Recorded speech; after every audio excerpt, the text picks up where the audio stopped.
Wonder who it could be.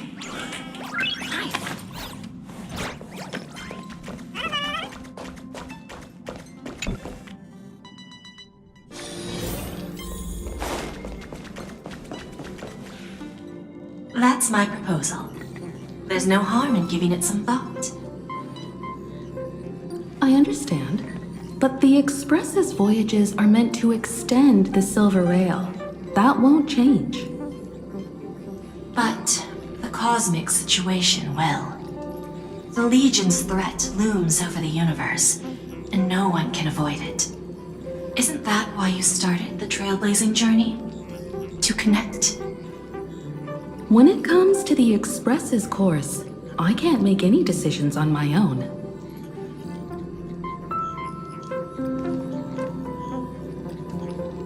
Madam Jade, your olive branch should be extended to everyone. Greetings, nameless ones. Deliverer of Emporius. I'm here to celebrate our victory before the Express makes its warp jump, and lay the groundwork for a long-term partnership. On behalf of the Strategic Investment Department, and in the name of Diamond, I hereby invite all of you to Astropolis to discuss our alliance.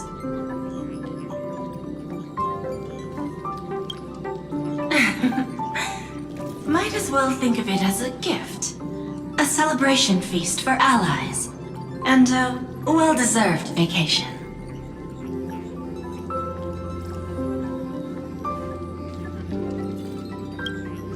It's the crown jewel of Epsilon, headquarters of Interastral Peace Entertainment.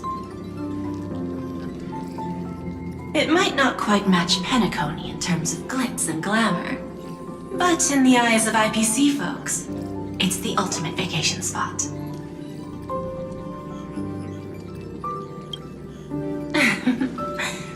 Might as well think of it as a gift. A celebration feast for allies. And a well-deserved vacation.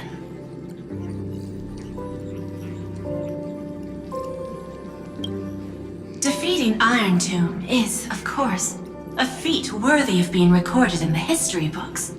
It's something that belongs to the cosmos, and even more so to the Nameless. But you and I both know this is just the beginning. To eliminate the threat of the destruction, all forces must still unite as one. To this end, the Preservation hopes to join hands with the Erudition and the Hunt to establish an anti-destruction alliance, bringing together all forces that can be rallied to the cause. I'm glad to see the Astral Express is on the list.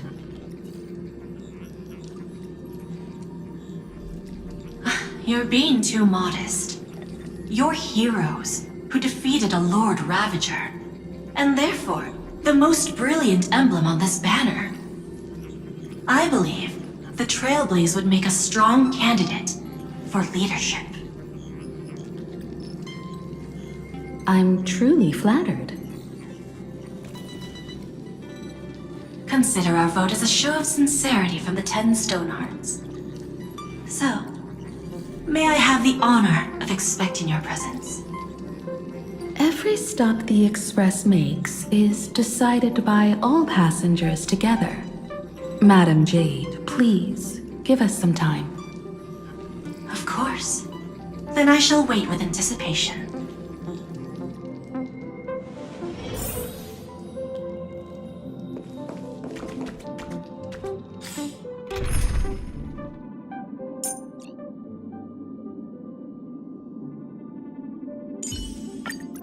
I promise you won't be bored with me. Can you say the same? As expected, your fate remains inscrutable.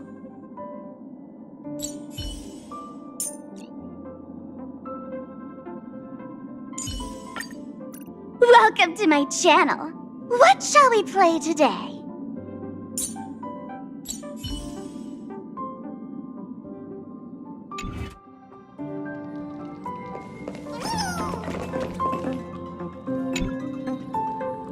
to visit the Interastral Peace Entertainment headquarters and become the leaders of the Anti-Destruction Alliance? Come on, when has anything that good ever just fallen into someone's lap? Jade is a shrewd businesswoman. Her idea of a leader might not align with what we have in mind. What do you think?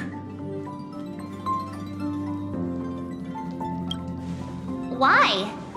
Mind telling us your reasons? We should agree for now, and take things one step at a time. Well, you're not exactly wrong if you put it that way. But it's still better not to take any risks. This responsibility is too heavy to bear. Even if it makes sense, we must proceed with caution. Besides, it goes against our identity as free people of the Express. Once we accept, the nature of the Trailblaze would completely change. Anyway, we should politely decline for now.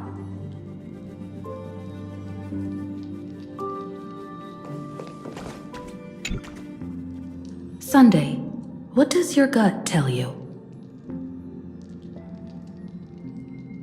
From what I know about Madame Jade, every favor she does is just groundwork to put things in her control.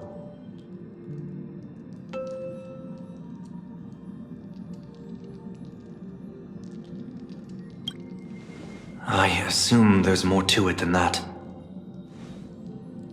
According to her, the IPC sees the Trailblaze as something to rally behind.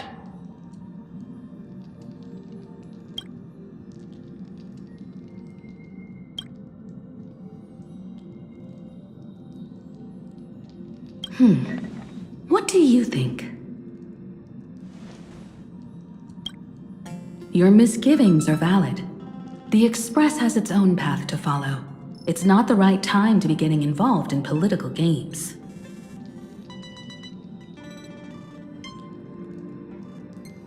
The discussion's over, so let's take a vote. I reserve my judgment on this.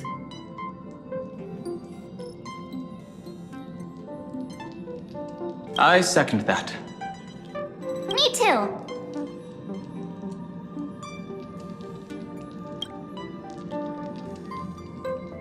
I abstain.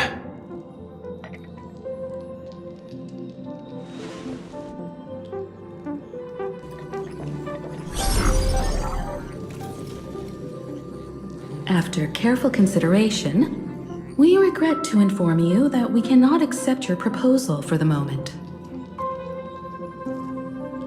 I don't suppose Mr. Sunday put in a good word for me, did he? As you can see, the Astral Express has made its choice. But somehow, you don't seem surprised. Change takes time. I understand. As Miss Himiko said, it's just for the moment. There's no need to give me an immediate answer. Patience is one of my strengths. After leaving Amphorius, the Express will seek out a developed world to restock our supplies. When that time comes, our allies from the Strategic Investment Department are welcome to visit us aboard the Express. In that case, I have another proposal. One that might be more familiar to Miss Himiko. I hear the moon of Planacadia is full again.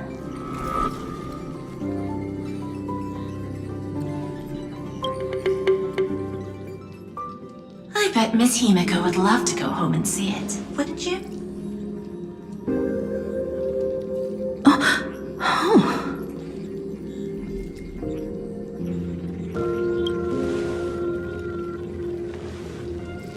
So the moon is full once again. I wonder if all is well over there. Stable and prosperous as usual.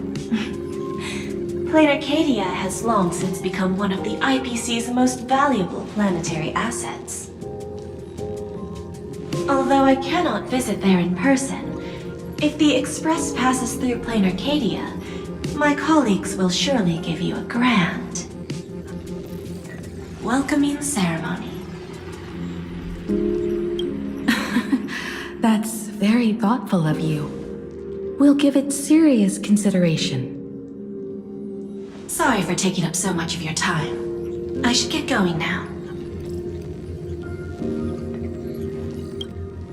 Remember, the gates of Astropolis will always be open to the Astral Express. May the winds be favorable on your trailblazing expedition.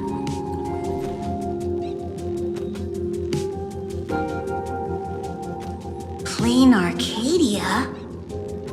It's been 15 years since I last heard that name. It's clear she came prepared.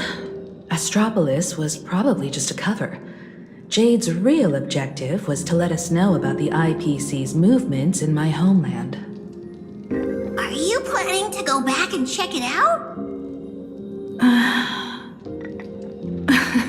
Why don't we first explain things to these confused kids?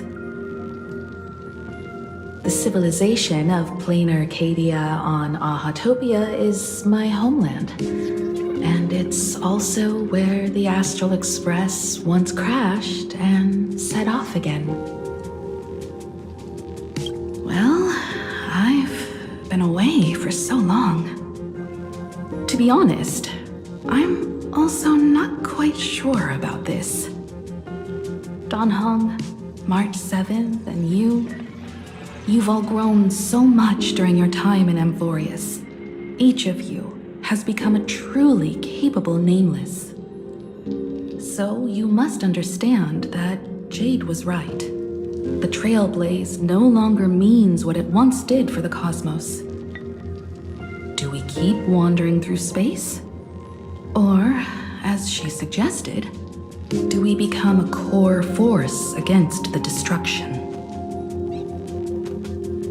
We should give this question some serious thought before we depart. Going back to where the Trailblaze began again could be a way to reconnect with our original purpose. More importantly, our last stop was really exhausting, so we need to take a proper break. Ahatopia is an Arcadian world steeped in the elation, making it the perfect vacation spot. So, what do you think? That's my suggestion. Give it some thought. Oh, right. Black Swan wasn't part of our discussion earlier. Would you mind passing the message on to her?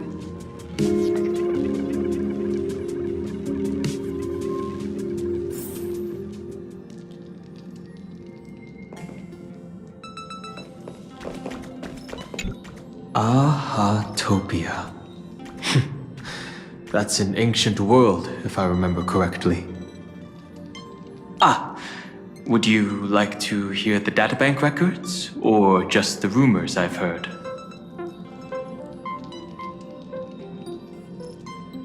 After leaving the Xianzhou, I spent some time with the IPC fleet, where I met a fool from this Arcadia. She told me a legend.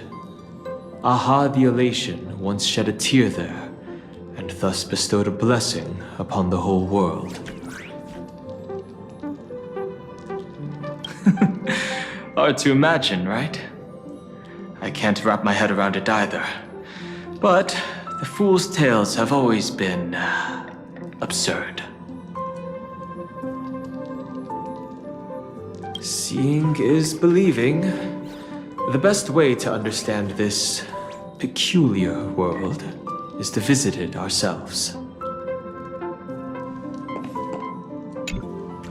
Have you noticed how Himeko gets lost in thought whenever we talk about her homeland?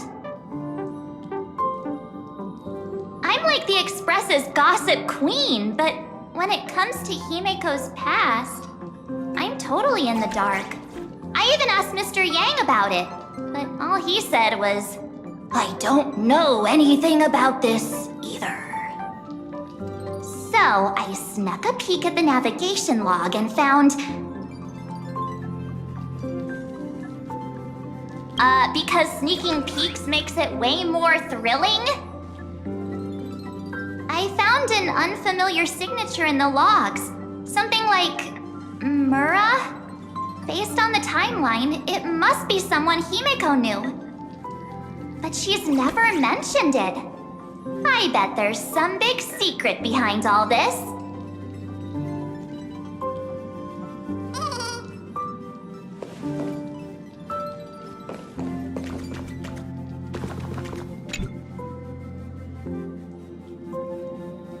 Me?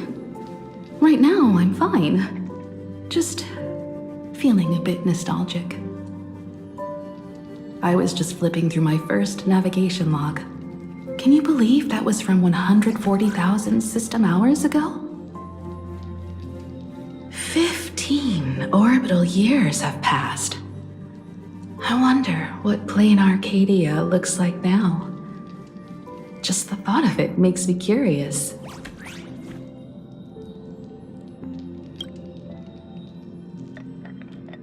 Before Pom Pom knew it, there were more and more passengers on board. I'll tell you about them another time. For now, let's prepare for the warp jump.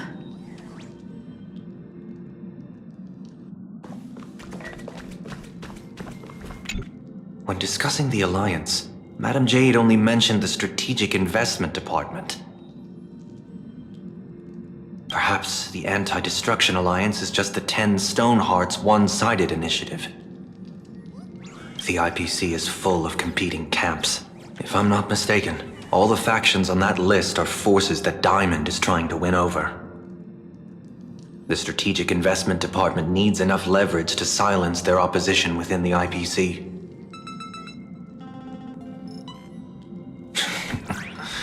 Some olive branch.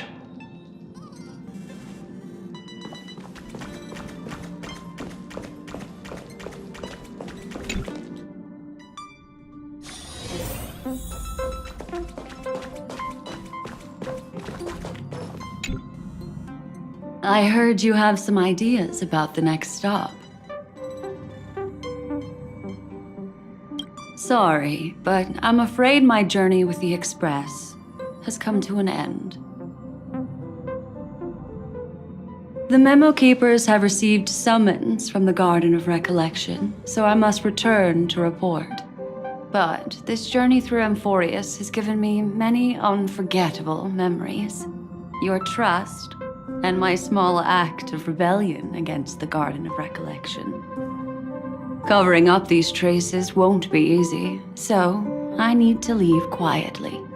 Fortunately, a cremator has agreed to help me out, and she's waiting for me.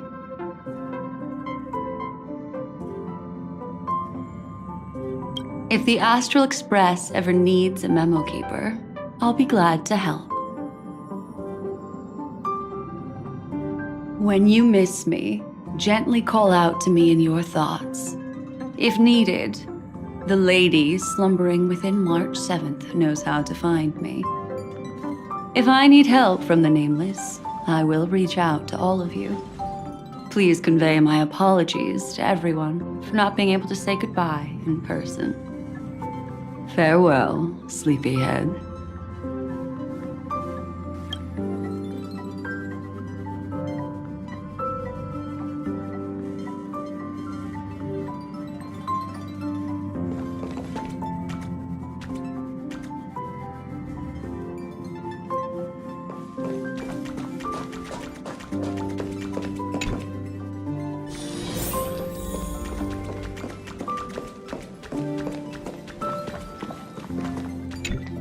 Planacadia, another land known as an Arcadia. Clearly, the fall of Iron Tomb has sent shockwaves across the universe. Even the usually scattered memo keepers have received a call to gather. Trust the lady. She's no stranger to dancing on a knife's edge, and she's always made it out in one piece.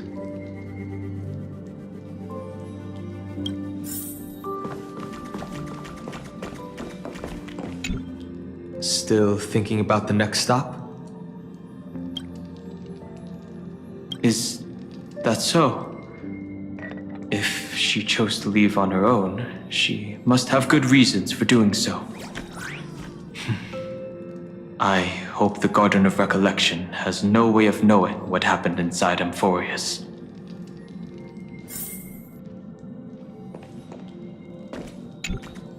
I wonder what interesting sights await us in Planacadia. What? She just left like that? Without even saying goodbye? Oh, I was thinking of throwing her a proper farewell party.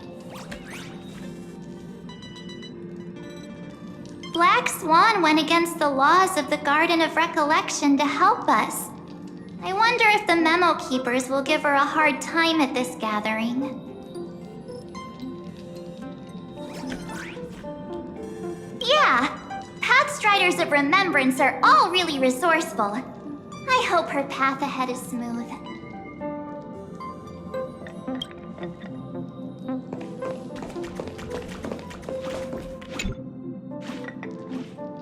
Without Black Swan, the Express would have never made it to Amphorius, let alone experience this unprecedented adventure.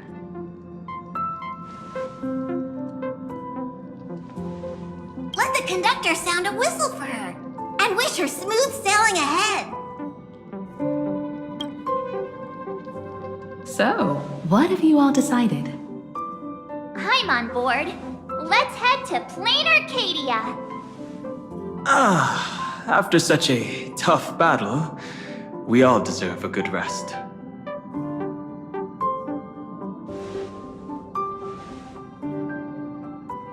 I have no objections.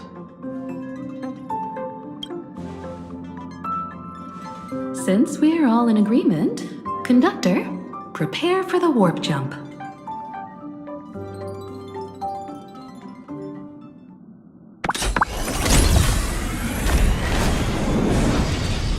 Attention passengers! The Express is about to make the jump. Please be seated and hold on. Destination, Planacadia! Let's go!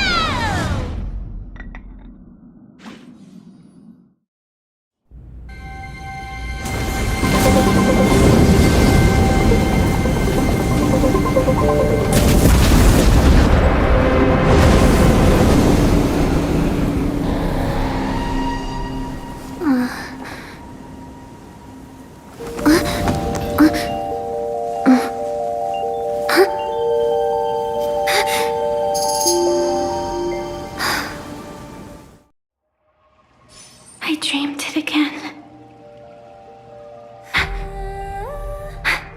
What a ridiculous dream. Even more over the top than what that guy promised. Looks like the Express has once again taken the wrong route.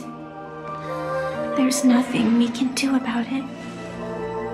In the river of time, if cause and effect can be kept apart for long,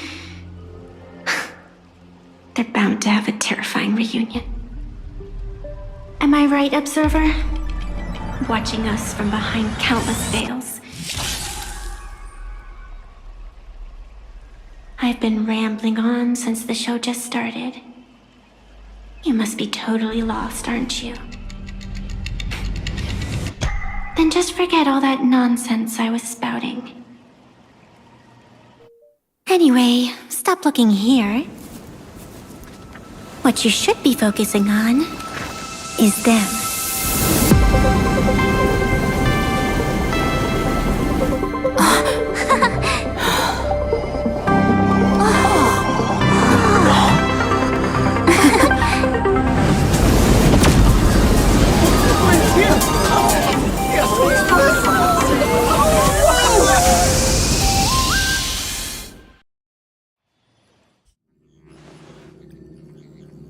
So we're not just stopping in low orbit this time, but making a direct landing?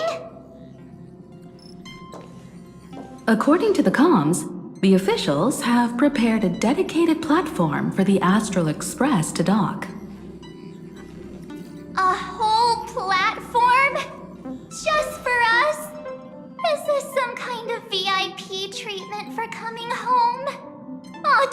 about rolling out the red carpet. The Express has arrived at the station, connecting to local communications.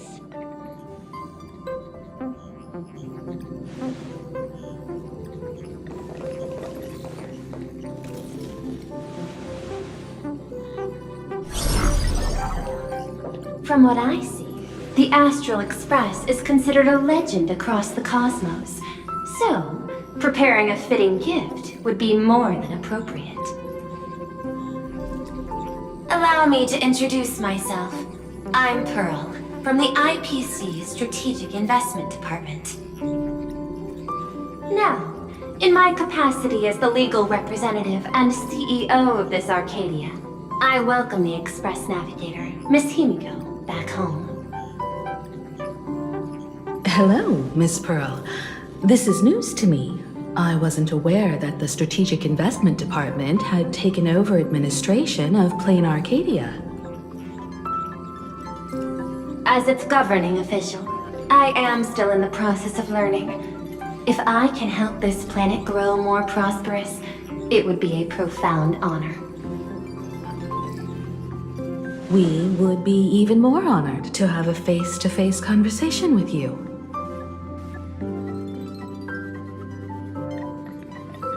That's exactly what I wanted to say.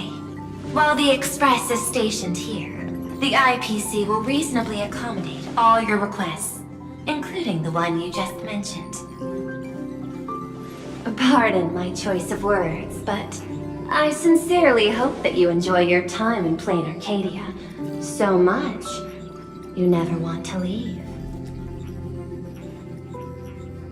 In that case, I'd like to know about recent events in this world. I heard from Madame Jade that it's once again the time of the full moon. Indeed. I believe it's also welcoming the Express. After 15 years, now that the Phantasmoon Moon of Elation is full again, the Phantasmoon Moon Games will begin as scheduled. The more lively, the better. During these divine games, distinguished guests from across the cosmos will be stopping by. This time, along with the Express, a delegate from the Xianzhou Alliance has also arrived. Don't be surprised if you happen to run into them. A Xianzhou envoy? That's right. A big shot from the Yuchui.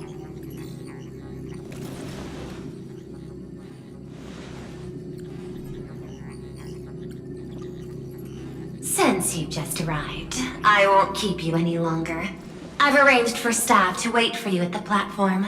Feel free to ask them for anything you need. All of this is a token of appreciation from the Strategic Investment Department to our friends. We hope you'll enjoy yourselves to the fullest.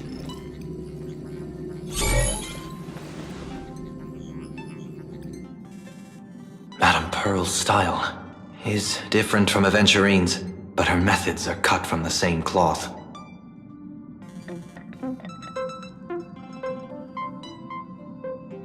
This could go on forever. They're really pulling out all the stops to form this anti-destruction alliance. Looks like we need to pay them a visit. Whether to understand the CEO's intentions, or to firmly reject their proposal. At least in my homeland, we have more room to maneuver. Well, care to join me?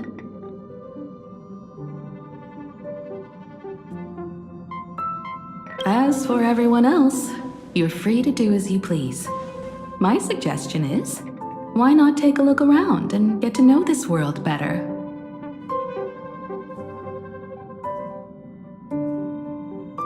In that case, Sunday and I will go gather some intel about the Xianzhou envoy.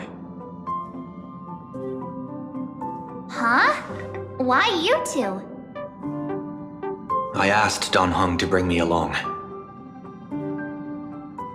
I can't appear in public given my identity, but I have a feeling that the Express might need to make some tough decisions in these complicated circumstances. Understanding the Xianzhou Alliance's stance might help us on our journey. Hey, you had the toughest time in Amphorius. Since we're splitting up, why not make your mission take a break with March? I'm saying this from the bottom of my heart. I'm counting on you. Same goes for you, March. Ah, now we'll look like two immature kids just loafing around.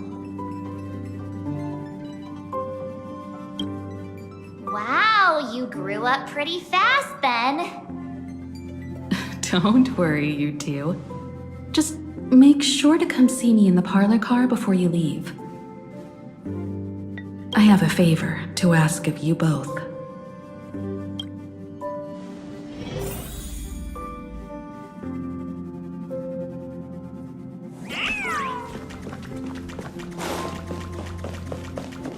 I've made contact with the Xianzhou delegation. Sunday, let's head out. If there is any etiquette I need to follow when meeting Xianzhou people, please let me know in advance.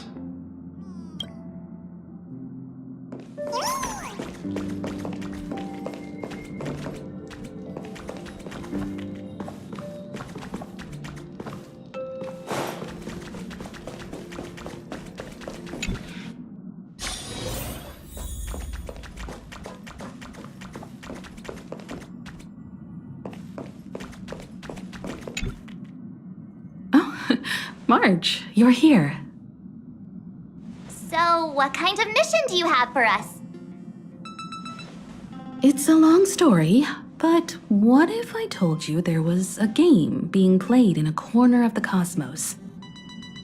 And the winner might become a neon. Would that pique your interest? You two saw that special moon in the sky, didn't you? That's a piece of artwork. Here, a ceremony called the Phantas Moon Games is held every full moon. And that's what I was talking about. The game where the winner becomes an eon. Pearl mentioned that name too. Just what kind of ceremony could be so mystical? Historically, the origin of the Phantas Moon Games is tied to a group of mourning actors. Legend has it that they offered heartfelt stories to the moon, hoping for a chance to have an audience with an eon.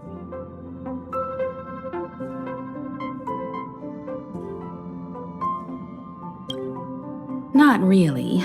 As far as I know, many factions have their own ways of gaining an audience with them. Like the IPC's tourist package, one-day glory tour of the Amber Lord. Pay 1.8 billion credits and you can get a close-up view of Klapoth from an orbital ship at Pier Point. But the Phantas Moon Games are different. They're one of the few well-documented ways where you can actually see an eon and receive their response.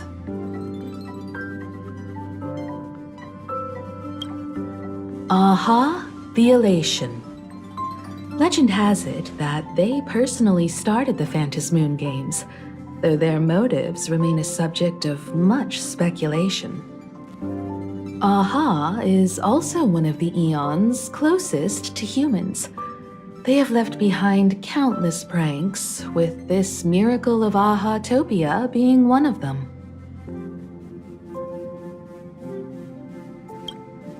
According to historical records, when a supplicant rises above the rest, the elation will manifest, listen to the victor's wishes, and share their authority for 1 minute.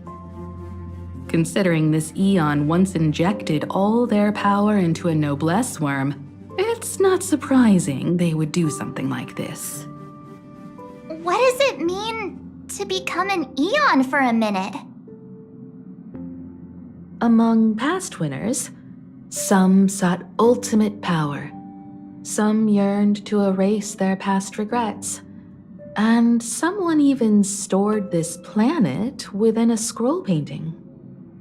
But how their wishes were granted and what became of them, only rumors remain, and no one knows the truth. The first signs of the war among the eons are beginning to show. I believe this is why the IPC has been positioning itself here for years.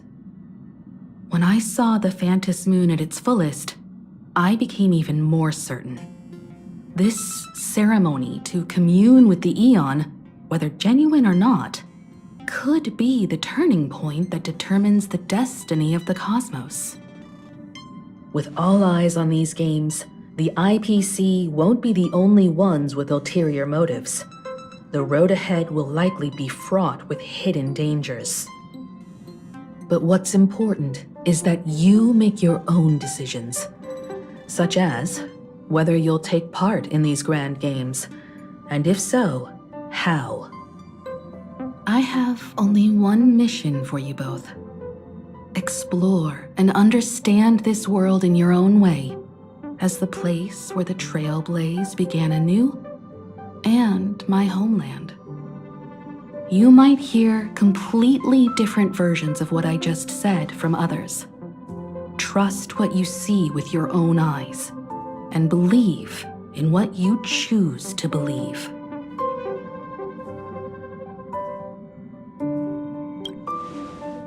Stop acting all cool. If you don't have any thoughts about the games, I'm gonna act on my own. I see you already have your own thoughts on this.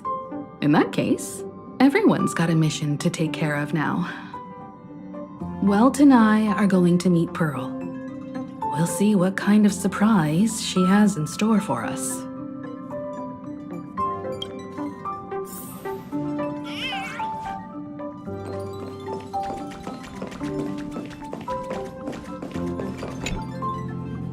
The Astral Express has arrived. Welcome.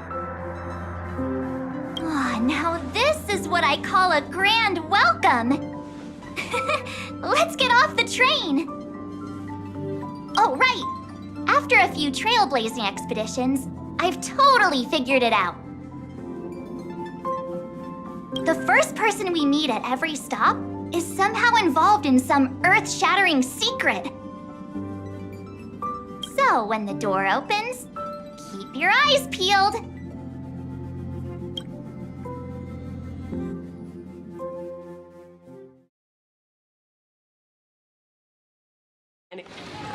Station, Museum of Possible Past. The next stop is what? In the name of Electricity, traverse the cosmos.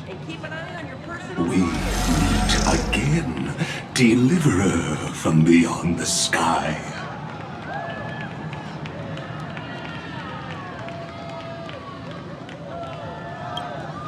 I am not the Theoros you know, but the masked fool, Xandar II Kuwabara. This time, I choose to walk the path of elation, and I shall defeat Nous with my sense of humor.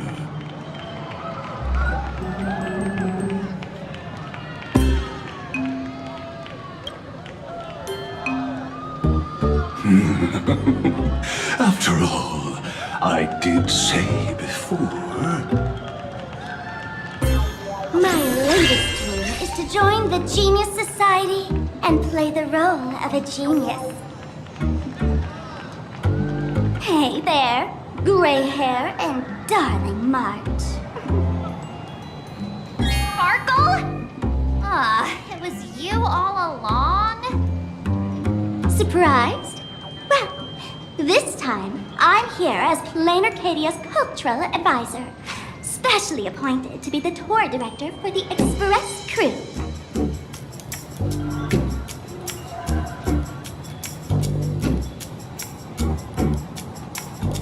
What are you talking about? I am your director, Director Sparkle. I know we had some minor entanglements in Planacadia, but you all had fun there, didn't you? Now, the Astral Express has become quite the hero. Her Excellency, the CEO, wanted to find someone who got along with you to show you around this place. So I took on that job. Ugh, what kind of misunderstanding does she have about the phrase got along? Time's ticking away. Thankfully, there's no bomb here. So are you coming with me or what?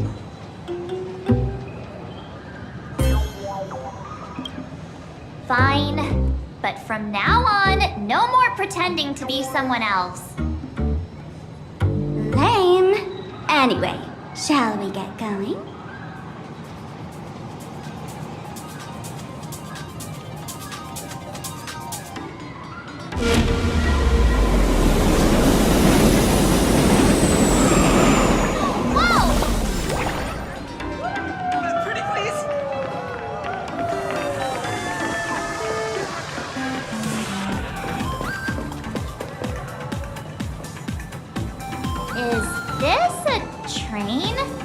Looking sharp.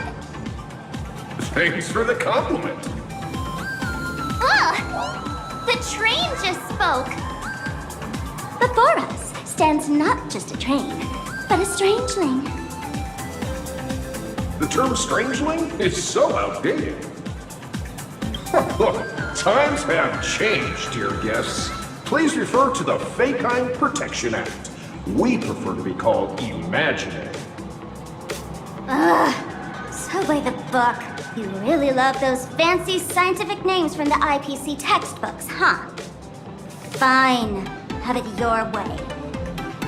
This here is a species unique to Planacadia, an imagine, or a being born from paintings.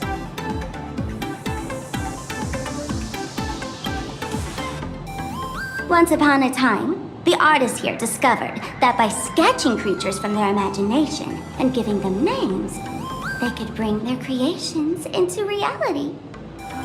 This belief in things yet to exist is called wish power, and it sustains the existence of imagine. If you ask me, this power must be a blessing from the laughter. Oops, got sidetracked. This here is the Bullet Worm Express, an imagine in charge of transportation. You could say they're in the same line of work as you folks. Oh, so you two must be the Nameless from the Astral Express. The passengers in my stomach are always gossiping about you. When you get a chance, hop aboard and give me a try. Let's see who's faster, me or the Astral Express. Thanks. We'll definitely do that when we get the chance. But, man, who would have thought that the Express here is actually a living being? An imagine. That's absolutely mind-blowing. Hello, everyone. Welcome to Duo-Mention City. Holy smokes, there are cops at the station? Sparkle, don't tell me you're about to get arrested on the spot. Having heard about the Astral Express's visit, many citizens got up early just to catch a glimpse of the Nameless. If anyone acts out of line, please don't hesitate to call us. Oh, gray hair and darling March. You're real celebrities now. Next up, I'm gonna show you even more mind-blowing stuff, so try not to faint.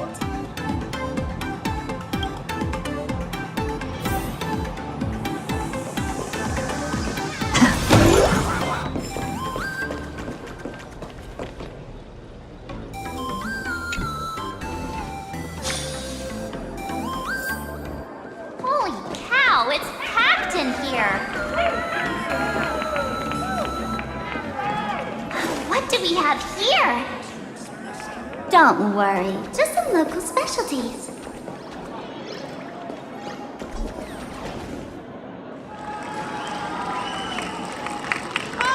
Look!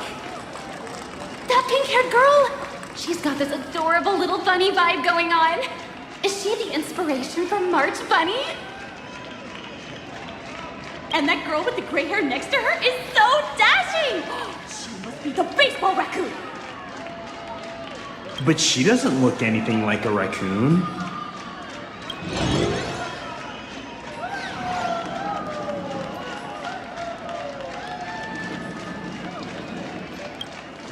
Hey, you! Yes, you! Hurry up and say I'm cute! She spoke to us! By the laughter, this is the most amazing moment of my life! Mrs. Martin! Please! Mr. Raccoon! Hello? We hear you! Please, someone for that! I love you!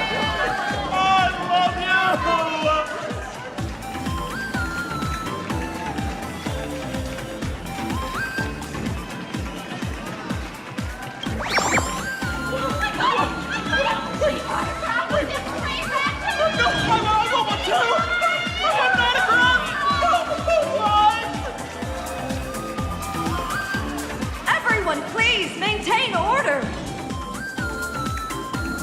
The people here are way too passionate. I've never experienced anything like this before. So, this is what having rabid fans feels like? Feels intoxicating to be the center of attention, doesn't it? Just don't get too caught up in it. You might not find your way out. Excuse me, bosses! Stop getting caught up in fan interactions. Today's schedule is really packed.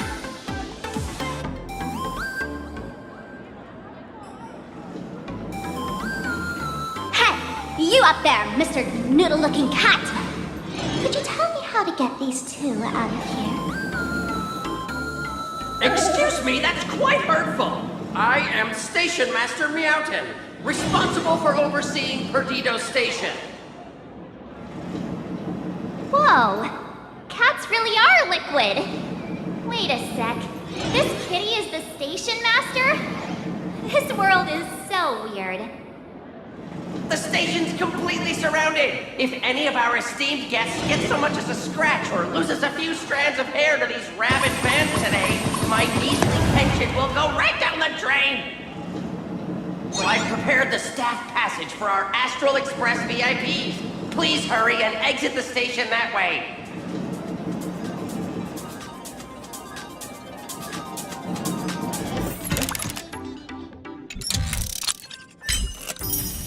In an orderly manner. Please be mindful of your personal belongings. Thank you. Staff passage? To be precise, it's the Imagine Staff Passage. A long time ago, all of this Arcadia was sealed inside a scroll painting.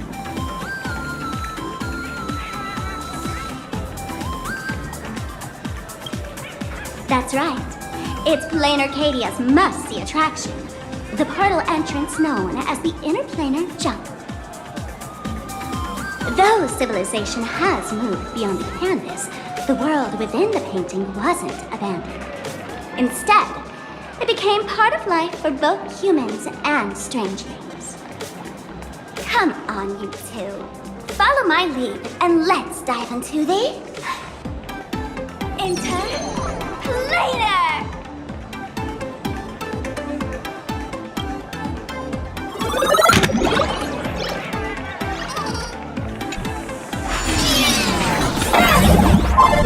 How did I turn into Pom-Pom? Oh, wait. On closer inspection, you don't look exactly like Pom-Pom. Maybe this is what the Trailblaze looks like to the people here.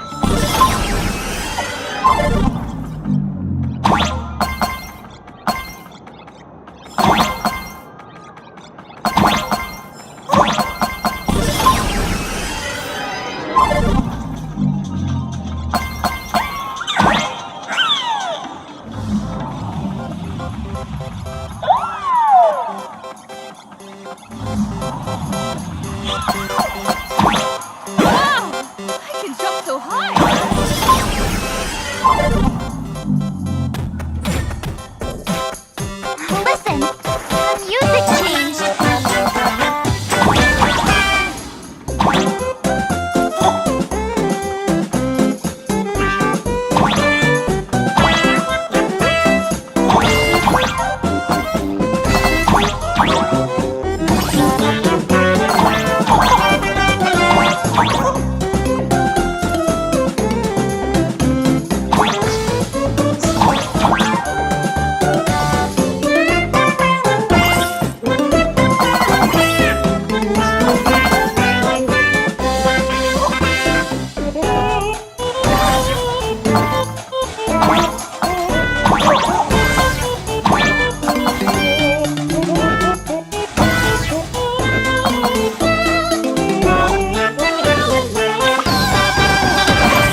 That's right. This is Planacadia, a world where strangelings roam freely, and a paradise woven from elation and wild imagination.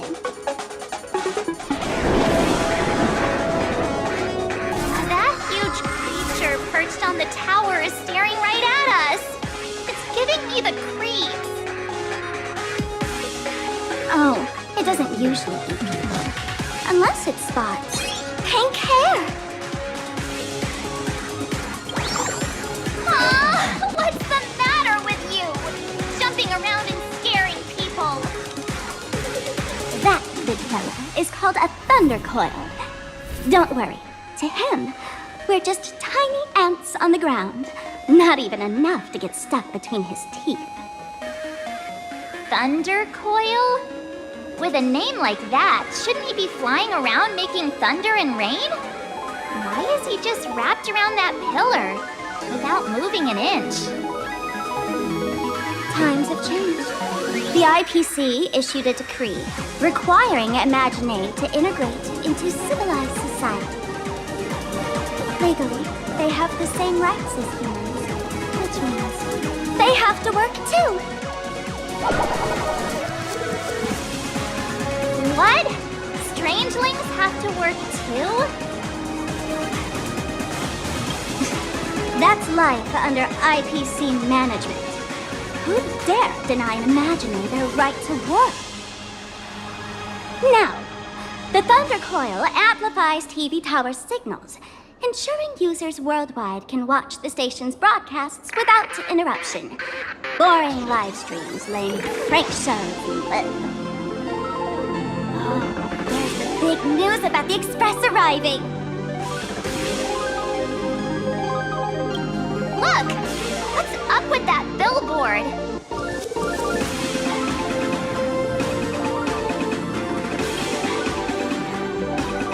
What do you mean by looks like? That is you! Huh. The IPC is really pulling out all the stops to hype you guys up. Don't mind me saying this, but for every penny the IPC spends on you, they expect a return in the hundreds or thousands. You'd better watch your back. That's one of those giant robots Mr. Yang loves!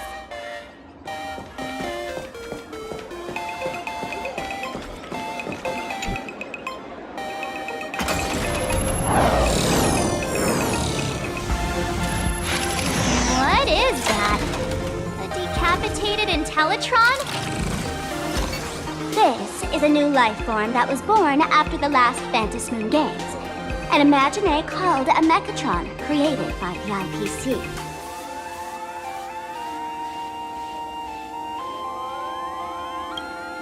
Technically speaking, it was drawn by IPC machines.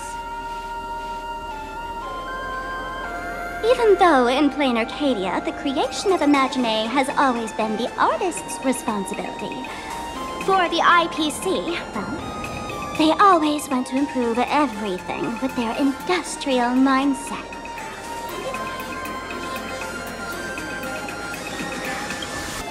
Yeah, that was 15 years ago. Wish power reaches its peak during the full moon, and so Imagine take this chance to multiply and thrive. Just like they say in documentaries, when spring arrives and nature awakens, it's mating season for the strangelings again. The novelty's probably worn off by now. Let's keep moving.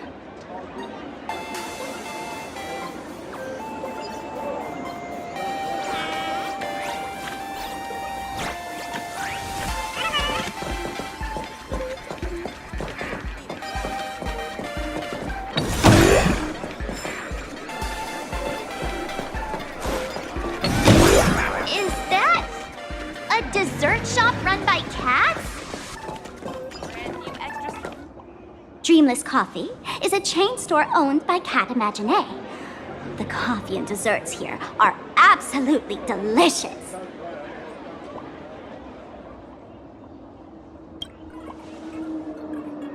Comparing it to Himeko's handcrafted liquid bombs would be a bit bit unfair to this place. Let me have a taste. Are you two travelers from outer space? Welcome to Planacadia. How's the situation in the cosmos these days?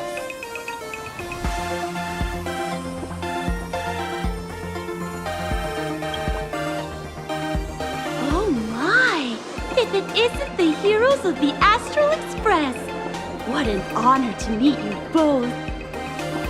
As Nameless, you must go on life and death adventures all the time, right? Would you like to keep smiling happily forever, no matter what adversity comes your way? Happy forever? Is that even possible?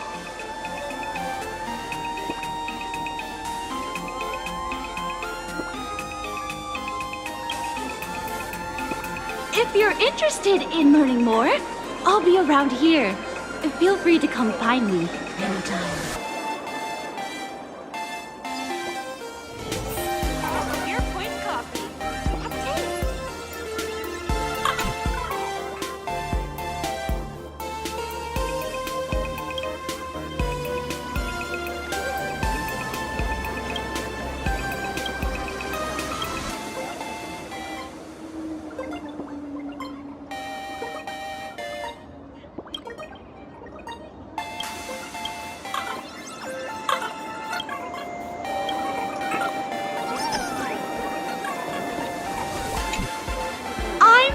Research Society of Happy Smiles.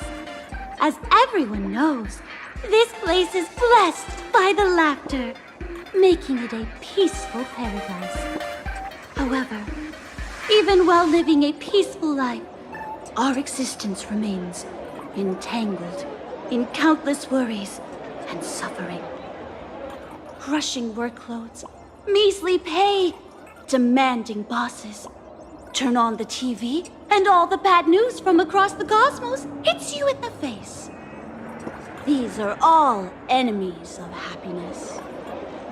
Just like how the Astral Express defeated the Lord Ravager, we, the founders of the Research Society of Happy Smiles, have received divine revelation from the laughter and vow to help the residents of Planacadia defeat these enemies of happiness and bring joy to everyone. Every fool in the tavern says stuff like this when they get drunk. Listen, the laughter is talking to me. Hey, you two, interested in joining us? It would be such an honor for all our members if you could become part of our society. Oh, gray hair March, don't tell me you two are buying into her nonsense. This lady seems a bit off her rocker. Let's get out of here quick.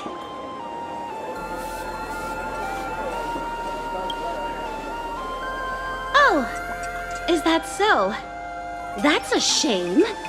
But don't worry. Opportunities for happiness will always be waiting for you. I hope we can have another heart-to-heart someday, so that you both can be guided to a life filled with eternal happy smiles. Your point coffee. Have a taste. Oh, there's something on the traffic light. Should we check it out from the overpass?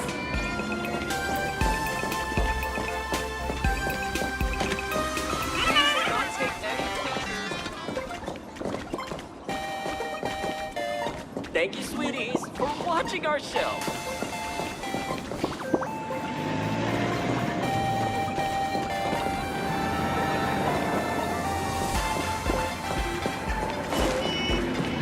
Oh, look! There's a comic book store! Phone data for free!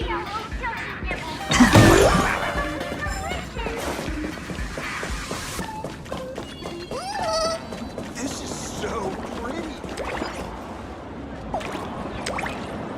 I've been wondering about this since we were at the station. These colorful little dumplings seem to be all over the streets here. Ah, you must be tourists? Don't panic. Those are just little things we call wispy. The tiny wishes that humans make every moment of the day can condense into wispy. Some say these little creatures are proto-imaginae. They just never had anyone to give them forms, so they appear in the world in the simplest, most natural state. They do look pretty adorable. Like little wiggly blobs of jelly. Probably shouldn't ask this, but can we eat them? They may be mischievous, but please don't hurt them. Ugh! Eating random things off the street will give you an upset stomach.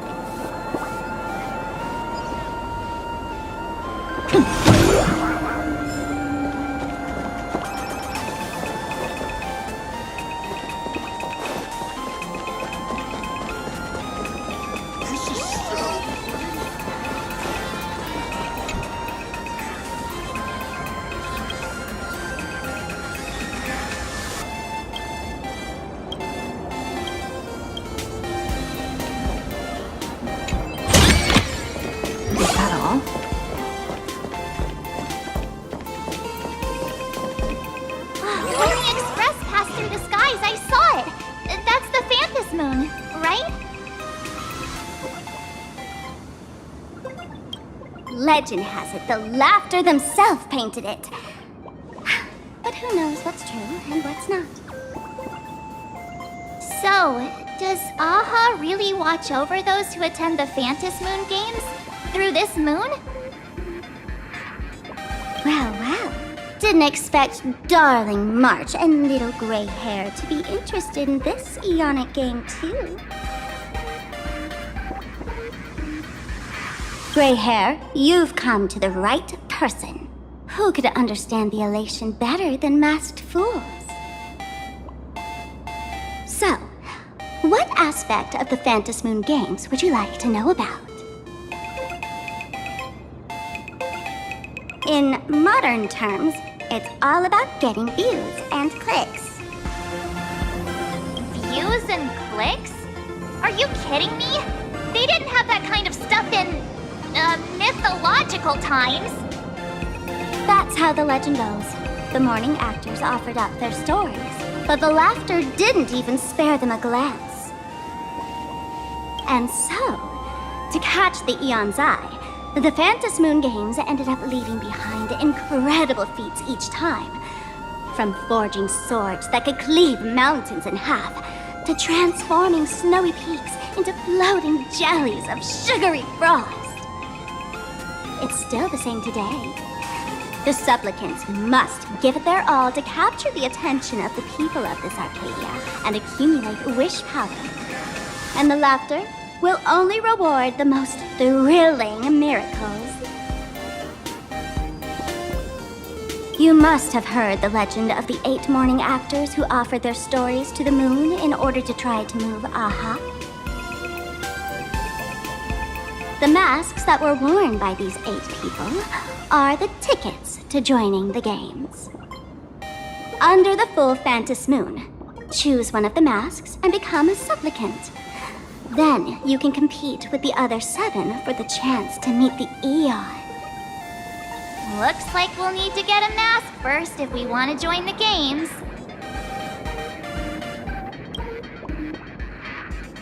Oh? Don't tell me our little drama in Paniconi wasn't entertaining enough for you. Gray hair, let's drop it this time. I've been dealing with some minor issues lately. Oh, what kind of issues could possibly be bothering you? Don't tell me you're cooking up another crazy scheme. I'll keep you in suspense for now. So, where do you want to hang out next? Let's head this way. We can turn into the food street. They've got all sorts of goodies there. Yum, yum. With flavor. Click, click.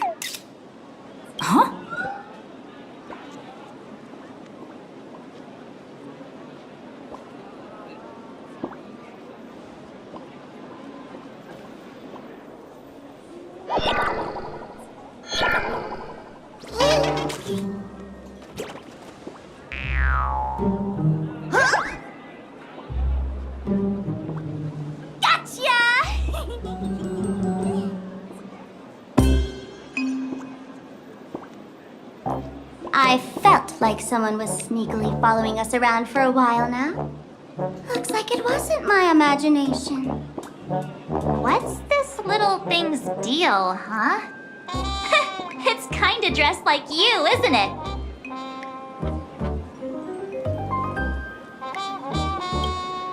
Not surprising at all. The Astral Express is quite the celebrity these days, turning heads wherever they go. There's always someone keeping a close eye on your every move. Click, click, click, click! Holy for Bowley! For Bobo Weekly Exclusive Scoop! Famous raccoon from the Astral Express caught in secret rendezvous with streamer Sparksy, seemingly to join forces for the Phantasmoon Games. Famous raccoon? Secret rendezvous with Sparksy? What is he talking about? Some tabloid journalist trying to stir up a juicy scandal, huh? They might both use cameras. But our darling March is way cuter than this paparazzi creep. Hey, I can speak for myself.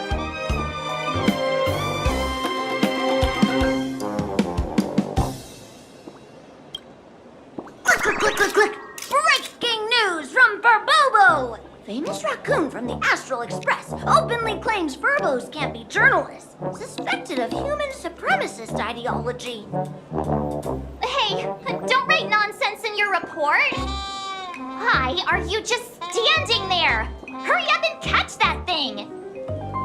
Can't catch me! Boom, boom, boom, boom, boom! I'm out of here!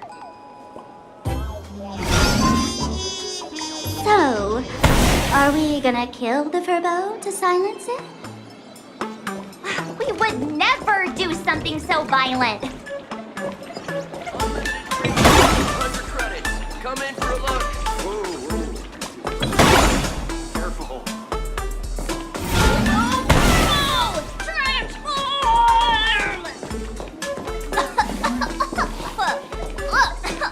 Smoke bomb? That little fella can...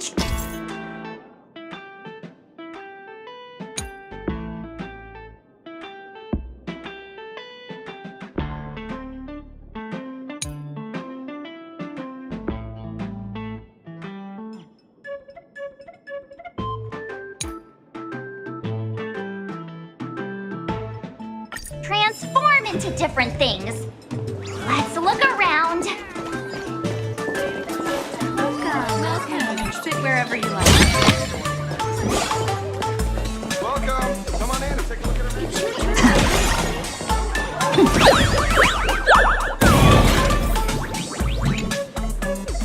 My heart! Only from only! Finally, gotcha! Insert dreams! Boom, boom, boom, boom! Out of here!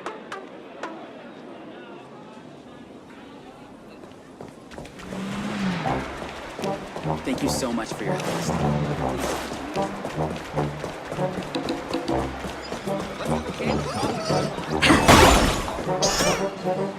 Finally cornered this troublemaker.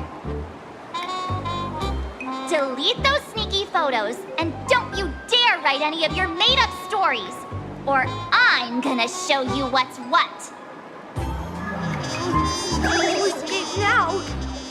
I, for Bullitzer, may just be a humble tabloid journalist, but I'll never bow down to evil forces when it comes to defending freedom of the press!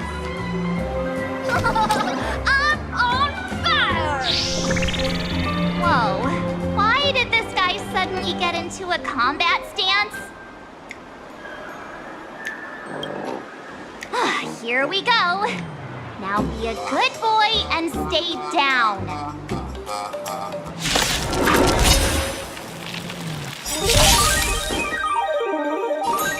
I choose you!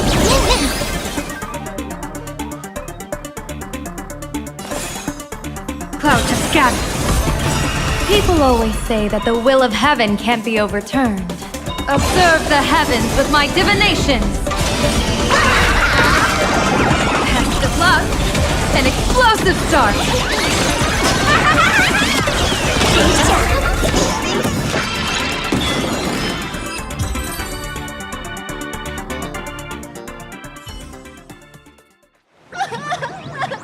Please, don't hurt this poor working turbo! Aren't you acting all tough just now? You've got some nerve, sneaking photos of the Sparkle and the Astral Express. I mistook you for someone else. I thought you were that famous streamer. As for the Express's great raccoon, we're all huge fans of the Great Raccoon. You see, I've even styled my whole outfit after your look. Now, let's talk about compensation. Adding up emotional distress, lost wages, winter fees, and whatnot. 1 million credits per person should do it. 1 million?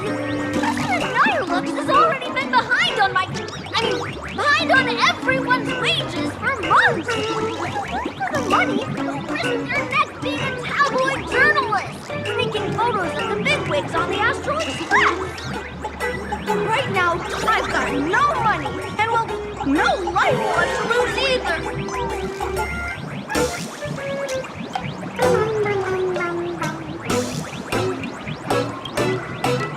This is my trusty companion, carrying my journalistic dreams. Please, I'm begging you, don't take it away. Since I offended the Great Raccoon of the Express, I suppose we could settle this with some compensation. Huh? Didn't you just say you had no money? What's with the sudden change of heart? This seems fishy. My pockets are truly empty. However, regarding compensation, I implore the Great Raccoon to visit our Furbobo Weekly magazine office. Here's my business card right here. It has the magazine's address and contact details. Rest assured, President Nihilux will definitely present compensation that'll satisfy the Great Raccoon. Please make sure to come claim your compensation. What's it? Ugh, darn it! It got away again. Make sure to come claim your compensation? I wonder if I can trust that Furbo's words.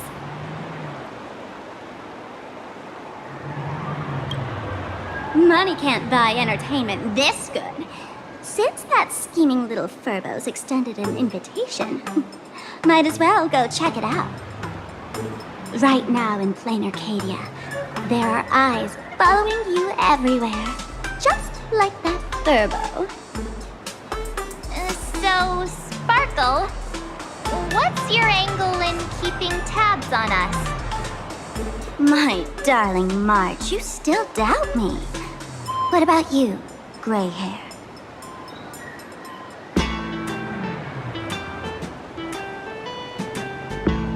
I knew it.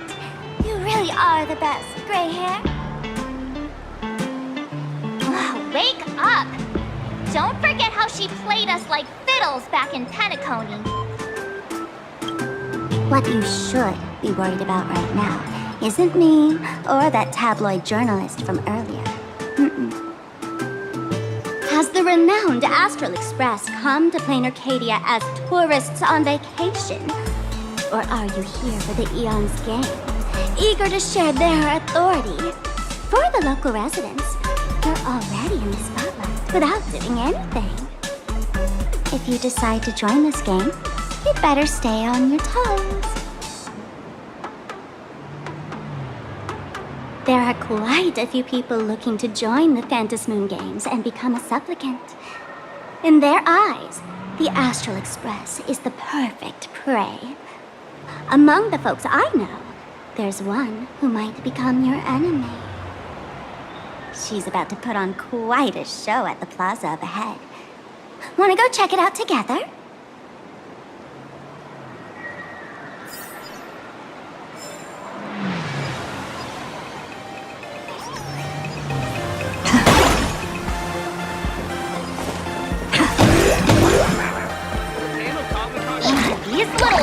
player, quite mischievous.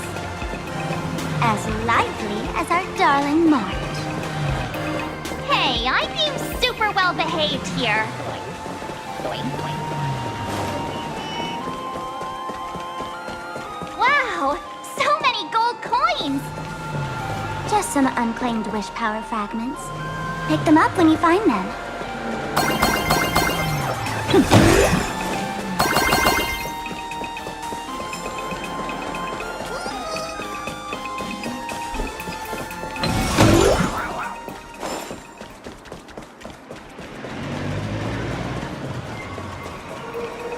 The Elation is naturally the most venerated deity here. However, people have their own different ways of practicing Elation. You've noticed those massive @ signs floating over there, haven't you? The IPC has built a comprehensive network in Planacadia, letting people soak up entertainment around the clock. Word from the tavern is that the IPC wants to control this year's Phantasmoon Games. Though, they've been itching to do that for 15 years already. To us fools, those IPC folks are like a swarm of buzzing worker bees, tirelessly building their dull, mechanical business hives everywhere. The worst part is, these folks actually enjoy it. Their Elation is mind-numbingly boring. And even worse, this dull Elation has spread like a plague to every corner of Planacadia. Come on in and feel it for yourself.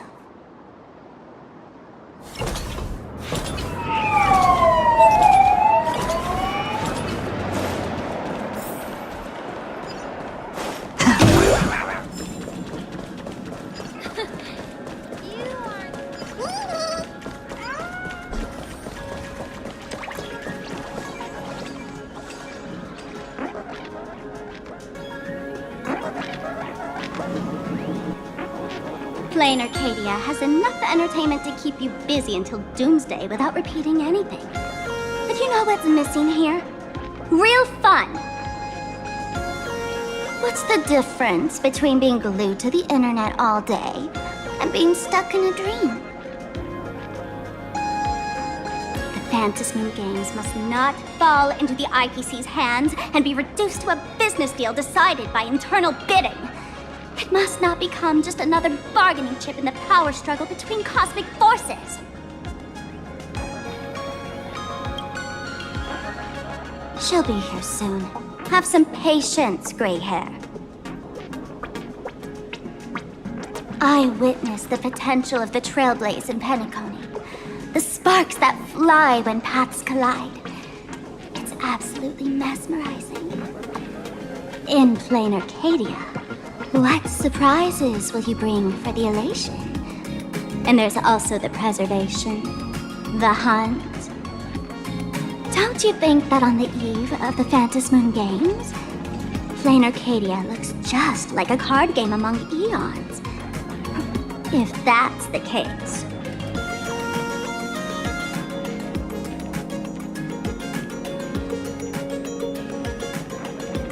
Friends, have you ever heard of Cosmicon Collective? What's that? It's the hottest trading card game in the world right now. Tons of people are playing it at the tavern, too. The cards feature legendary figures from across the universe, along with their power levels. Just roll the dice and compare numbers to see who's stronger and who's weaker.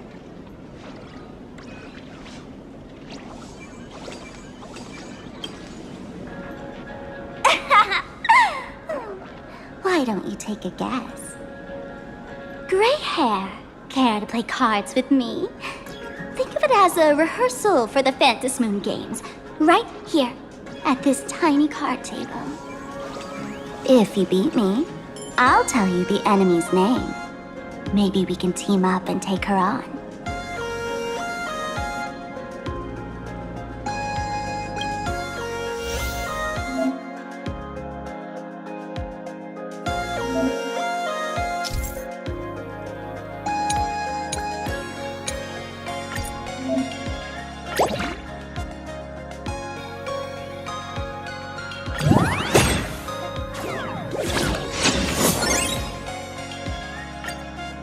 As expected of you, gray hair, starting off with a bang.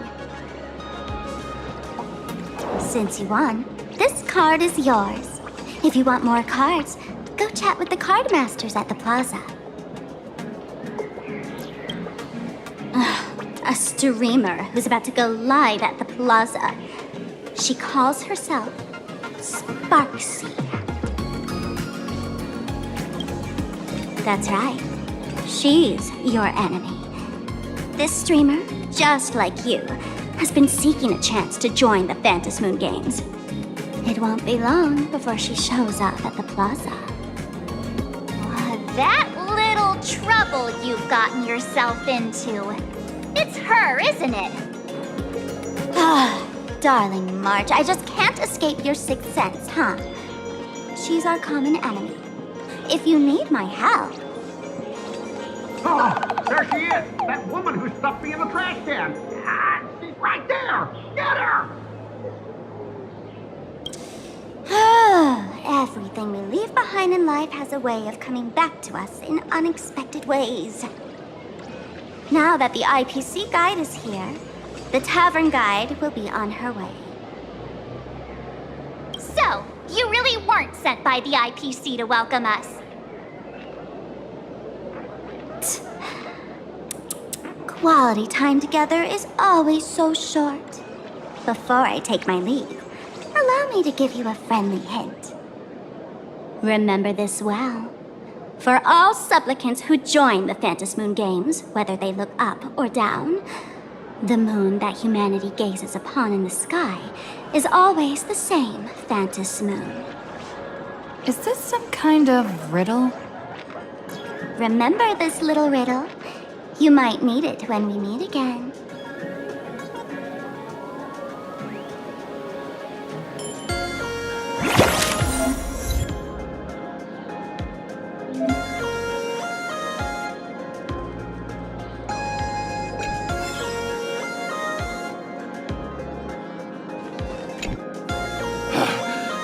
Finally! Found you guys. You wouldn't happen to be the guide the IPC assigned to us, would you, Mr. Scott? That's exactly right. We meet again, bosses. After the Holy Grail War back in Penacony, Mr. Aventurine graciously offered me a chance to turn over a new leaf by working for the Strategic Investment Department. And as it happens, Madame Pearl wanted to find someone who got along with the Express crew to be a guide. So I was assigned this important task. But just before I came to start my job today, someone suddenly knocked me out cold. And when I woke up, I found myself stuffed in a trash can. That's right. It was that woman who kidnapped you just now. When I catch her, I'll make her pay until she's completely broke.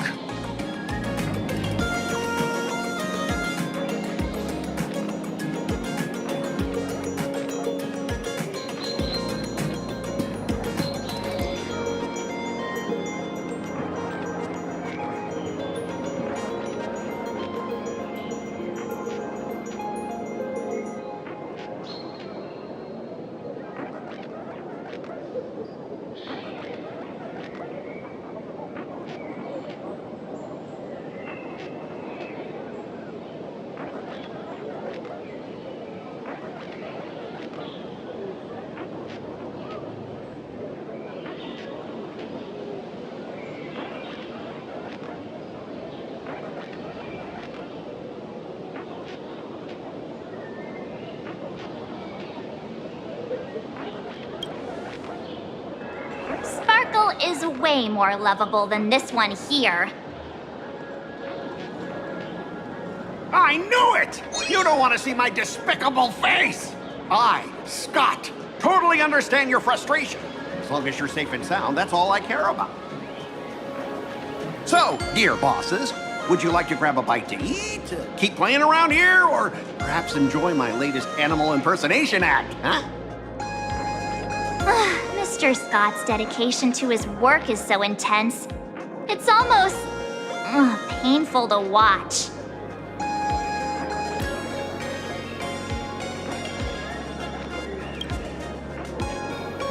enemy? Not on my watch. Anyone who wants to harm my esteemed bosses will have to first step over my dead body.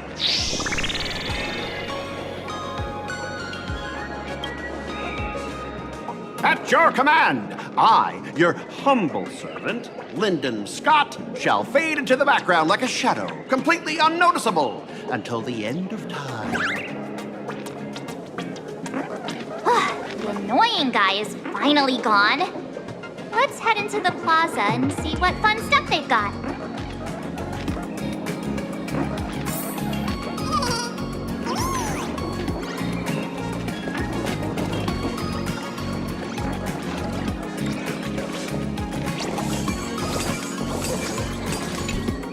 Hey there, young lady.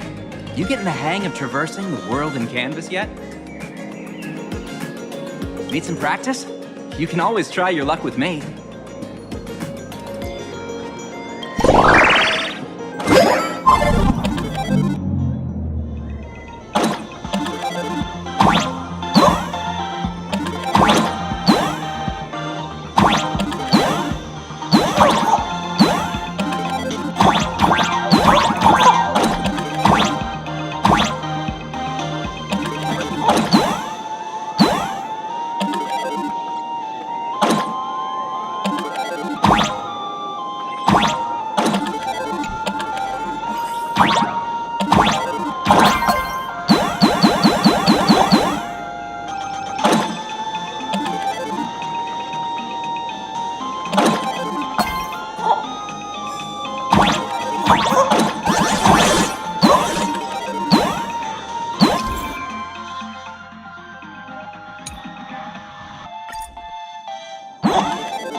Hello, how can I help you?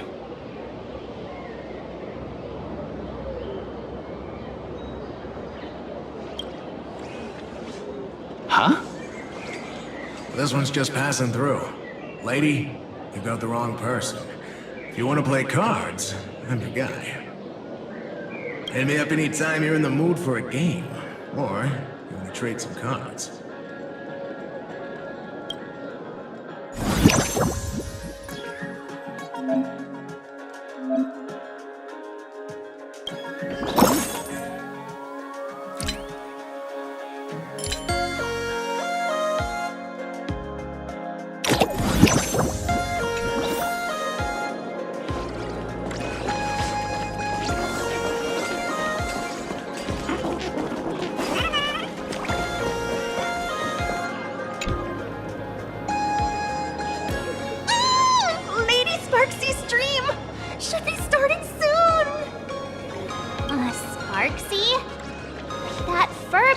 Just now mentioned that name too.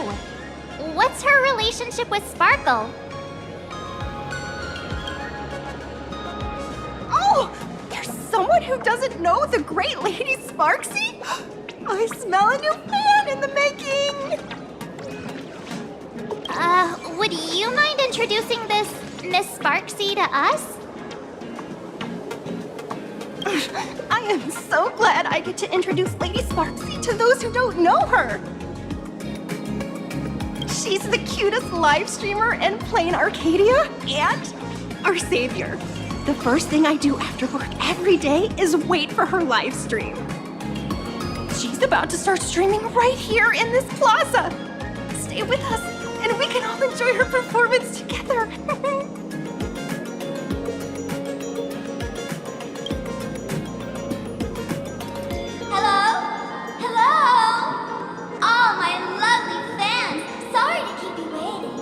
Can you hear me?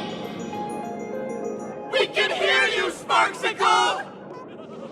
Has everyone been working hard today? Did everyone eat properly? A full belly makes a happy heart! Let's watch Sparksicle till it gets dark! Has everyone been treating me with lots of love today? Forever devoted to Lady Sparksy! If ever not, may lightning strike me! Something's off. Why do I sense my old model's aura on some people in the audience today? Oh boy. She must be talking about us. Let's see. Which naughty ones went to meet someone they shouldn't have?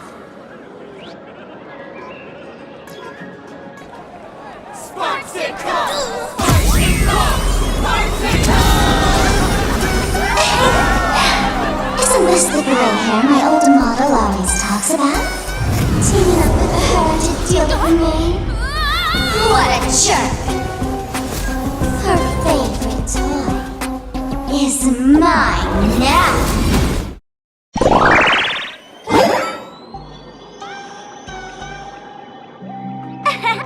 Let's Sparkle will give you a proper makeover. Huh? My outfit changed?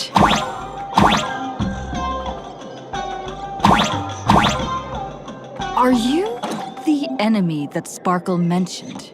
What exactly is your relationship with Sparkle?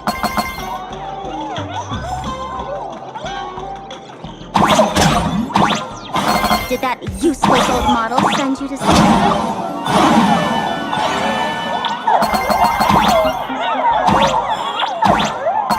Or is she hoping that you join the Phantasmoon gang?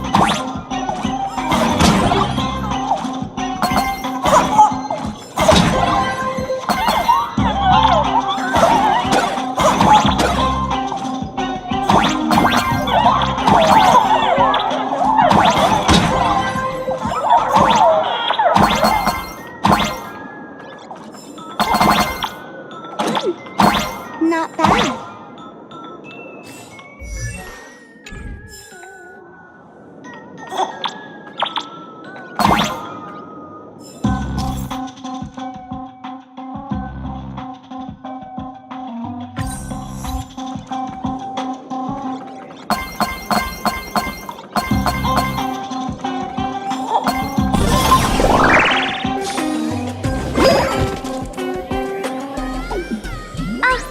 My little pets managed to escape from their electronic cage. Looks like I'll have to use the power of love to catch you and bring you back. My dear, lovely fans, those two bullies want to hurt me. Please, everyone, protect your beloved Sparksicle, won't you? Get those baddies! Get those baddies! Get those baddies!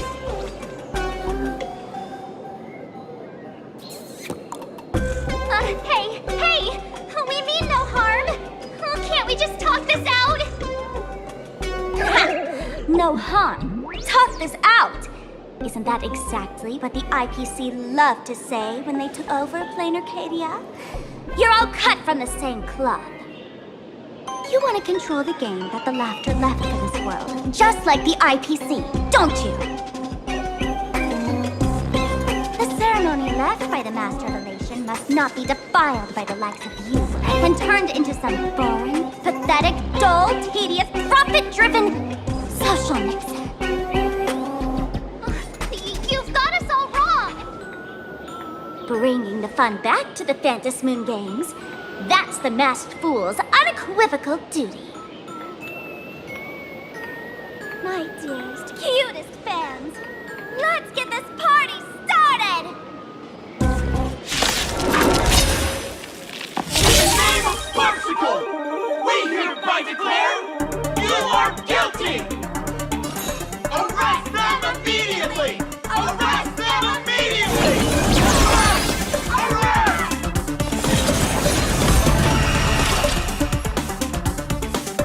Was that her?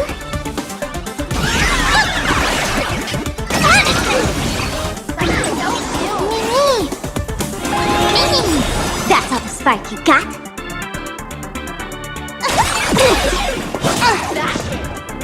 Blessing in disguise. Trust me. We can do anything!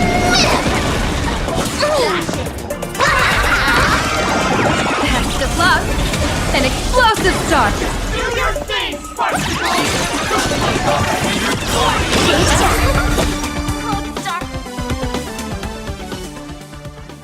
Stand down! Everyone, don't move a muscle. Imagine you're under arrest for breaking the law. Passengers of the Astral Express. I'm an officer from the Department of Aberration Defense. Don't worry. She won't be able to harm you as long as I'm here.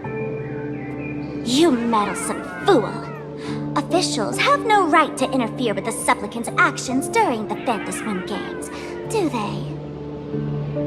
Only those who possess a mask can be called supplicants. You're just one of thousands of troublemakers in this land who claim to be joining the Phantasm Games while actually causing chaos. Planacadia is a society governed by law. Any act that violates the law, even if done in the name of the Phantasm Games, will be severely punished by the Department of Aberration Defense. Severely punished? You are just a lapdog at the IPC, yet you're still so full of pride. That's very funny. That's exactly what I'm saying. Planacadia under the IPC's rule is boring as hell. Even the Phantasm Games have turned into some kiddie playdate for all the goody two-shoes. Nameless, you're free to go for now. But I'll be keeping my eyes on you. Next time we meet, I'll turn you into devoted fans. I'll make you mine.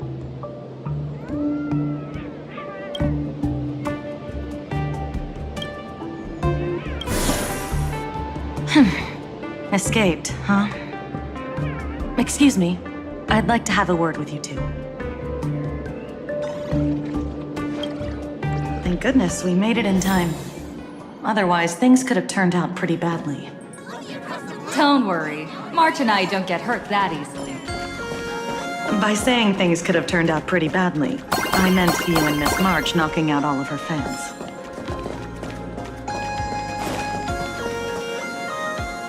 Let me introduce myself again. I'm Kuchiba, an officer from the Department of Aberration Defense. We don't need to introduce ourselves, do we? Miss Kuchiba, you probably know who we are. Of course. The newspapers, TV channels, they've all been reporting on you nonstop.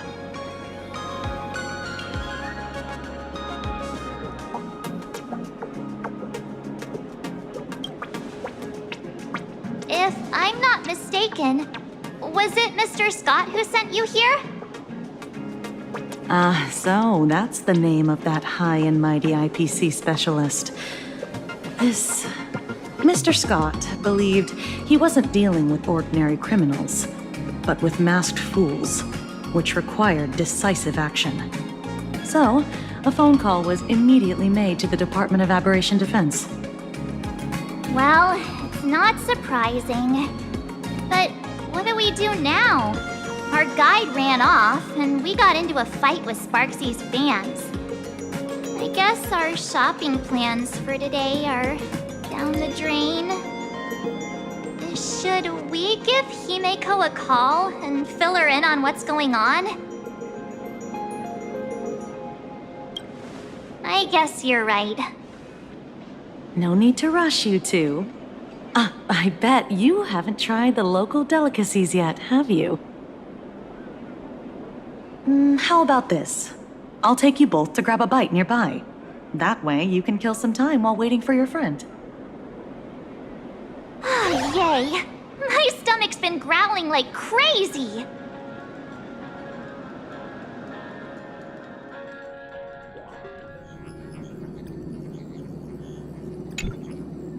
Color reproduction, 96.2%. Brushstroke reproduction, 93.6%. Conclusion. On the physical level, my reproduction has reached the appraisal threshold. This forgery can now be considered the authentic piece. Yet you still seem dissatisfied.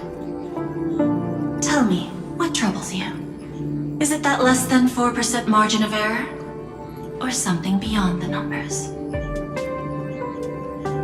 I'm grappling with a quality that defies measurement. Artistry. It is the prerequisite for becoming the steward of this Arcadia. But you already are its steward. Diamond will remember that you only took 6 months to claim that title. It was 5 months and 15 days. Empty titles mean nothing. In Planacadia, political influence carries limited weight. To add a stroke to this artwork, one must first understand art. I know you. This is the conclusion, not the cause.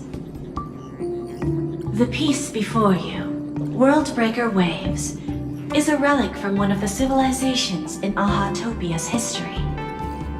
The final work left behind by Graphia, the ancestral painter of ancient Benzai Tengoku.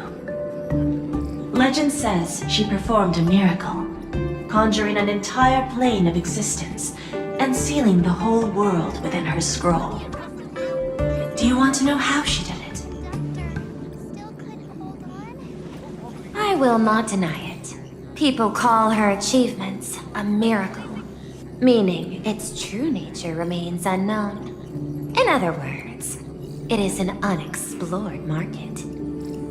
Understanding comes first, then investment. That is the natural order. Perhaps this is why Diamond chose you. An Intellitron devoted to results and efficiency. Cast into a realm sustained by imagination. The 10 Stonehearts await a metamorphosis. May you find your own pearl in this strange and dazzling sea. Thank you, but my mission is to oversee the progress of the Phantasmoon Games. Personal growth is not part of the task. Jade, allow me to point this out. The 10 Stonehearts are 10 independent decision-makers. Your attempts to bind people together will only prove counterproductive and bring needless loss. As always, I follow the optimal choice, neutrality. That is also my answer to Obsidian. A flawless reply. Your cool logic is always captivating. Lady Pearl, that Express Navigator has come to see you. It seems we no longer have the leisure to speak of art. This is all I have to say. Tell Diamond, I will fulfill my duty of strategic investment.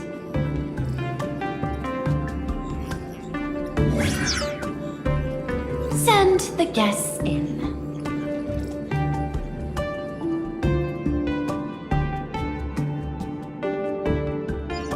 Both of you, please, come in. Forgive the sudden visit, and thank you for receiving us. It is not sudden. In my deductions, a visit from the Express crew was an optimal choice for achieving effective communication. I am glad. Everything is proceeding smoothly. To skip the formalities would be best. I imagine that, at your core, you're already well aware of our purposes. I know that you have come for the Anti-Destruction Alliance. The probability of refusing the proposal stands at 91.2%. Can you tell me why?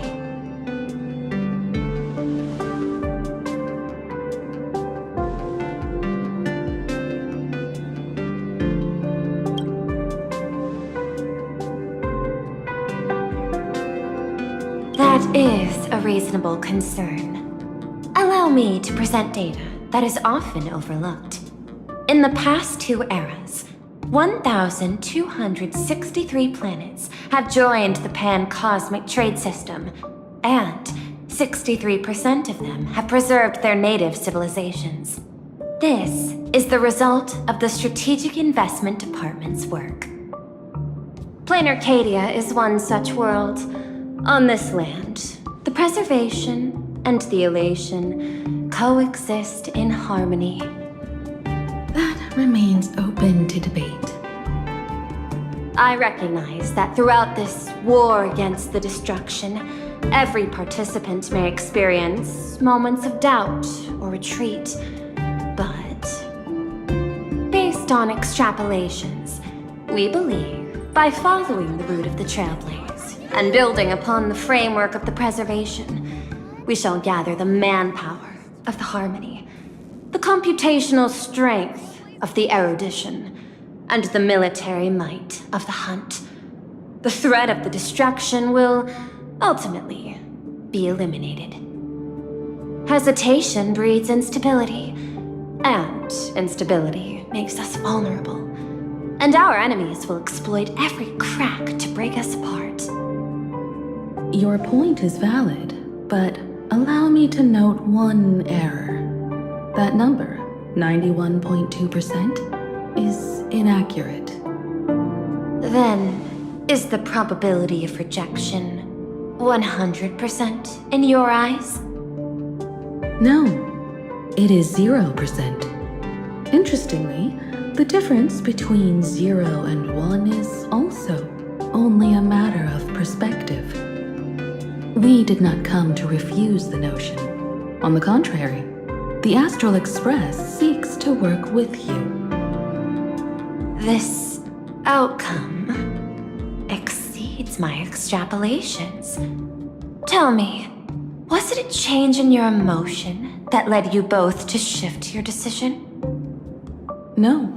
Actually, your earlier perspective inspired me.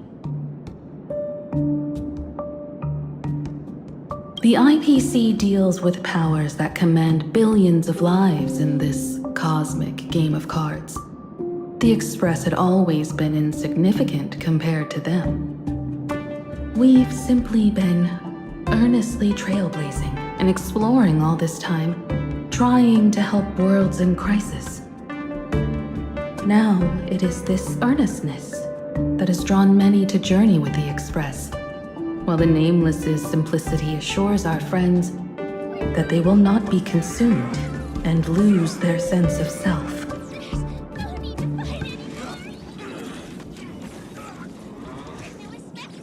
That is why we came to you, Miss Pearl. Please set aside your role as one of the 10 Stonehearts and imagine this possibility. To fight against the destruction, there is no need for an alliance. What we need is to stand by each other. The IPC may not stand as an ally of the Express, nor might the Strategic Investment Department. But you can. Work with the harmony, calculate alongside the erudition, help aim the arrows of the hunt, and build the steadfast shield of the preservation.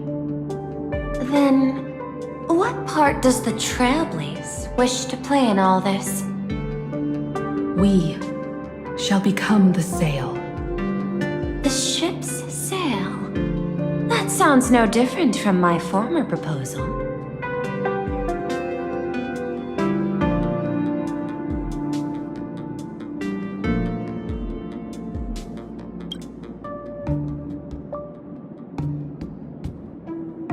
Interesting. Logic reminds me that those words you spoke are little more than rhetoric. However, I will follow the optimal decision. Neutrality. You mentioned that the IPC has never changed Planacadia, and it still follows the path of elation. But in my eyes, Planacadia has not been altered because it still has value. Just like the Astral Express. The IPC intends to use the Phantasmoon games to reach out to an Eon and draw them in. Am I right? That involves classified information. I have no comments. However, since Miss Himiko is open to cooperation, I can share more within reasonable limits. This way, guests.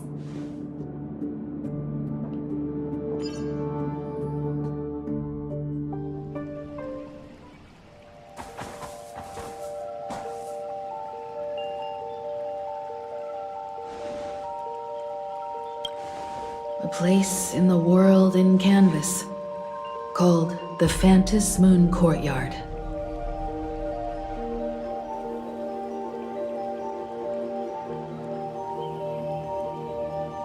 This ancient tree has stood for 1,000 years, blooming only on the eve of the games. According to ancient texts, this is the heart of the Phantom Moon Games ceremony. 8 masks, 8 supplicants. When people don the ancient masks in the near future, the altar will also reveal the masks' forms. Then, the games shall begin. I've been told, Miss Himiko, that Graphia's blood courses through your veins. The messenger of the hunt is here as well at this moment. This ceremony, to compete for the elation, is but a reflection of cosmic politics. In that case, why not use the result of the Phantom Moon Games to decide whether the Express will become a sail or a banner?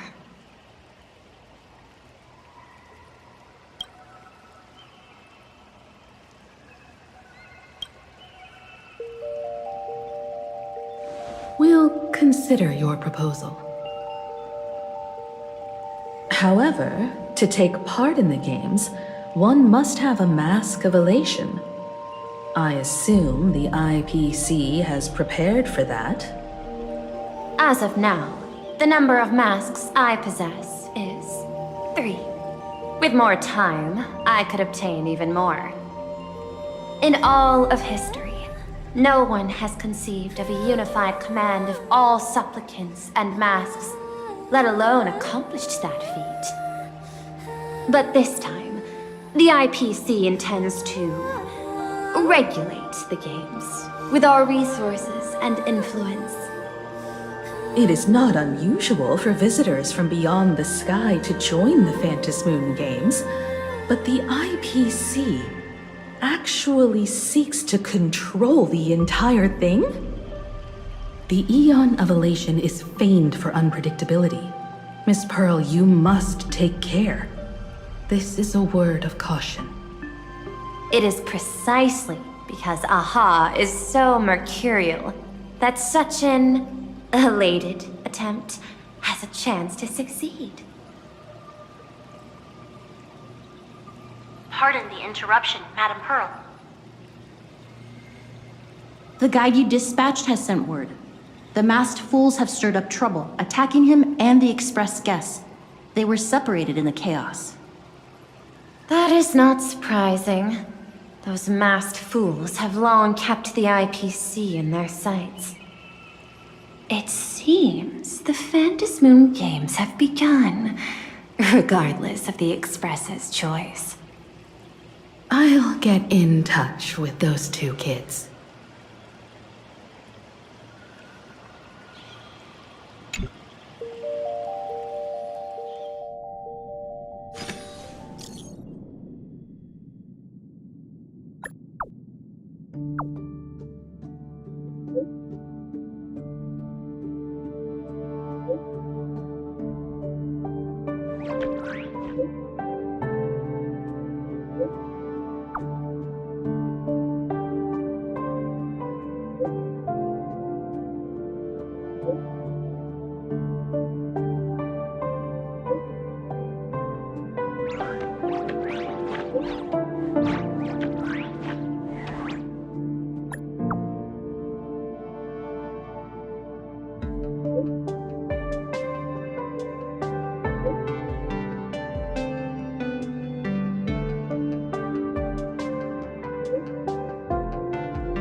Miss Pearl, Welt and I must take our leave now. for the sake of security. Are you both leaving already? I had another plan in mind. To speak with Miss Himiko about the art history of ancient Benzai Tengoku. Especially your ancestors' final work, World Breaker Waves, and her unparalleled mastery of imagenesis art.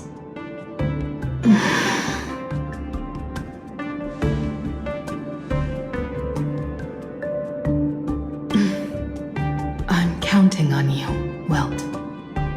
Mr. Yang, please accept this gift before you leave.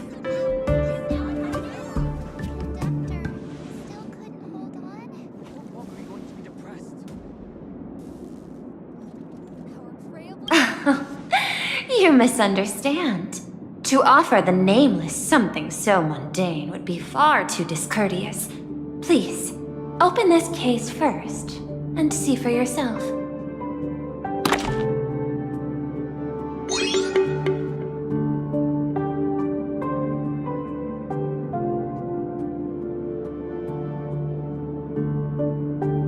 I am aware. Mr. Yang has an expert understanding of robotics. I chose this gift especially for you, and I hope it pleases you.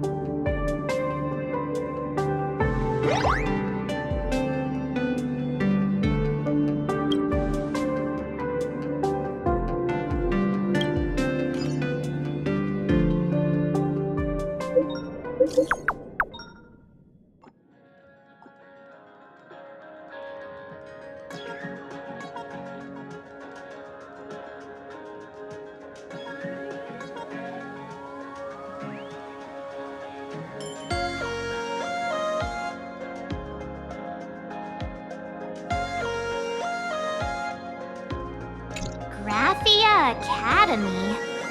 What kind of place is that? It is a school that trains artists, and it's quite well known in this world. We need to wait for someone there? Do you know the way, Miss Kuchiba? Allow me to guide you both and ensure your safety along the way.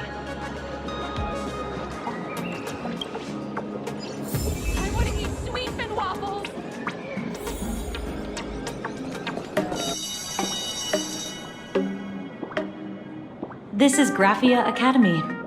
You can wait for your companions here.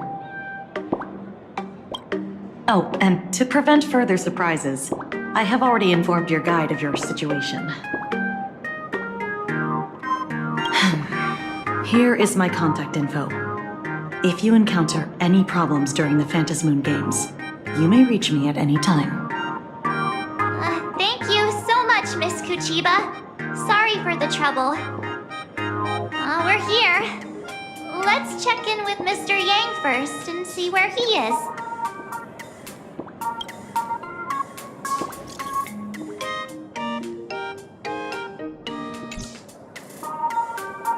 Mr. Yang still hasn't replied?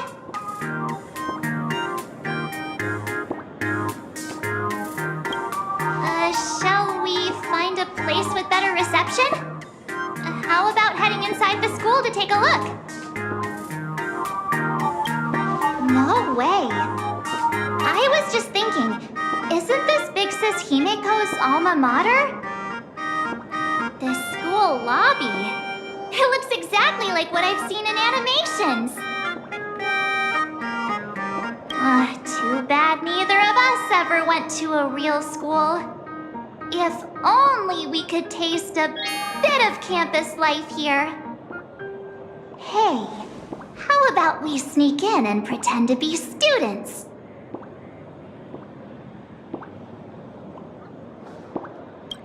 Oh, please. We only spent a few days at Paperfold University. Where did you even buy that diploma? Well, since we can't contact Mr. Yang yet, why don't we stroll around and keep an eye out for him? Maybe he's already here somewhere.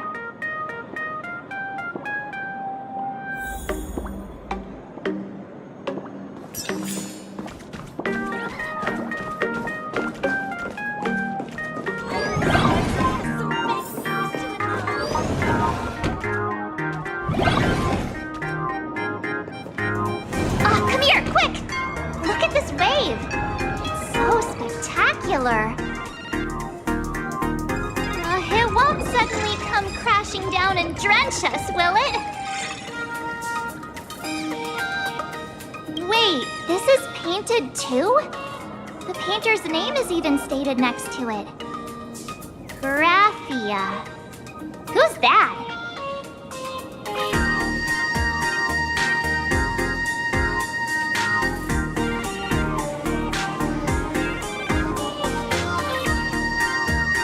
March 7th and Company. Your transfer procedures have been completed. Please proceed to the Dean's office. Transfer procedures? What's going on here? Let's go take a look, shall we?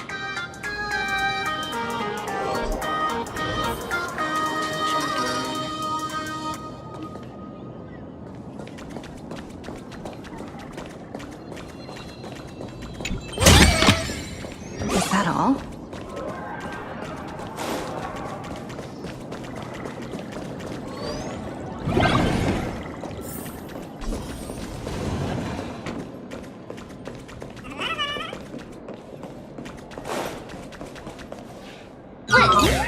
What the heck? Why is Scott here?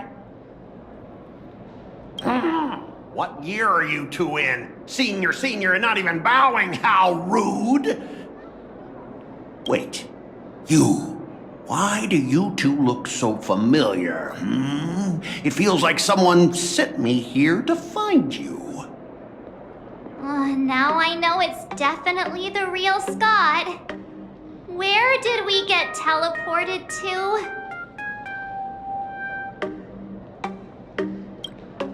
Well, I don't want to go to the same school with someone like that.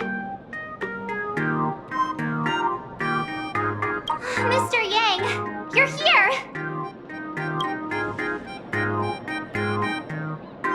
That was Scott.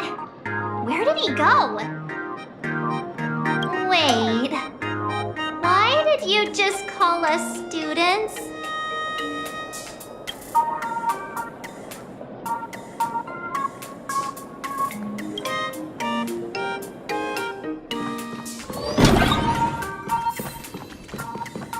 What's this transfer business all about? Well, starting from today, you two are officially transferring to this academy to begin your brand new school life. Sparksy! Yoo-hoo! My good classmates, we meet again. What are you doing here? What news on the net could possibly escape the all-knowing digital fairy Sparksicle?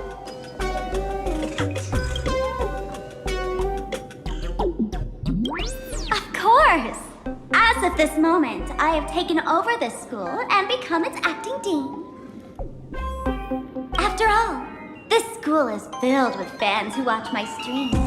A little cognitive adjustment is all it takes to make plenty of them do whatever I want. Huh? Why the hostile stares? Surely you're not thinking of roughing up the dean? All right, relax. How about forgetting the Ventus Moon games for now? Instead, throw yourselves into a carefree, cozy, romantic, and enthusiastic school life!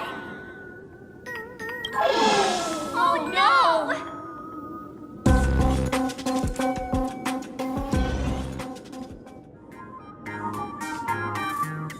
Wake up! Wake up! The teacher's here!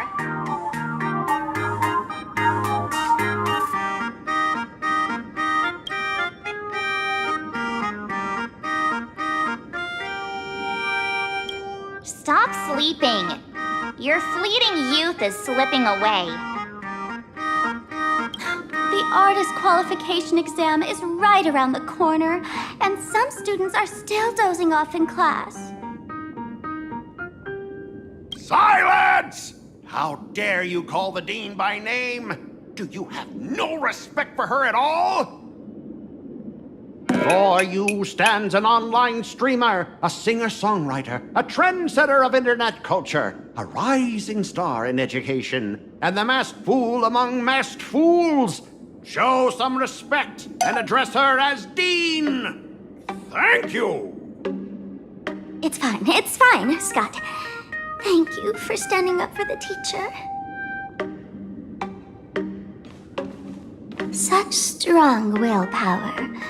No wonder that outdated model wanted you in the Phantasmoon Games.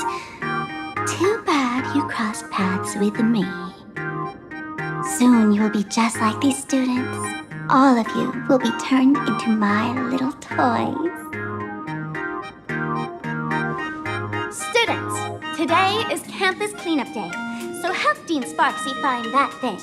Search places like the archive room from top to bottom. And teachers are all required to pitch in as well. If anyone spots that truant teacher, be sure to tell me. I will reward obedient students handsomely. Okay. If not for Miss Sparksy, I would have beaten you to a pulp right now. Scott, it has been 2 years since that baseball club incident. Are you still holding a grudge against her? Ha! Easy for you to say. If it weren't for this one, I would already have made my mark at the school sports meet. That jerk crushed my baseball dreams! Huh? What do you mean, that's it? Were you planning something even worse for me? Just last week, when I was about to confess my feelings, you folded my love letter into a paper airplane and sent it flying into the toilet. And when I tried to fish it out, the girls in class completely misunderstood me. Listen up. I'm here to challenge you to a duel. After school today, I will be waiting on the rooftop. Do you dare to come? You two, out of my way! I'm done with class! School? Students?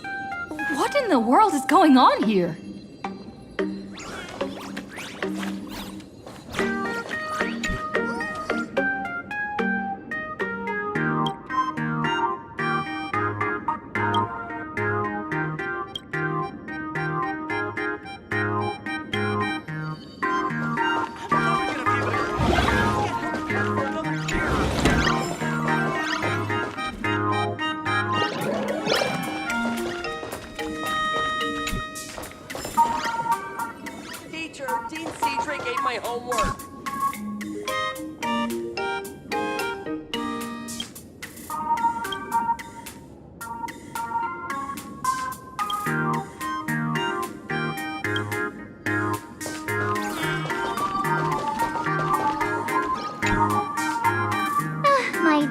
Classmate, you're acting kinda strange today.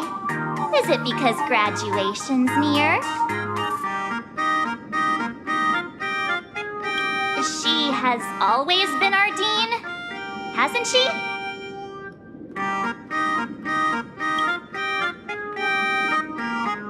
You stumped me there. At our age, what else could we be but students here? Don't tell me. Did the pressure of school make you lose your memory? You can't fall apart now. Actually, we just got our class photo developed. Let's use it to jog your memory. Look, this is our class photo. Does it bring anything back to you?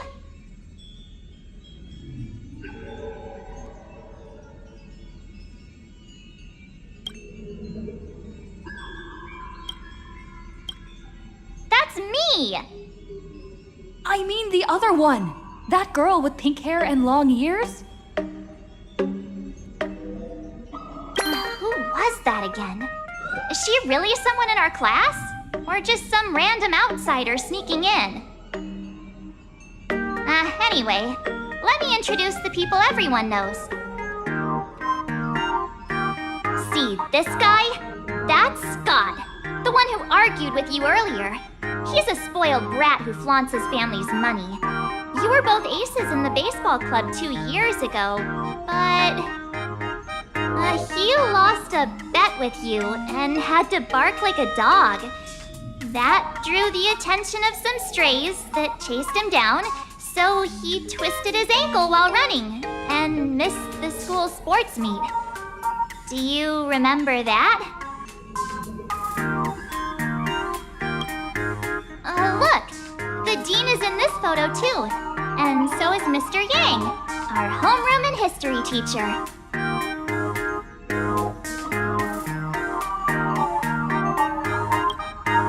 Yeah, I think that's right.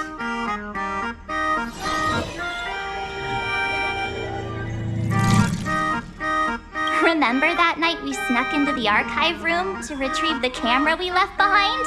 And that time you bravely stopped Scott from bullying the underclassmen. We've shared so many wonderful memories in this school. Don't tell me you've forgotten them all. Yeah, I think that did happen. No wonder Scott hates me so much. See? I knew you'd remember. Nothing sparks our memories better than Scott's barking like a dog. With graduation just around the corner, these are likely our last days at Graphia Academy. My classmate. Is there anything left you still wish to do here on campus?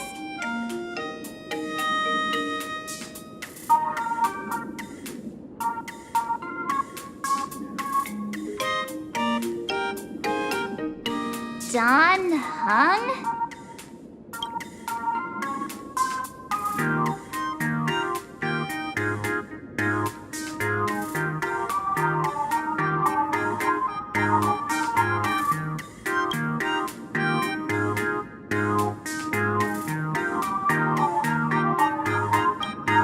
Anyway, even though our time at school is running out, we still have the chance to do something now, don't we?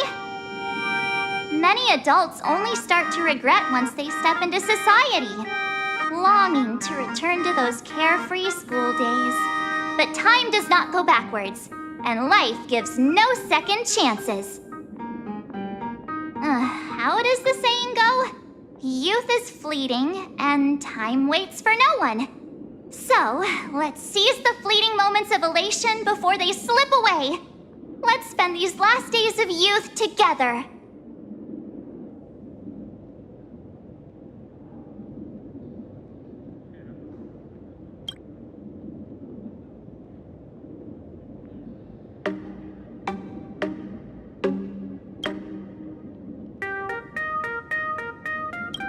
Who exactly was I supposed to find?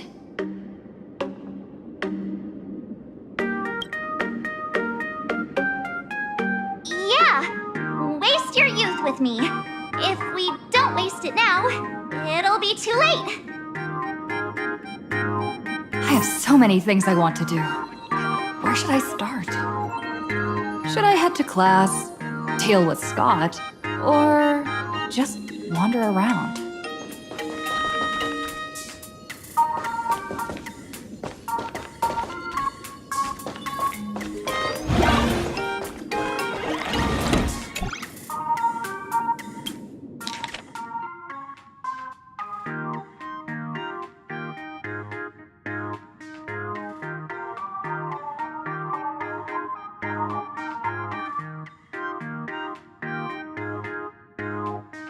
Next class is history? Should I go? Or check out another classroom instead?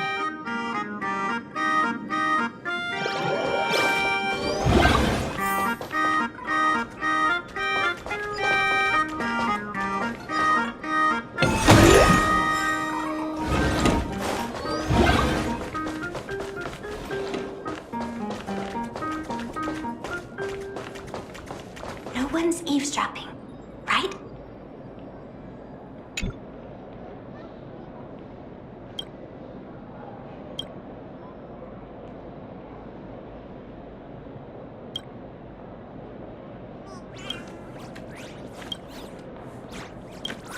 everyone's eavesdropping, right?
Am I seeing things?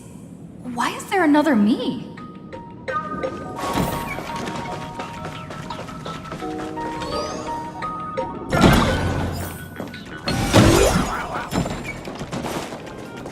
No visibility.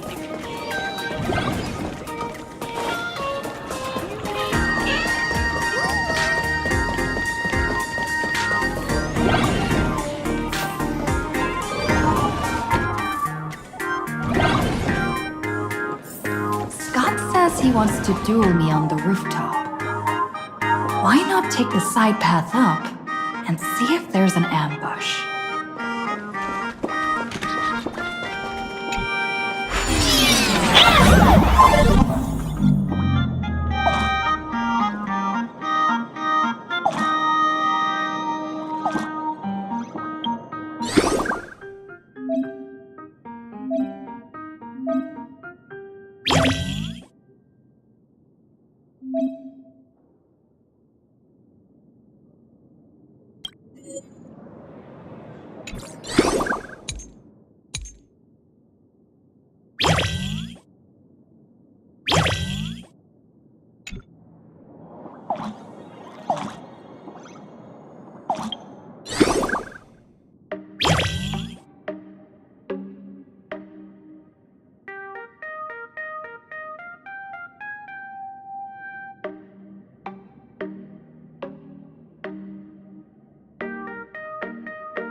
Jump even higher now.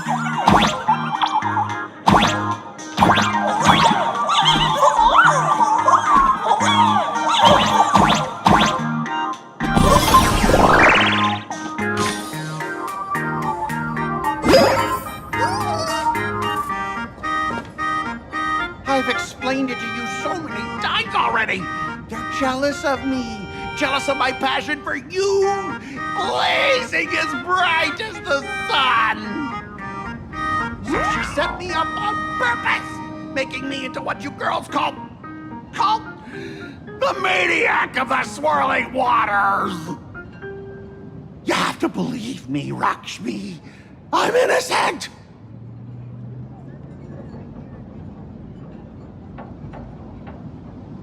This can't be the same Rakshmi Mr. Tail said was into Scott. Did she put on a few pounds or something? Wait, who's Mr. Tail supposed to be?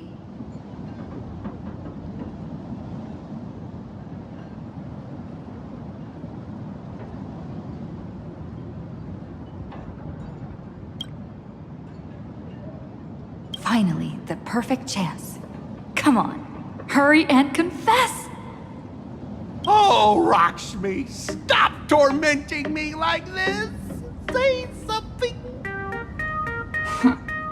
Scott, did it ever occur to you that the gray-haired human you say is so jealous of you might actually want to possess you?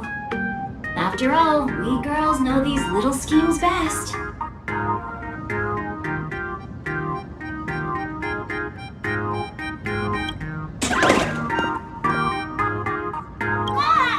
Someone else hiding in the shadows!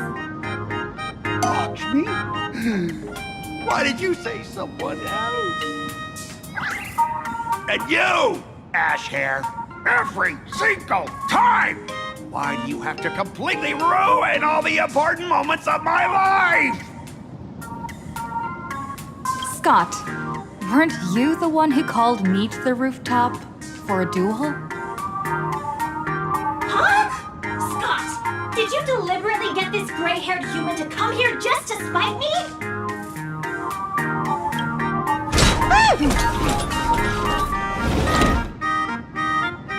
No! I challenge you to a duel.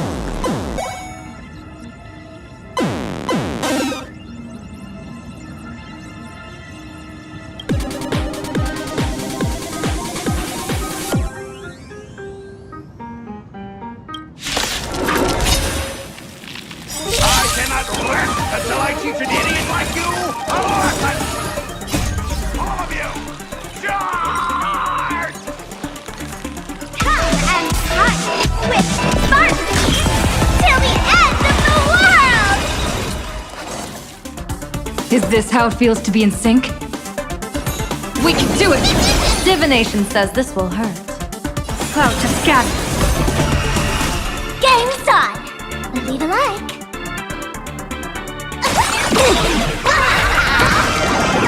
Best of luck.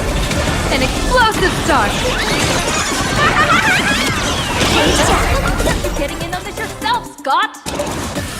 This is justice by numbers. Understand the rules of a duel.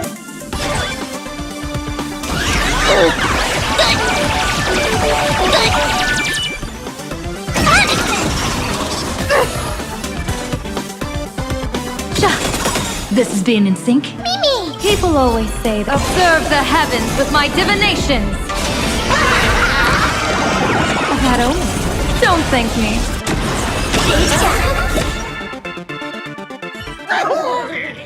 All right, enough! Please, I'm begging you, ma'am. It's over! My campus romance and the gang I built with my own hands. You ruined them all. Are you happy now?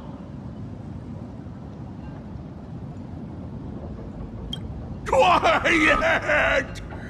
I need to calm down. You stay away from me.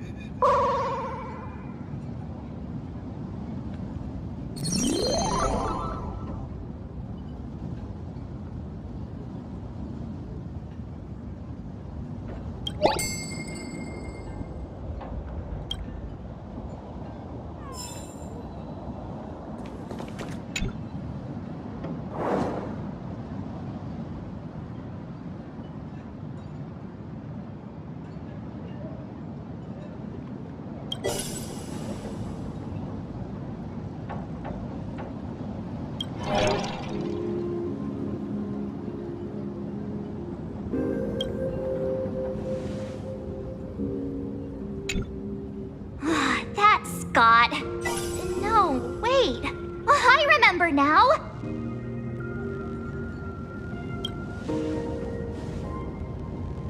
We found Mr. Yang in the dean's office, but Sparksy suddenly popped out.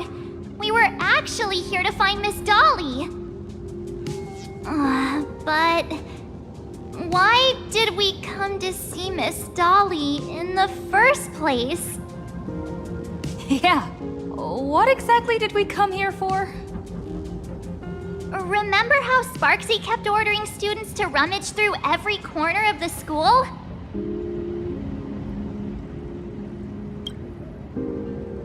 Students, today is campus cleanup day, so help Dean Sparksy find that thing. Search places like the archive room from top to bottom. Maybe we should check out the archive room she mentioned.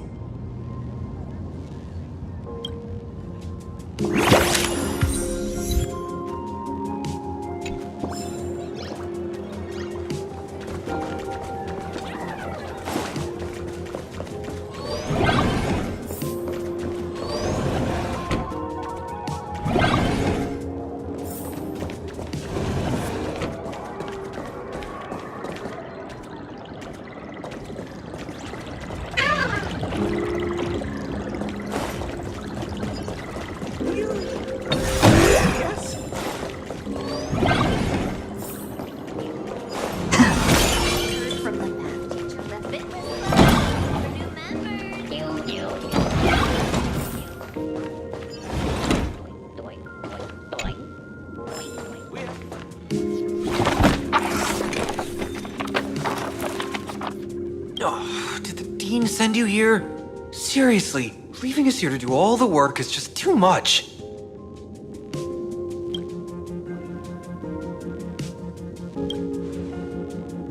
What's going on?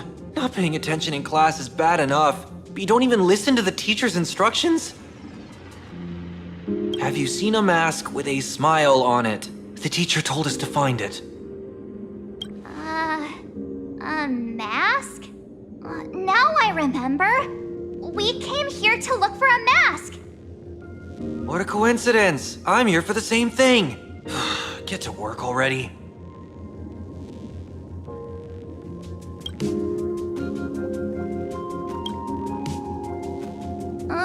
Do you know which teacher is Miss Dolly? How should I put this? She is such a unique woman. Super unique. Once you meet her, you will never forget what she looks like. Whoa. How beautiful is this Miss Dolly? Huh? Beauty and Miss Dolly have nothing to do with each other. If you have any group photos or faculty event pictures, I can point her out to you. But seriously, are you going to help me with this work or not? March, didn't you show me a group photo earlier? I have a class photo right here. But it only shows 2 teachers. Seriously? There are 3 teachers in this photo. Isn't Miss Dolly right here? Wait, that's Miss Dolly? She's a charm doll? Probably the teacher who's worked the longest out of the entire staff. Wait, don't tell me you've never taken her Imagenesis class. I finally remember it! Himeko told us we must find Miss Dolly and take the mask back from her. Darn it! That wretched Sparksy had us running in circles! March, what happened to your power of the remembrance? How could you be led around so easily? It must be because I'm so passionate about learning. That's why I fell into the illusion so fast. Wait, you didn't notice it either, did you? 2 years of studying were nothing but an illusion. At most, we've only been trapped here for 2 hours. It's not too late to act now. Now that we know what Miss Dolly looks like, it's time for me to step up.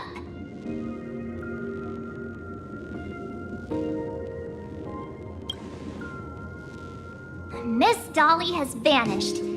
Either she's been captured, or she's actively hiding from Sparksy. All we need to do is find her. I'll show Sparksy how the power of the remembrance should really be used. It'll just cost us some film. Even though Miss Dolly is in hiding, we can still capture her lingering memories. Follow the trail of these memo sprites.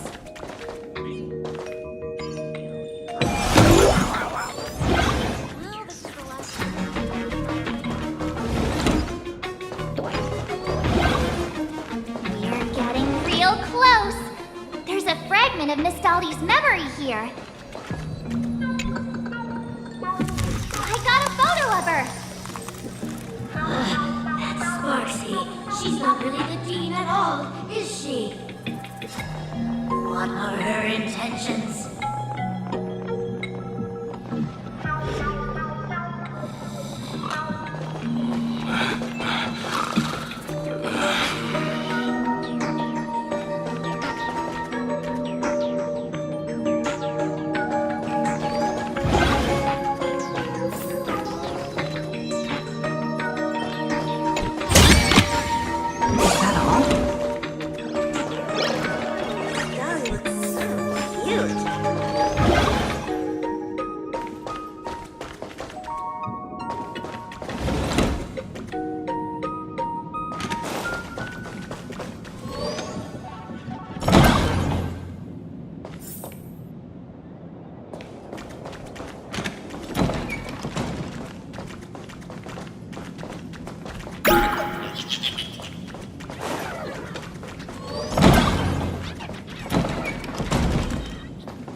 He is searching for me. I must stay hidden. Seal off the Imagenesis classroom. Can't let her find me. Found it. Let's go. We have to get the mask before Sparksy does. The door to this classroom... it's locked. Just as I thought. Better look for another way in.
Planacadia Academy.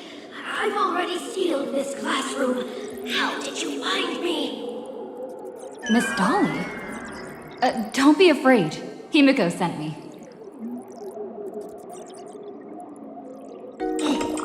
Give up. I will never hand over what she entrusted to me to outsiders. That imposter teen outside is rummaging for it too, right? That's right. The masked fool Sparksy pulled off a takeover of the Academy. It took me so much work to find you. I'm one of the Nameless on the Astral Express. And right now, I'm the only one who could protect you. Please, you must trust me.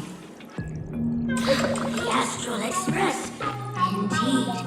I read about its arrival in Planacadia in the papers and saw it on TV recently.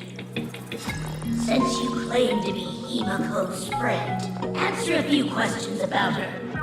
If your answers are correct, I will entrust you with the mask. I'm ready for this. Fire away. What kind of coffee is Himiko's best at brewing? Wait a second. How could you ask such a question? Don't you know her coffee is absolutely undrinkable? Looks like you've suffered from it yourself. Then here's the second question. What kind of people does Himiko hate the most? A real chatterbox with a silver tongue. Word is, she even managed to kick a Nameless off the Express because of that. I may not know much about her time on the Express, but that does sound just like the bossy vibe she had back in school. Very well, I can almost trust you. The final question. Himiko experienced the greatest regret of her life during her time at this school. What was that? Who knows? Could it be about that time she got a stylish short haircut to keep up with the trends? She actually told you that story. It seems you really are her friend. But that's not the answer. Huh? Did I really get played by that guy? It isn't that you were wrong. Perhaps Himiko never told you. Now that I think about it, she might never bring herself to share such a burden. The thing she regretted most must be what happened 15 years ago. No, better not bring that up. I believe you. You truly are Himiko's friend. Then,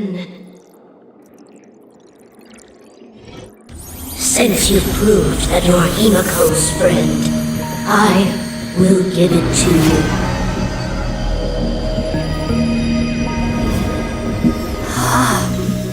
Wait, if you're right next to me, then who's this? Thank you, Miss Dolly.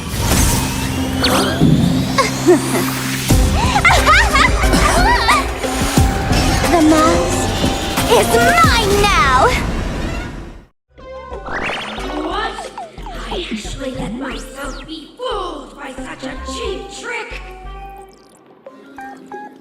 You two came much too late. Sorry, Miss Dolly. Darn it! Sparksy got ahead of us again! But how could she know so much about Himiko? That man with glasses seems to have no issues with becoming a teacher. Once I took your forms and chatted with him, I got everything I wanted to know. Sometimes trust among companions can be quite dangerous. Now you've done it!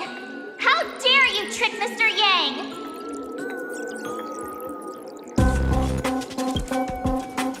Swapping avatars is as easy as slipping on a shirt for a streamer. Most people only care about appearances anyways. Isn't that right, Nameless? You have really made me angry. She can't run away anyway. So, why don't we take the mask from her by force? Woohoo! Congratulations! You figured out my weakness. The mask of elation that has been worn is like a clip movie ticket. It only belongs to the one who used it first during the Ventus Moon Games. Seems you're completely unaware of such a simple common sense. How sad.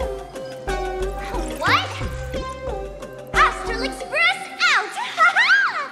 The only one worthy of joining the games is the adorable Sparksicle. Now then, it is time to treat my fans. You two will stay and witness my Sparksicon that I've carefully prepared, right? This will be a spectacle that shakes all of Planacadia to its core. A grand performance unlike any before. It's brought to you by Sparksicle and live-streamed across the entire web. You don't need to know the program list, because I will erase the last residues of resistance and hostility in your hearts and turn you into my loyal fans. My dear fans, time to prepare. Carry out these two noisy haters for now. I have more important work to attend to.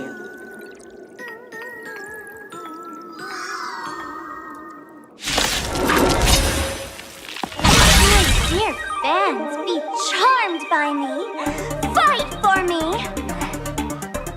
Give me all your joy, sorrow, and obsession. Give me every last drop of it. Give me your wish power! Troublemaker, I'd like stars favor us. Was that him? But so ill, reviewers. I've kept you waiting. I'm the best of the world! Reckon I'll win?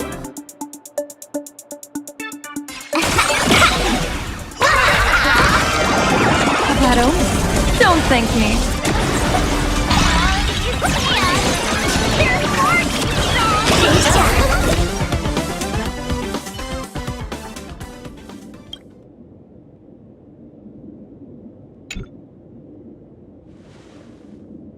Is this the archive room?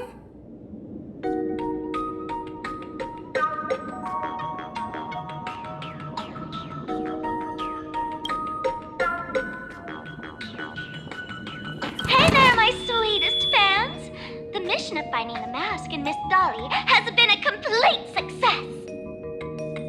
But just moments ago, a gray-haired, black-hearted hater slipped into the academy, plotting something dreadful against Sparksicle. I am so scared. You won't stand by and let the adorable Sparksicle be hurt, right? Where could she be hiding in the school? Please? Let's root out this villain together! Everyone, let us drag that intruder out!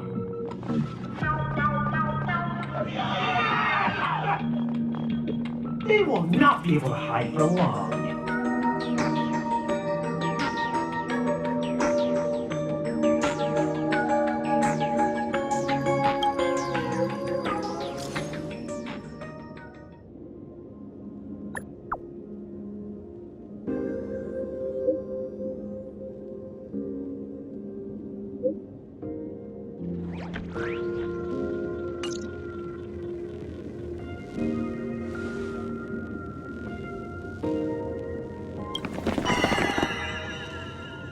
Hiding won't save you. We will drag you out soon enough. Have you reached the end of your rope?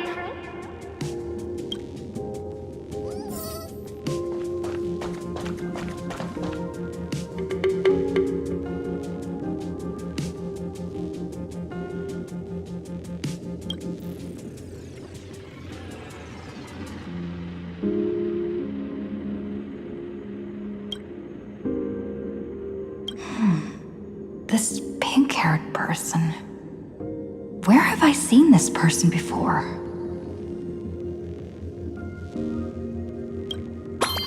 I remember now! She's the fox girl in the class photo! So you actually managed to remember. Seems like this is what they call in comics a fateful encounter. You stumble into a bit of trouble and I will happen to show up here. Hey, come a little closer, will you? Come closer. Even closer. Don't be so scared. I don't mind. Oh, shoot. I think I'm stuck inside. Give me a hand.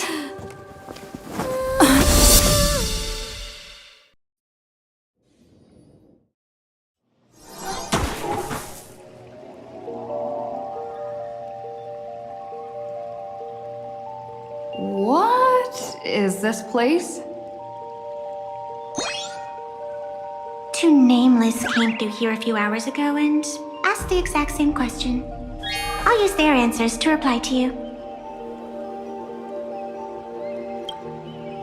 This is a place in the world in Canvas, known as the Phantom Moon Courtyard. According to ancient texts, this is the heart of the Phantom Moon Games ceremony. Oh, and one of those nameless is playing the part of a teacher at the school. Oh dear, was that a spoiler? That's not good. Greetings, protagonist.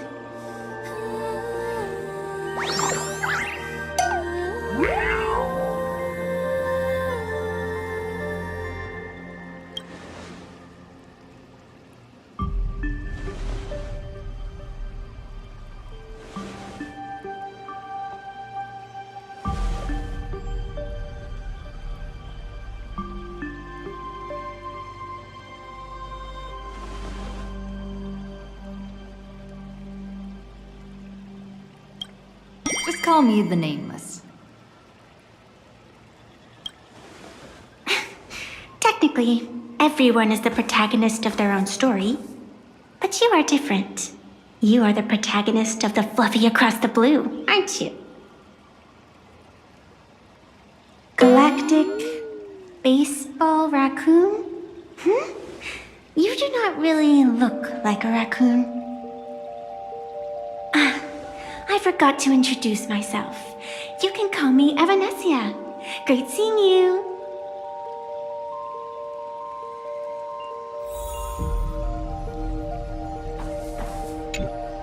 The first supplicant wearing a mask has appeared.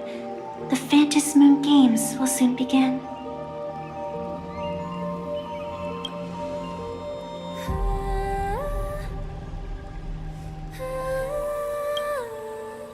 Do not be afraid. Just think of me as part of the audience. Like a reader following comics and cartoons. A bit of experience. Just like someone who has read enough comics can get superpowered battles and schoolyard romances without any instructions.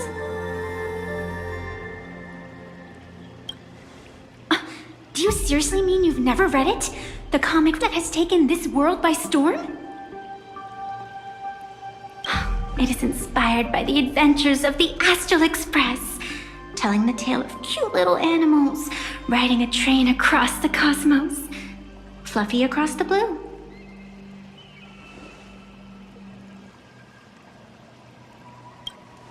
Of course, this is Planacadia.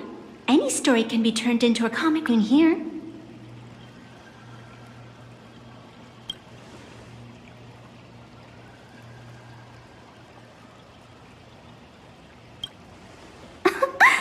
You are such a curious one. You were fleeing for your life a moment ago, yet now you can talk so casually about such nonsense. Is that really what matters right now? Still, that sense of ease. It is entertaining. Since you managed to amuse me for a moment, I will grant you a little aid. So, what would you like?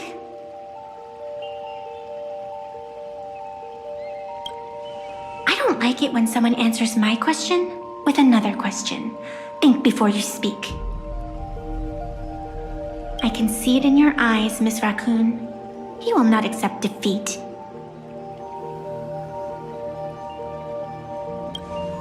That resolve is interesting. There will always be foolhardy supplicants donning the mask in these ancient Phantom Moon games, laying before the Phantom Moon their madness, fancies, and humor.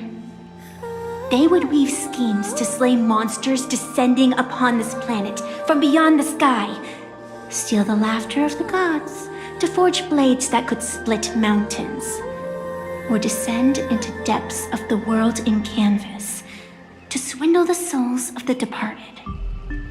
Such entertaining individuals have not appeared for ages. Perhaps you have a chance to become one of them? After all, you are the protagonist.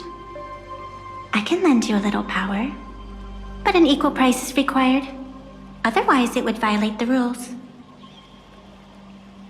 You must defeat the enemy who pursued you here within the next day and night. If you fail, your soul will be enslaved by her for all eternity. Do you accept?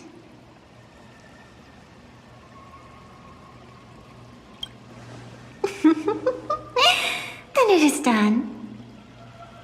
Phantom Moon above and sacred tree below, witness this oath at this moment. As constant as the vault of heaven, as certain as the moon's rise, let it be never forsworn. Now come, let me make you more of a protagonist. Yes, that's it.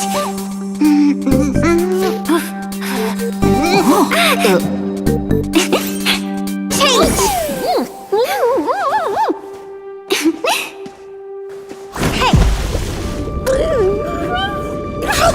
Huh? Where's this?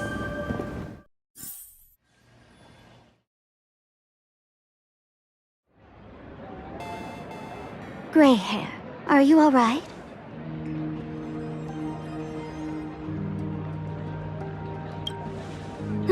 Can't say I am surprised. It sounds exactly like something I would dream of, and something she would carry out the moment she awoke. Still, it ain't too bad compared to the horrors that unfolded in previous Phantom Moon games. At least you still have friends willing to stand by you, right?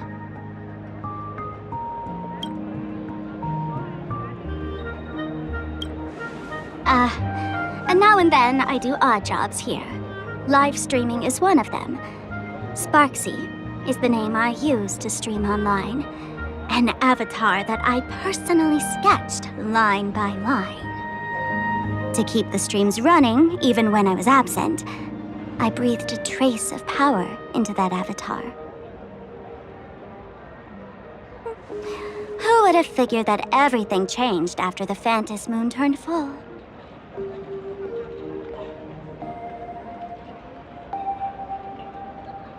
People offload their wishes and desires to her, and in the end, she too got consumed by these emotions.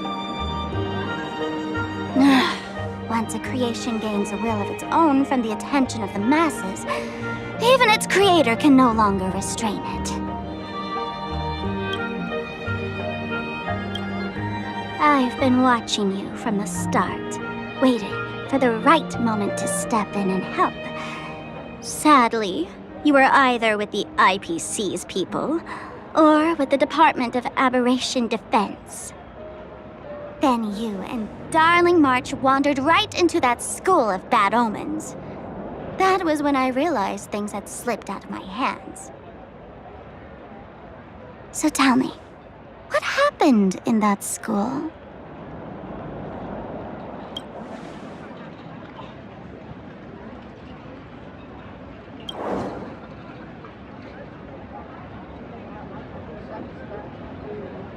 Is this the Mask of Elation? that grants entry into the Phantom Moon Games?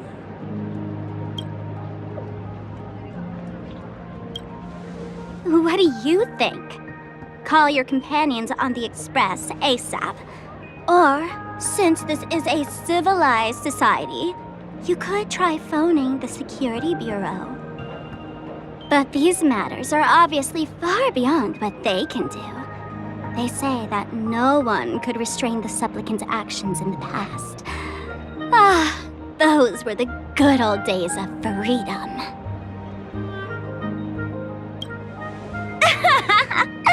Gray hair, you are so naive. You've been to countless worlds.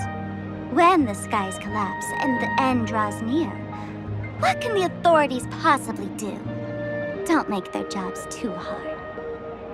The Phantom Moon Games are nothing less than a ceremony set down by the Master of Elation. Amazing miracles always appear in the world after every game ends.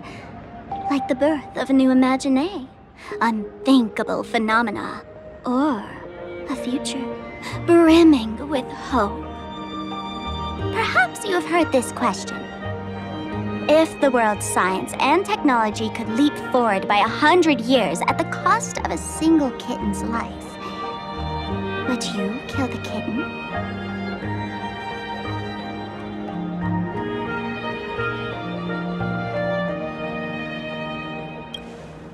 Natural disasters, traffic accidents, sudden illnesses. The number of deaths from such causes in this world could fill a small city every day. The Phantom Moon Games are just erasing one school from the map. Isn't that much better? You probably want to ask whether the worth of human lives can truly be calculated in that way in this ceremony, where we surrender that cost to purchase the future. No one knows. Whatever. This is not the time to debate over ethics. Gray hair, are you gonna save Darling March and Mr. Yang or not?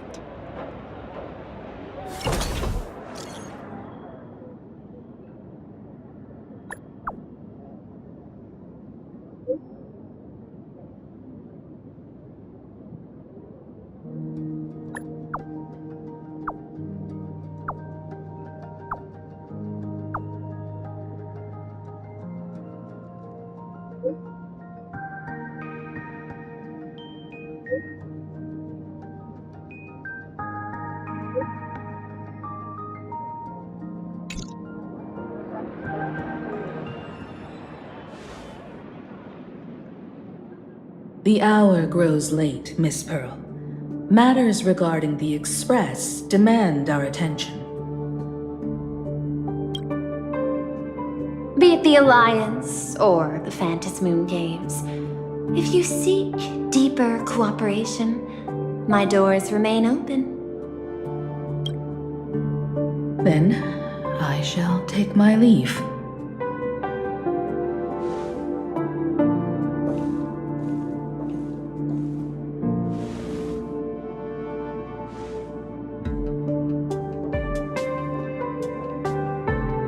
How intricate human social interaction models are.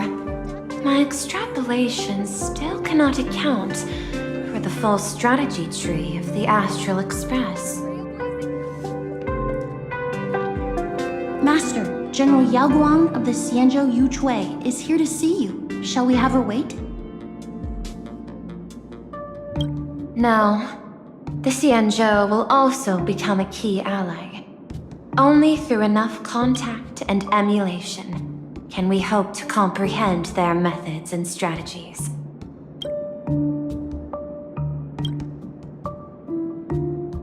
Conclusion. I don't think I'll be able to keep copying the painting for the rest of today. Let General Yao Guang in.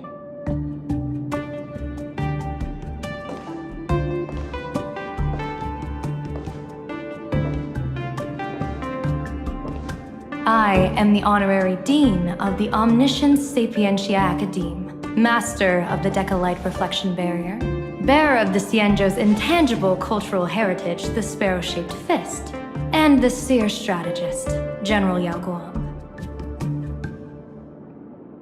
Thank you for seeing me despite your busy schedule, Madam Pearl.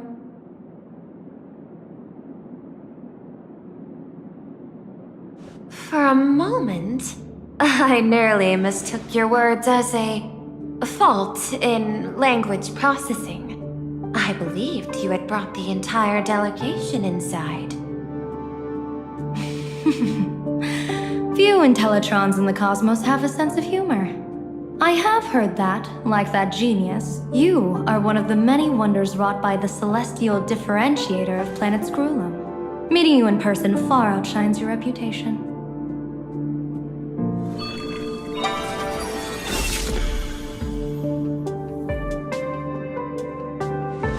Madam Pearl, seeing how you have a calculating look, and with your heart pristine and your outer form so dazzling, I could not help but cast a divination for you.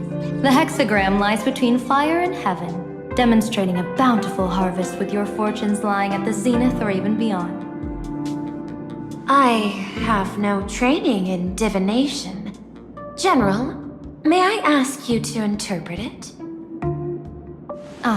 Then let me speak in terms even an Intellitron can follow. I extrapolated your fortune using the Cienjo's predictive algorithms. The result is 101111, a sign of great blessing.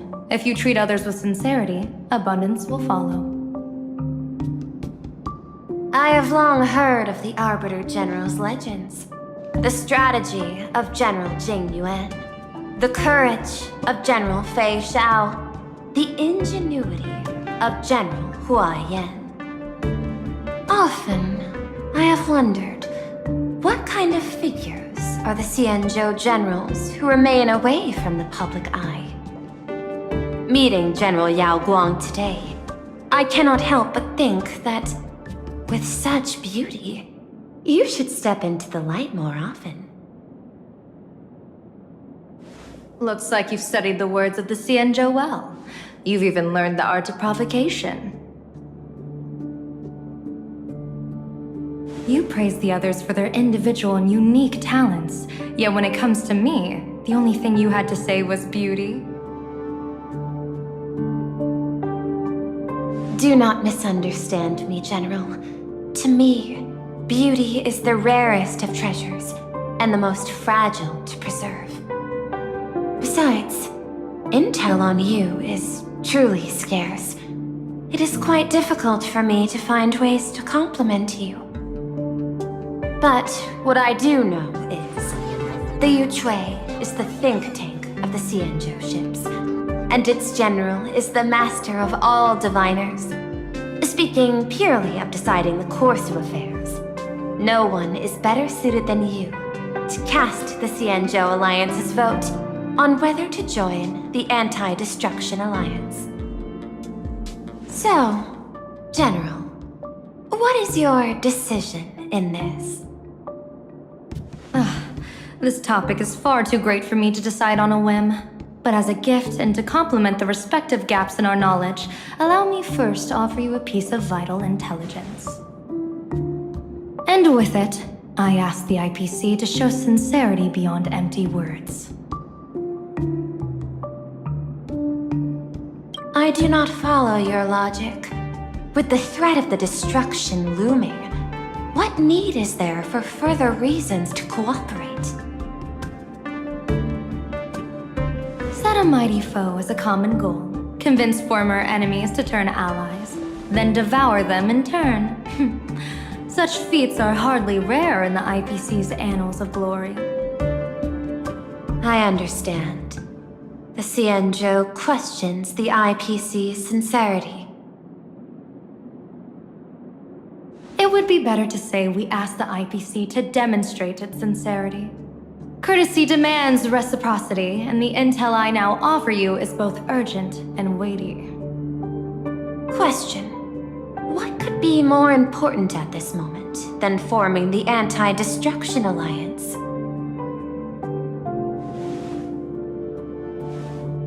Nanook won't erase the universe in the next few days, but someone else might destroy Planacadia within that time.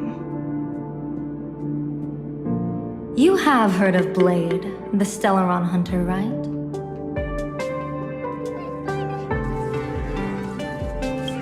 The IPC has long placed a great bounty on his head, though I have never laid eyes on him.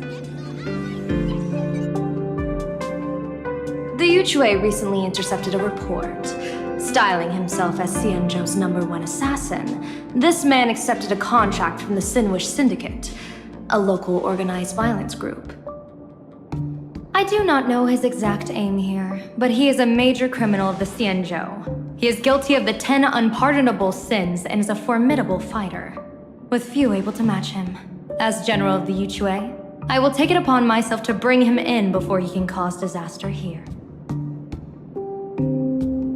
This planet, Ahatopia, is part of the pan-cosmic trade system, and Blade is a wanted criminal of the IPC. Since he has set foot here, he falls under its law. General Yao Gong, is the sincerity you seek for us to capture this man and deliver him into the hands of the Xianzhou? I hear the Phantom Moon Games are about to begin, with the entire nation awaiting it with bated breath. I imagine you will also find it hard to extract yourself from the festivities. If this cursed man were to quietly depart on his own at this time, would that not be a perfect outcome for all? This is my understanding. You wish for the right to act freely within Planacadia. Apart from this cooperation, what better proof of sincerity could there be before we join forces against the destruction?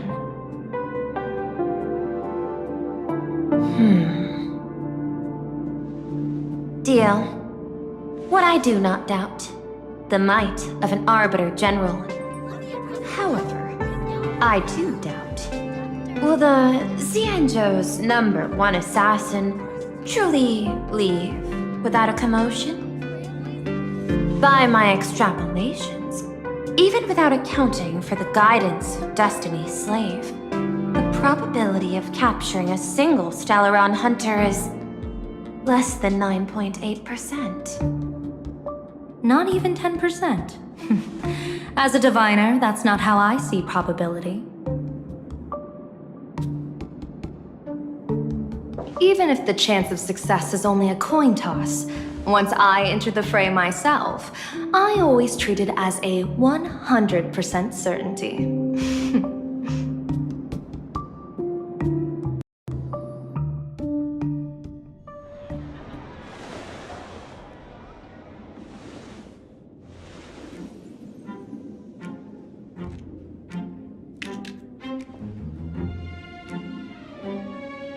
Is that even a question?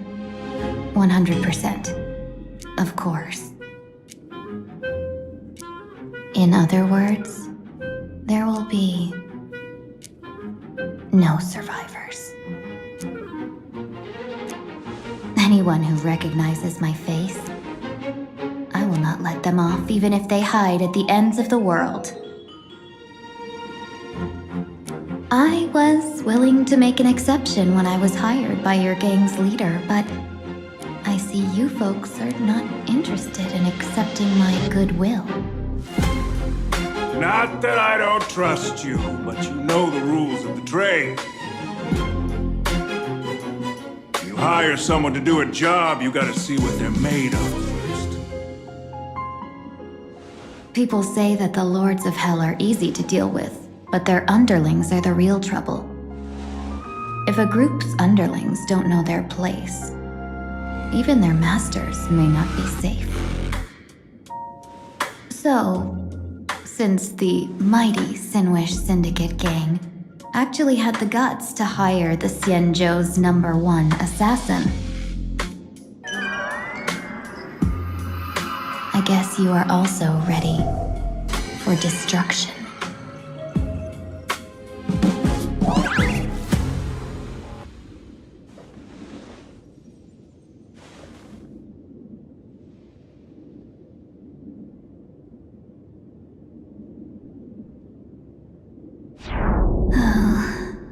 Years of wandering have given me nothing but exhaustion.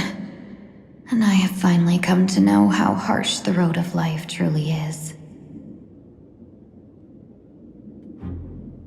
Impersonating the Xianzhou's #1 assassin. Madame Yao, you really stuck me with a wonderful task.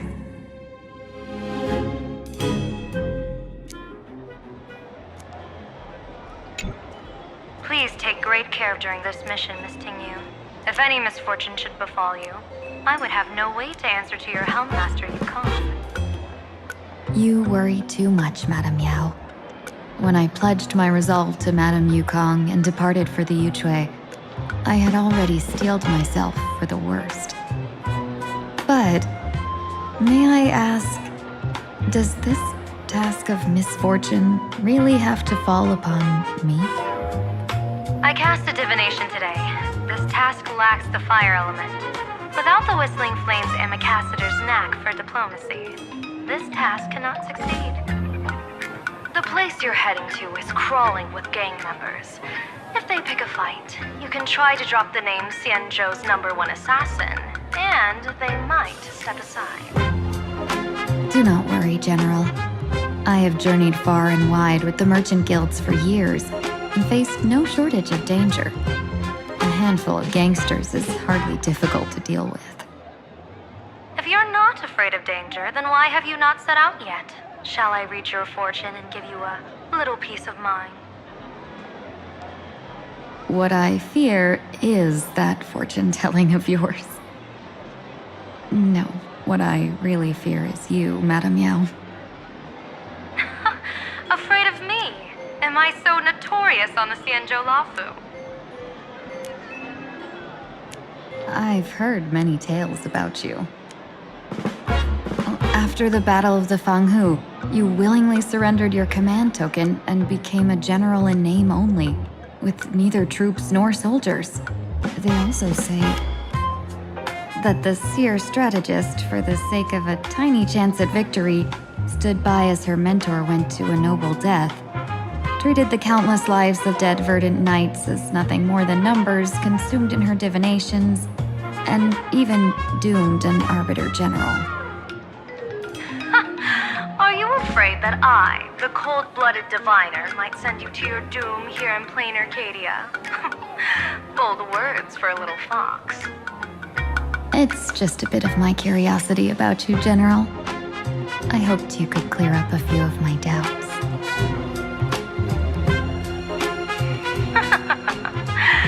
Seems like I wasn't wrong about you. Few can face a Xianzhou general with such composure and dignity. No wonder you can make such a bold statement. The gods use humans as pawns in their cosmic game, sacrificing countless innocent souls. Have you ever thought about making them pay? They say you survived a Lord Ravager's deadly clutches thanks to luck, but I believe it was your unbreakable resilience that carried you through. You flatter me, Madame Yao. One must glean some wisdom to be worthy of enduring such a life-and-death ordeal. If we surpass the gods only in cruelty and heartlessness, then that would be our complete failure, in my eyes. Excellent. I couldn't agree more. Miss Ting-Yun, you've passed the interview. Ever since I escaped death, I swore never again to be a pawn for heartless chess players. And Madame Yao, you've passed my test too. I know you're not interested in empty talk, so let's get down to business.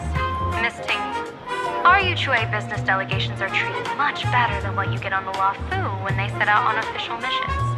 They get 5 meals a day. General, I really don't have such a large appetite. For the duration of the delegation's mission, you'll receive 6 times the usual allowance, and all expenses will be fully reimbursed. Such a generous offer. To be honest, that makes me even more nervous.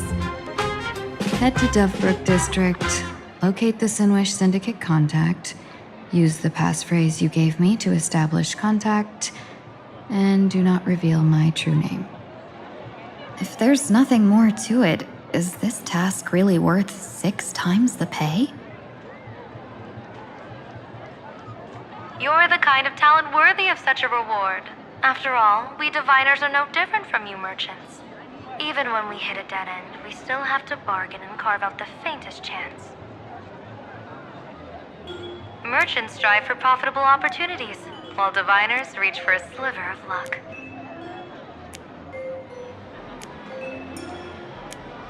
Looks like my mission bears significant weight in Madame Miao's reading of fate.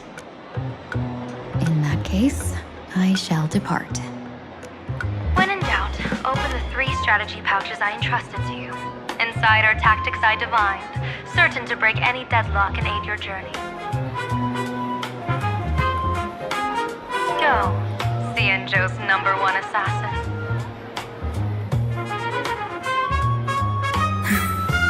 Time to get down to business. Where could the Sinwish Syndicate be hiding? The contact from the Syndicate should stand out.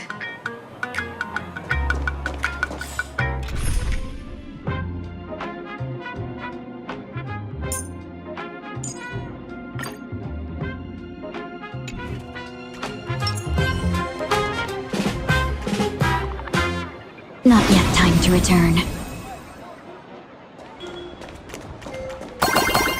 Blazing hot! Fire strong! Insanely spicy! Can you really handle the heat? Please, tell the boss I want to return to the Sinwish Syndicate. Ma'am, maybe it's time to rest in peace. Don't you remember dying during that mission a few weeks ago? The you right now is just a lingering obsession left behind after death. According to the provisions of the Fey-Kind Protection Act, ghosts are not considered the same as they were while alive. In other words, you are a new Imagine, barely 3 months old. Are you a lawyer or a gangster? I gave my life for the Sinwish Syndicate, and now you mean to shut me out? These two are members of the Sinwish Syndicate? Don't you get it? The old you's dead, and even your criminal record got wiped clean. The leader's trying to say that now you've got a chance to keep to the straight and narrow. You shouldn't come back to the gang. How am I supposed to convince you? Hey, Fox Girl, you eavesdropping over there? I'm just a Xianzhou person here to talk business. Could you tell me which way to the Sinwish Syndicate? I come from the Xianzhou to discuss a deal. A deal that wears me down, yet tears my enemies apart. Business? From the Xianzhou? The Sinwish Syndicate office is just across the river. Have a safe journey. He doesn't seem to have understood the passphrase. But the news that the Xianzhou's #1 assassin is coming has already spread through the organization.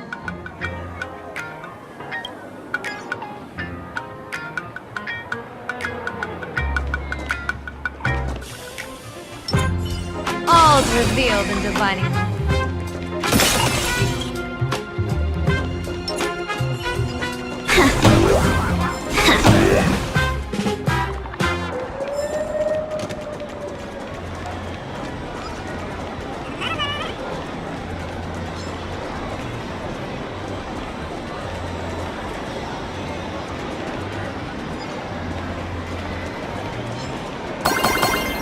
Those people over there.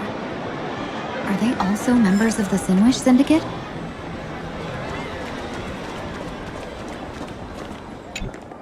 Bro, how much longer do we have to wait? What, are your legs giving out? Idiot. The boss told us to wait here as a show of respect. Now behave yourselves! Could that big guy be the contact from the Sinwish Syndicate? Hey, you fox over there. You've been staring at us long enough. Got something to say? May I ask, is this the Sinwish Syndicate's turf up ahead? Yeah, so what? I should act tough and say less than what I want to say. Since this is the Sinwish Syndicate's turf ahead, not only am I going in, you will invite me in with respect. What did you say? You're here to stir up trouble, aren't you? I come from the Xianzhou to discuss a deal. A deal that wears me down, yet tears my enemies apart. You're the guest our boss invited? Hold on. I nearly fell for that. Looking all delicate. How could you possibly be the Xianzhou's #1 assassin? Spill it! How did you know the passphrase? Why don't you take off your sunglasses and let me see if you still have your eyes? The Xianzhou's #1 assassin is nothing more than a nickname coined by the common folk. I have always considered myself a merchant. A merchant? Isn't a hired killer the oldest trade in the world? By the way, Mr. Imagine, do you know why they call me #1? You never miss a shot? Not quite. I kill in bulk.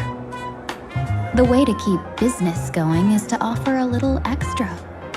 If they pay for one person to be silenced, I throw in 2 more.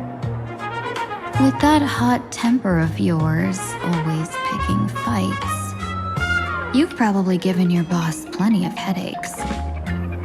I doubt the boss would mind if I took you as a bonus kill. You punk! How dare you disrespect the underboss! Shut up, all of you! The boss's orders come first.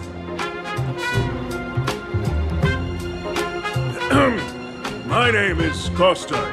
Sorry about my underling's rudeness earlier. I'll cut a finger off later to make amends. There's no need for that. I only collect heads, not fingers. No worries. It won't be my finger anyway. These brutes should be easy to handle. They've never seen the face of the Xianzhou's #1 assassin, so this'll be much simpler. What should I call you? Yelling assassin, assassin every time just won't cut it. Just call me the Tarrying Fugue. Terror in fog. That name oozes menace. Completely overwhelming. Now then, can you lead the way?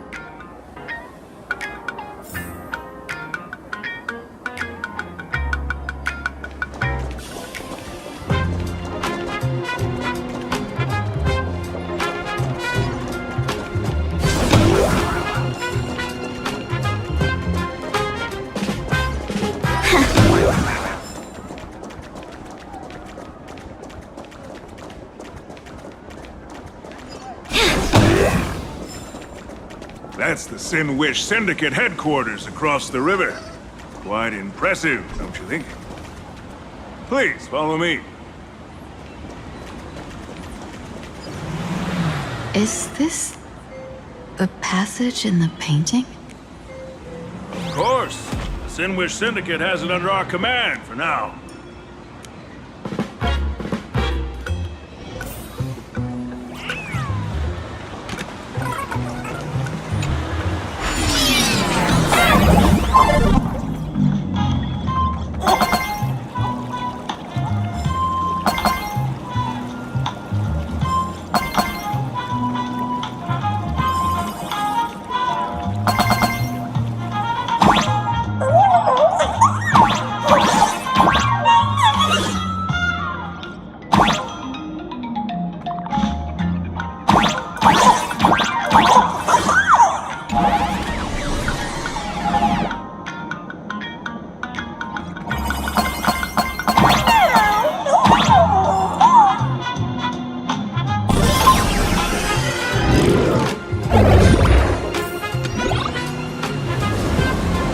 Underboss! You're back! Thanks for your hard work. Who's this for? Welcome home, Underboss! Is this the one the boss brought in?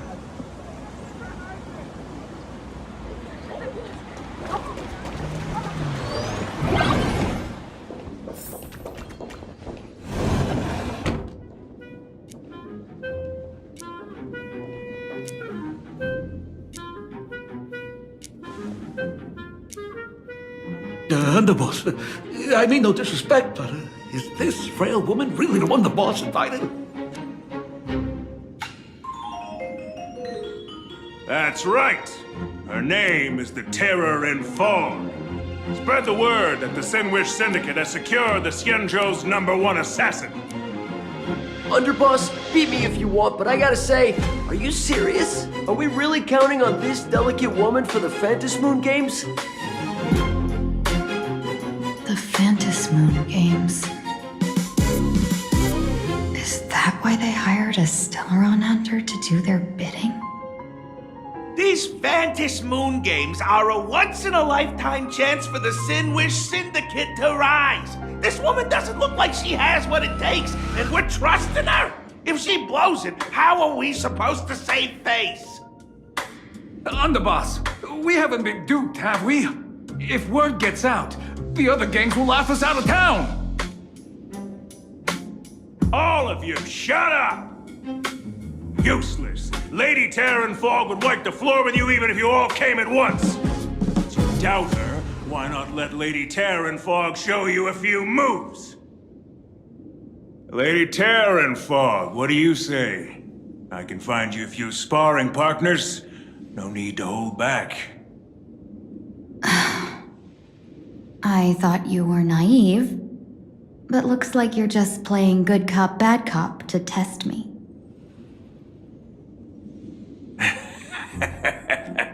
I'm neither good nor bad, just opportunistic. Still playing dumb, huh? Boss of the Sinwish Syndicate, your people wouldn't be doing this on their own. I know you can hear me. I came for business. Making friends would be a fine bonus, but if not, that's fine with me. If you still want this deal, cut the tricks. A real expert is something else. You speak with such overwhelming presence, though we barely understand a word. Come on, show us a move. We fight and bleed every day, and that's the only way we'll be convinced.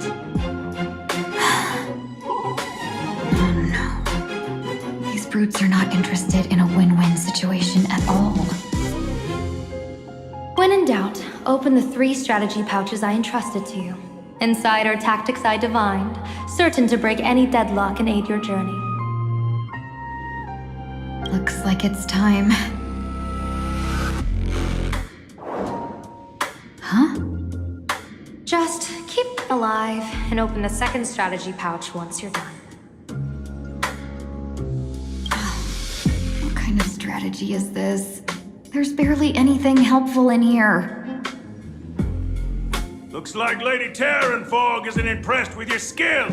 Out of my way! When I was young, I dreamed of becoming a musician. But fate had other plans, and I was dragged into a world of violence.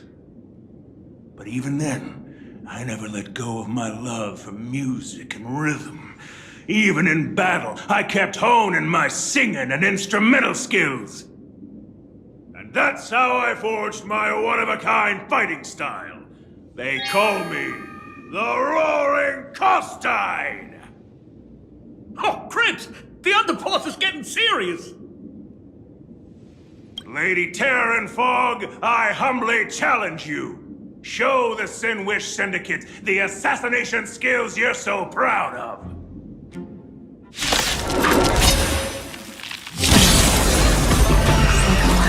Hold back against these reckless brutes.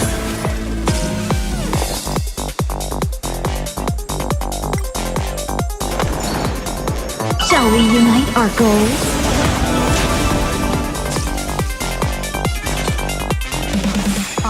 clouds have scattered! People always say that the will of heaven can't be overturned.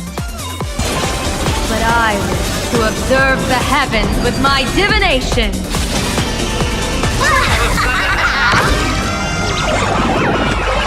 Here's a bad omen slip. No need to thank me! I'm telling you there, the next winner is you! As expected of the terror in fall.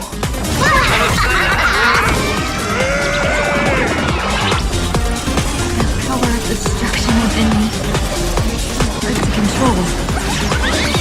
And now, use everything in my power to keep them alive, as you said.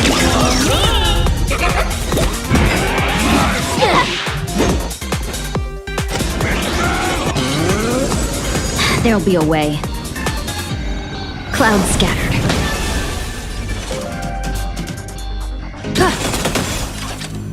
Want that?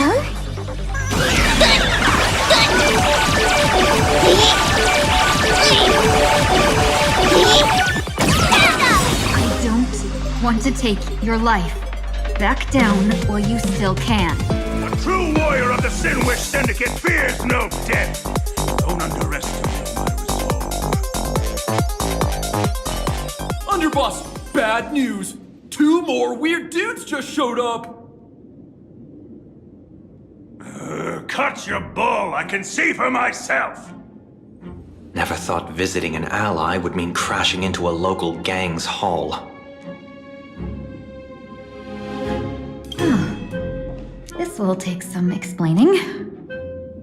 What a twist of fate. But for us to reunite with an old friend here? So be it. You two, stand down. Listen well. This will be an honorable duel. A duel. You dare duel a Xianzhou. Xianzhou's #1 assassin? And you still dare to act so brazen? Huh? Wait, What do you mean, Xianzhou's #1 assassin? Who exactly are you? Even a cunning hare keeps 3 burrows. Who ever told you there was only one Xianzhou's #1 assassin? So, there are 3 of you? No, it's 300. Times have changed. The title Xianzhou's #1 assassin is already a brand. At my side stands the organization's 7th-ranked Holovian Reaper, the Winged Death Knell. He sends every target into the sweetest sleep of death. And this one is the 2nd-ranked assassin in the organization. A ruthless killer surpassed only by me. His spear strikes like a falling star, and his presence soars like a dragon. They call him the Jade Dragon. Then you are... You can call me Whistling Flame Fox. I humbly hold the top position in our organization, though I mostly handle business relations and HR work.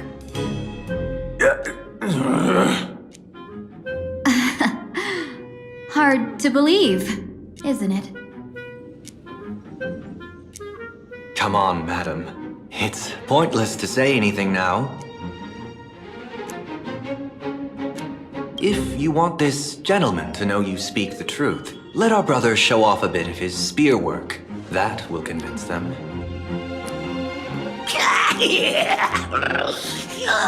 I say, there's no need for that. Course tied. You insisted on testing them and got nothing out of it, didn't you? If you had let them leave me sooner, none of this would have happened. Boss! I cannot hand your grand enterprise over to people we know nothing about. You are the one who hired us? The boss of the Sinwish Syndicate? That's me. I am Polewave, current leader of the Sandwich Syndicate. My apologies. Our gang is full of ruffians. I will make sure they are disciplined. As for that business, we'll discuss it upstairs. Everyone else, clear out!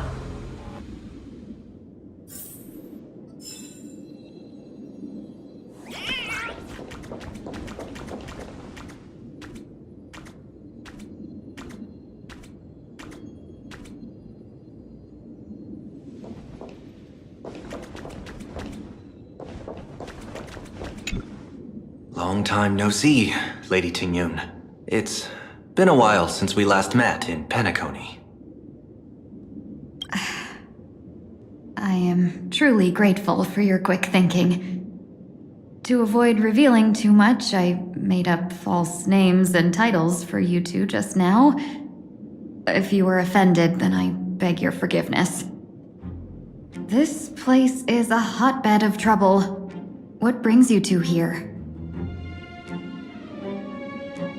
When Sunday and I contacted the Xianzhou delegation, they asked for our help. They claimed someone from their group had lost their way here in a foreign land and was captured by a local gang, and they wanted us to help. It was clear there was more to the story, but we came anyway. Who would have thought? It turned out to be true. Lost? Captured. There must be some misunderstanding. Alas, this rumor was likely a destiny arranged by Madame Yao. Did you just say Madame Yao? Do you mean the seer strategist from the Xianzhou Yutue? I happened to hear of her back in Planacadia too. They say she is the diviner general, one who lives in seclusion. Did the Alliance send her this time? Lady Tingyun, you stepped into such danger yourself. Do you have a vital mission? You two are no strangers, so I will speak plainly. She's the one who sent me here on this mission. The Sinwish Syndicate invited the notorious Xianzhou's #1 assassin with the intention of hiring this person to participate in the Phantom Moon games. But the delegation's intelligence revealed that the person was none other than the Stellaron hunter, Blade. Him? I assumed the title to come here to uncover why the Stellaron hunters are involved and how he will enter the game. So, how's it going so far? By sheer twists of fate, everything has gone smoothly so far. But as for what comes next, I still don't know anything either. Still, Madame Yao entrusted me with 3 pouches before I departed. Each said to hold a stratagem. Well, let us call them stratagems for now. And at this moment, it is time to open the second. A strategy pouch? So you revealed my identity after all. No worries, I've sent you some backup. Use them however you like. Open the 3rd pouch only after you've met the Sinwish Syndicate's boss.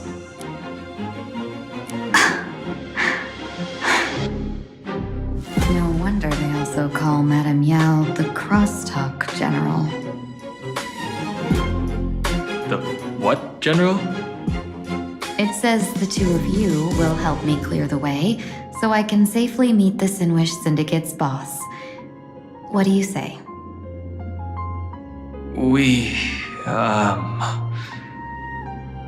This place is perilous. Of course, we will accompany you, Miss Tingyun. As for the Stellaron hunters, I too find them intriguing. Dan Heng, will you help me gather a bit more information? Of course. Thank you, Sunday.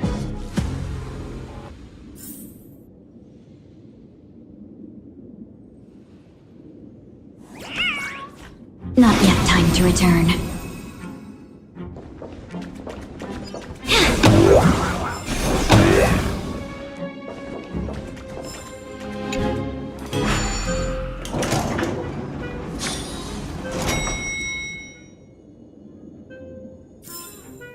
I gotta say, this place is decorated with a touch of style.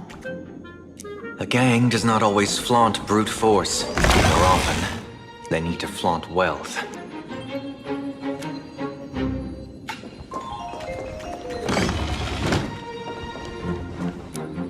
Before I even realized, the scenery of Dovebrook became unrecognizable. Back then, who would have imagined iron hulks running wild on the streets? Let alone us gang members being treated like vermin. You didn't call us here just to reminisce, did you?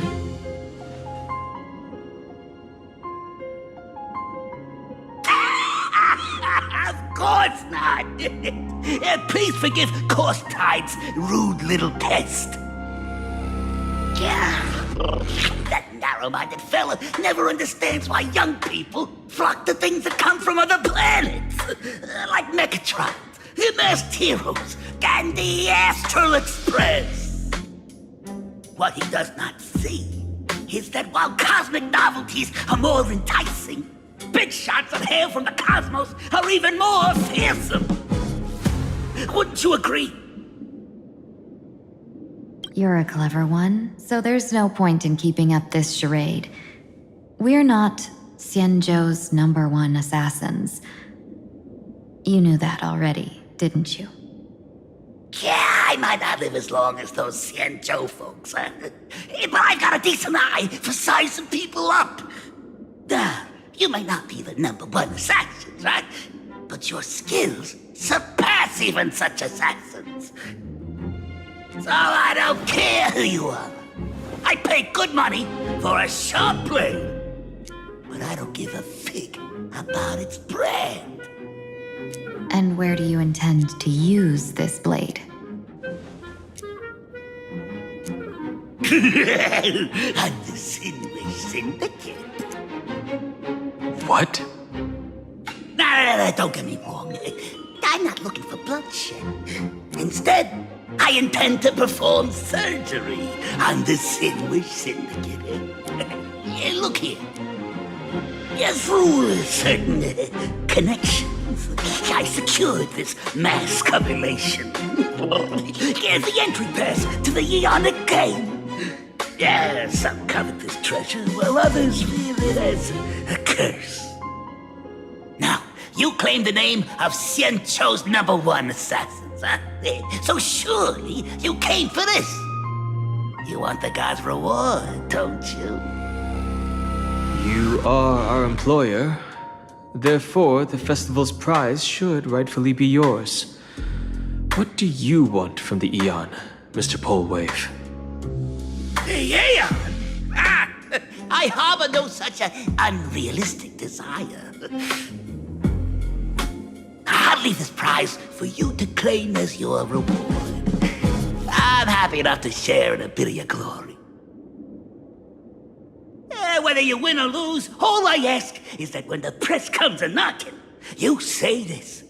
You were sponsored by the Sandwich Syndicate of Dovebrook. That is enough for me. So this is a sponsorship deal? The Sinwish Syndicate only wants fame? Since we are not truly in your employ, are you not afraid we might break our promise and ignore your request? If you truly cared nothing for what I asked, why even raise the question, huh? As I said before, I may not have the long life of the Xianzhou people, but I do know how to judge people. One more question from me, please. Why are you so set on chasing fame? In Planacadia, imagination exists due to wish power. And that wish power comes from the attention, curiosity, and demands humans place upon these imaginations. The Sinwish Syndicate was founded to provide for those imaginary who were ignored, had no wish power, and were not needed by humanity. Unfortunately, ever since that seashell woman rose to power, our path of blood and violence had run its course. That's why I want the Sinwish Syndicate to take on a new form. One that will draw more attention than ever before. The Sinwich Strangeling Pension Foundation, huh? What do you think of the name? It's a cozy and heartwarming name. So, will the three of you, accept this job?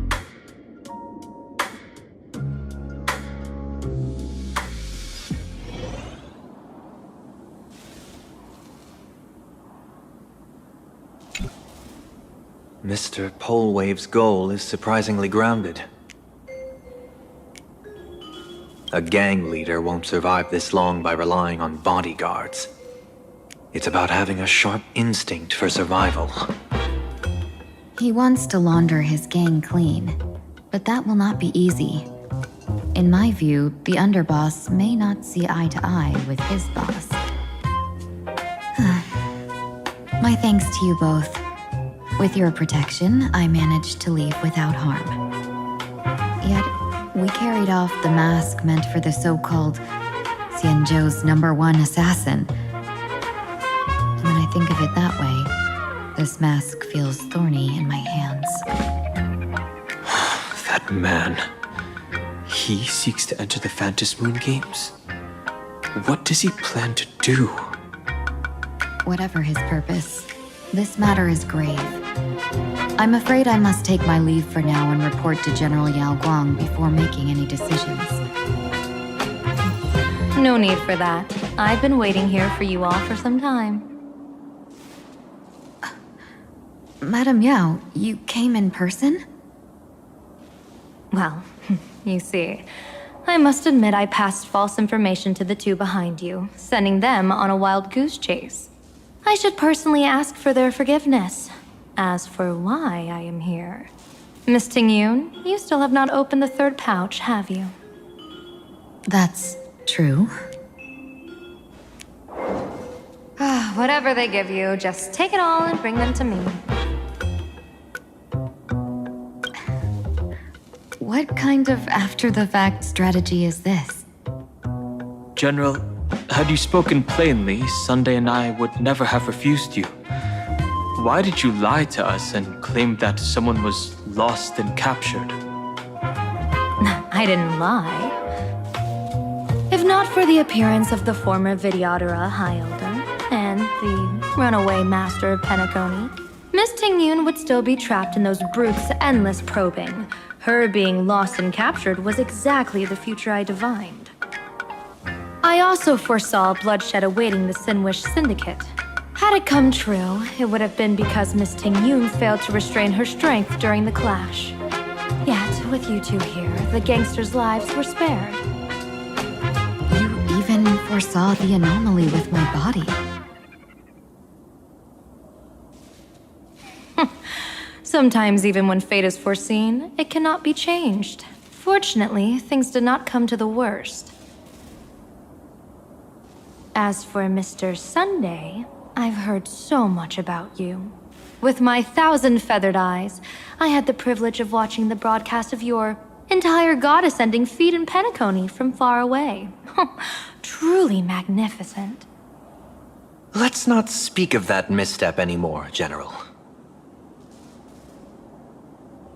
Rather, we have brought back the mask, as you asked. How do you intend to use it? Surely not just to hold it and block the Stellaron Hunter's entry. That was the plan, but from one cost spring 100 outcomes. Now that the mask is in my hands, there are many possibilities. What do you say about using it to lure Blade here and strike him down together? Or perhaps I could wear the mask myself and personally compete in the Phantom Moon Games. That'd be interesting, right? Each mask used is gone for good. The Stellaron hunters will be left with a real headache. That'd be truly killing two birds with one stone. Madam Yao, this is deadly business. It's no laughing matter. Deadly. Miss Tingyun, that is exactly why I am here. Not to put Blade in his grave, that is. His ties to the Xianzhou have long since frayed. There was no need for me to snatch someone else's assignment and come here only for his sake. Snatch someone else's assignment? So the Xianzhou envoy was supposed to be someone else? To be frank, this journey to Planacadia was meant for Jingyuan, the divine foresight. The Lawfu Cloud Knights recently returned from the great battle against Iron Tomb, and the honor should have been his. Yet, before his departure, I cast several divinations on all parties involved and received this result.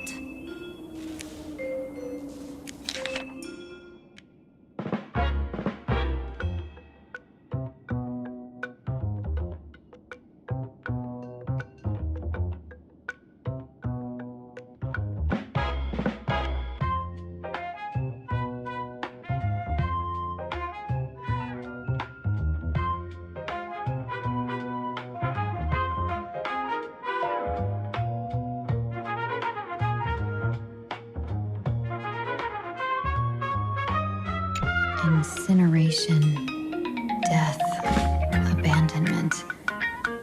I may not know divination, but even I can tell that there is no good omen. Unfortunately, the two top diviners of the Yuchui and the Luofu, in other words, my junior soror, Fu Xuan and I, cross-checked each other's extrapolations and came to the same astonishing conclusion. An Arbiter General will fall in this Arcadia of elation. Even so, you're still taking the mission meant for Jingyuan? Yes, I contacted the Marshal and took over the task. I've simply never seen such a bizarre fate and wanted to witness it. Even if it means your death? It's only death.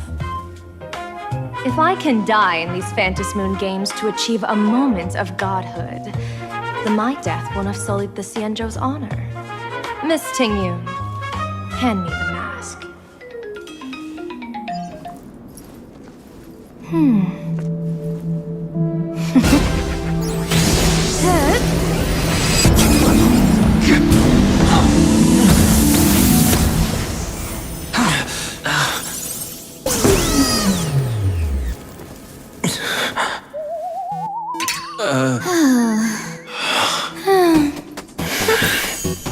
Well done. You have hit your fitness goal. Another active and fulfilling day.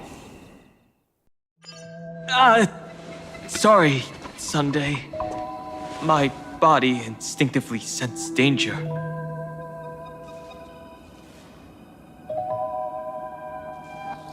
Once the mask for joining the Phantasmoon games is worn, it binds tightly to the supplicant and manifests the shape of the wearer's soul.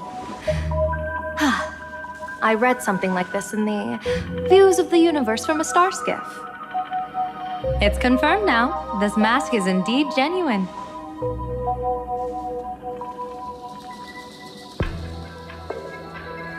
Congratulations, Mr. Sunday. You're now a supplicant in the Aeonic game. What exactly are you trying to do, Seer Strategist? Twice now you've acted without warning. Do you mean to make an enemy out of the Astral Express?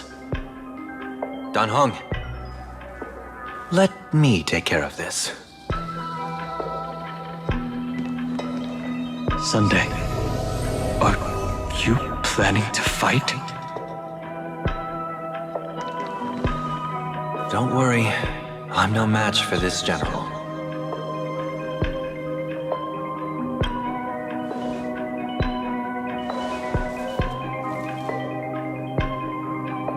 General Yao Guang, how do you pierce my thoughts? I ran a check with my tuning, and there were no signs of any outside intrusion. They say a diviner can't read hearts. I call that the excuse of mediocrity. Mr. Sunday, you're fascinated by the Phantom Moon games. You even wondered, what if I wore this mask, didn't you? You can even divine thoughts like that? No, I'm simply good at seeing using my eyes. Though Mr. Sunday never asked to examine the mask, he's glanced at it at least 3 times since we started the conversation. Given the character and manners of someone as noble as him, I can't think of any motive for this action but genuine interest. Sunday?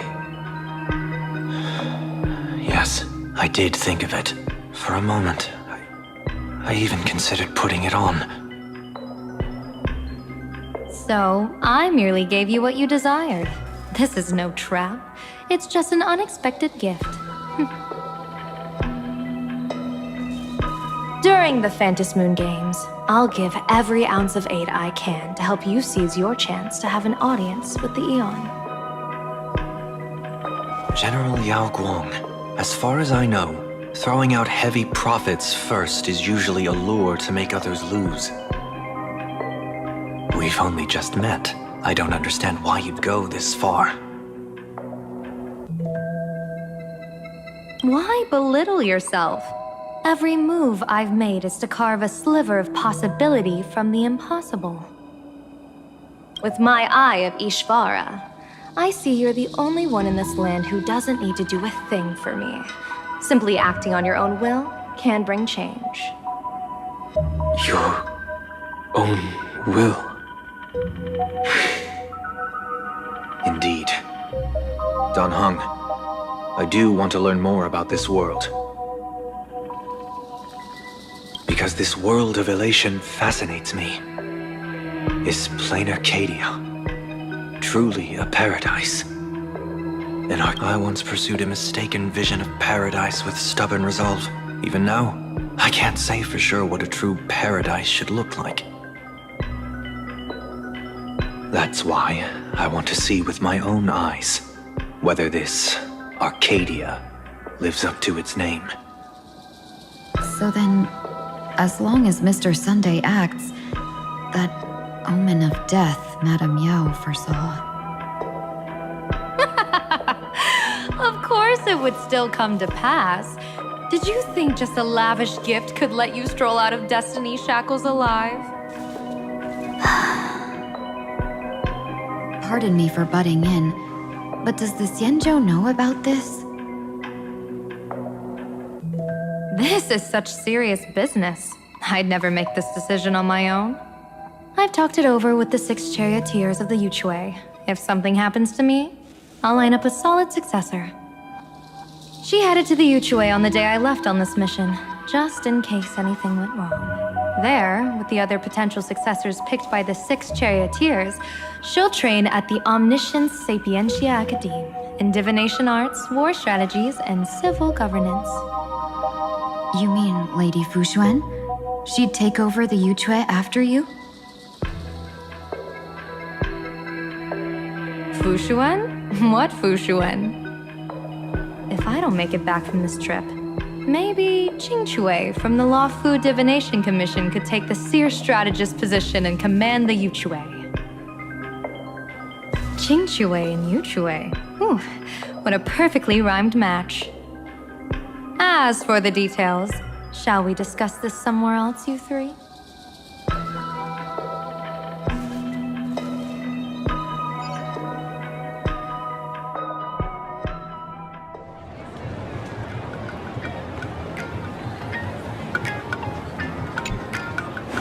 Map says the Ashen Detective Agency should be right here. But why is there just a magazine publisher's office? Holy for moly! Big drama hit Raffia Academy! A furbo? Taking photos? You really can find anything in the land blessed by Aha. Let's go ask for directions.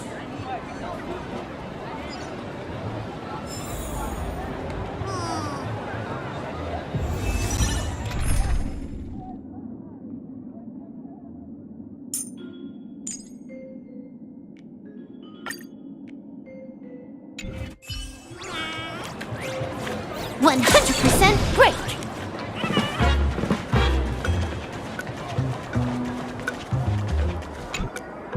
Hey, little furbo. Know if there's an Ashen Detective Agency nearby? Beats me. But if I find 10,000 credits on the ground, I might recall the spot. 10,000 for directions? Fine. Job first. Oh, wow. Looks like 10,000 credits from my account just hopped to end up in yours for no reason. Now, spill. Whoa! Generous, miss. The place you're looking for is upstairs. That detective's renting my boss's space for his agency. But he's zonked out in the day, and his doors are locked at night. No clue how he earns any money.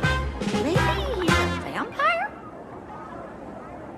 So they're closed? Then how do I meet this Ashen Detective? Beats me. But if I find 50,000 credits on the ground, I might recall that too. You stinky furbo! Begging for a smack! Scamming our guest! Time to go!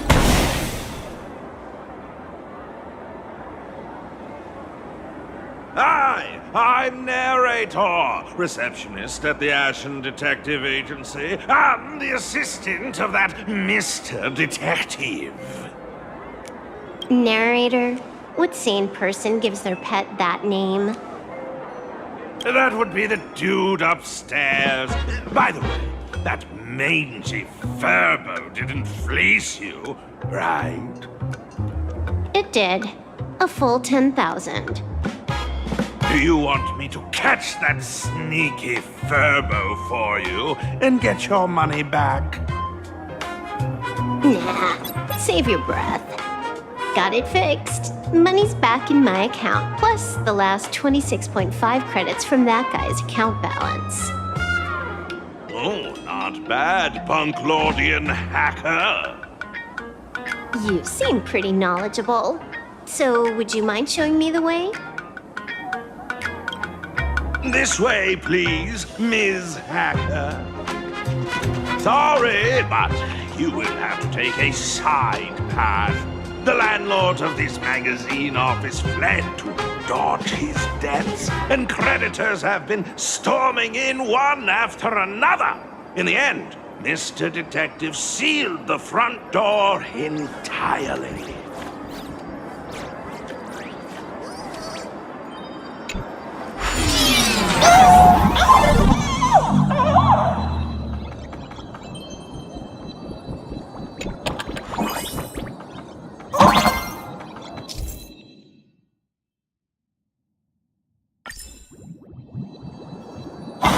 So, there's even a shooting button. That's interesting.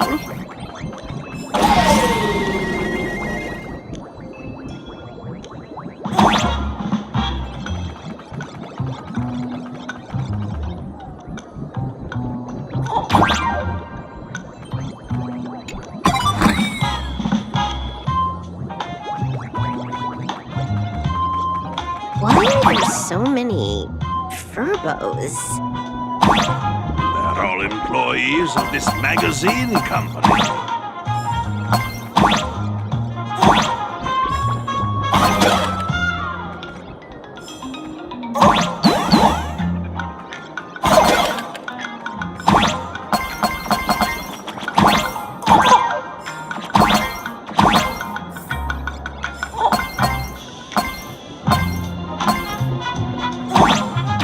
Why does this scene feel like a punishment round from a game?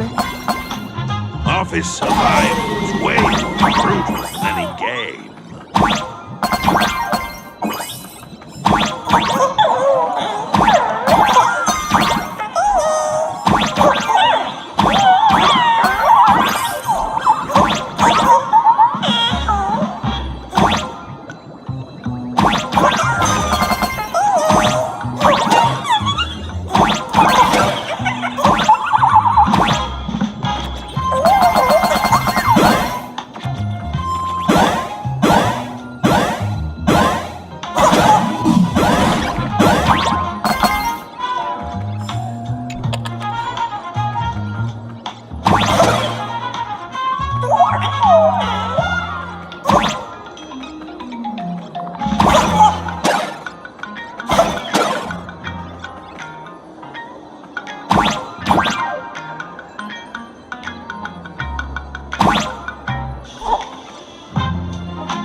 this is where the detective lives?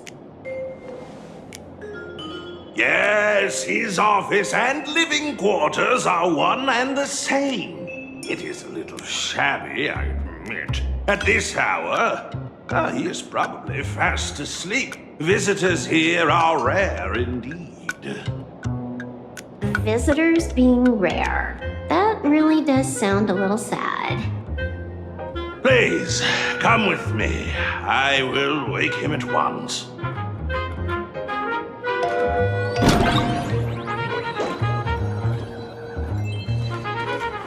Time to get up, Mr. Ashvale.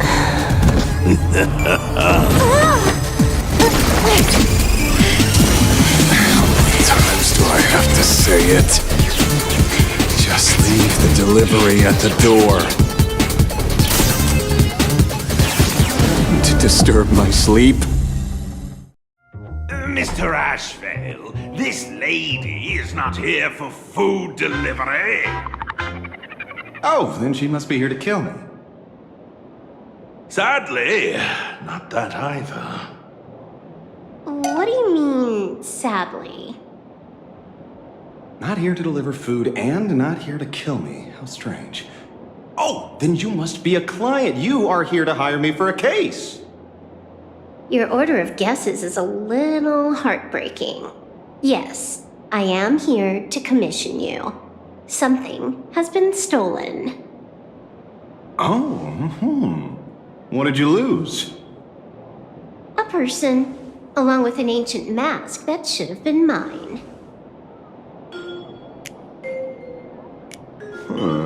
Interesting. Are you here to join the Fantasy Moon Games? At that moment, a cloud of suspicion rises in the detective's mind. Who exactly is this girl? Mr. N, stop the voiceover when we're talking business. Oh, stop! You pay me 900 credits an hour plus 2 bananas just for this, don't you? Yes, but at least throw me a few clues while you work. Between the detective and their assistant, at least one of them should know a thing or two about deduction, right? A name flashed through the otherwise empty mind of the detective. This unremarkable-looking girl was, in fact, one of the top 10 most wanted terrorists on the IPC's bounty list, a Stellaron hunter. Kafka! It's Silverwolf! She's Silverwolf! Mr. Ashvale, did you get your head caught in the fridge door or something? I feel like I need to wipe my personal data again. One of the Interastral Peace Corporation's most wanted fugitives with the highest bounties comes to commission a broke detective. Oh. I have seen plenty of stories like this.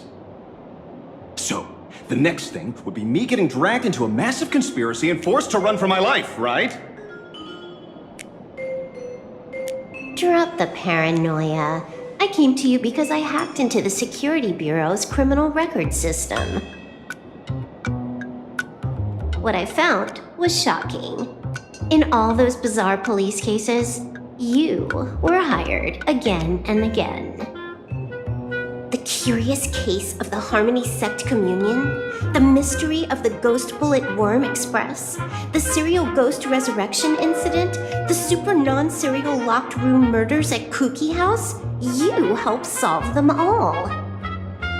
You may not be the most famous, but you're probably the most capable detective around here, right? It is nothing private anymore. Whatever, tell me, how did you lose your mask?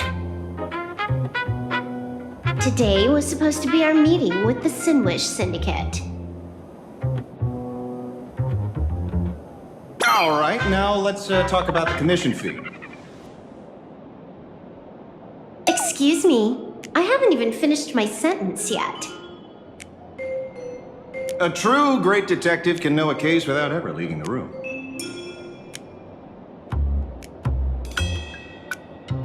While he sleeps, I gather the intel. We already have the basics about today's fiasco with the Sin Wish Syndicate, and those 3 Xianzhou #1 assassins who scammed the mask. Can you handle it? Money is not a problem. Do you take dirty money?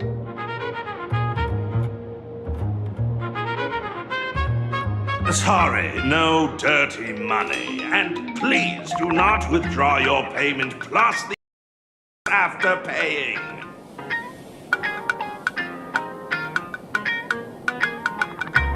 Oh, then how about this? This is the IPC's turf, right? Turn me in for the bounty. You take the reward, and I bolt afterward. We Stellaron hunters sometimes use that trick to raise funds. Or maybe we could discuss the possibility of taking dirty money? 30 million credits? Pay us after the work's done. Deal. I'll try to get that money over the next few days. Here's my contact info. Update me the moment you have any news. Pay us after the work? When did our office have a rule like that? That rule got made just now. Oh, my dear Mr. N, did you truly want to take dirty money? I have come up with another way to make money. Let me reach out to a certain big shot first. Madam Pearl, I've obtained solid intel. Mr. Ashvale, the chance of you initiating a call at this hour is under 5%. Let me guess. Perhaps you are finally ready to consider my offer. No, I found the trail of the Stellaron hunters. They are here in Planacadia, and they even plan to crash the Phantom Moon games. I can send you her coordinates quietly, without anyone noticing. Quietly, without anyone noticing. The Phantom Moon games? The moment your IPC chose to speedrun it, it was fated to be more than just a game of fun. And you want me to take part? That is asking a bit much of an old man. We should have taken that hacker's deal earlier and turned her in for the bounty. An unexpected bonus. So Pearl still has other masks hidden away. That makes things much easier. Seems that listening in on one's partners after wrapping up business is a habit worth keeping.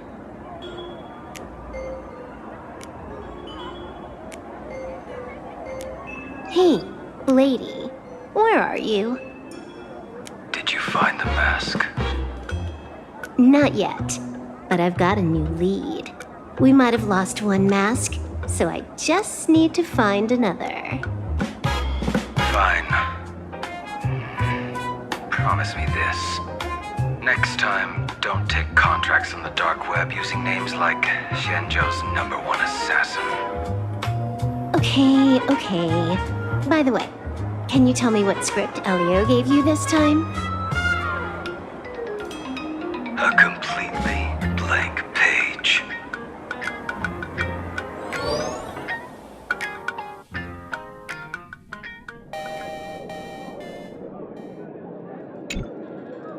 So, what you're saying is that this Miss Sparksy, who was originally just a virtual avatar, has now crossed into reality and taken an entire school staff and students hostage. I get it. So, it's just a typical case of the idiogenerative imaginary phenomenon.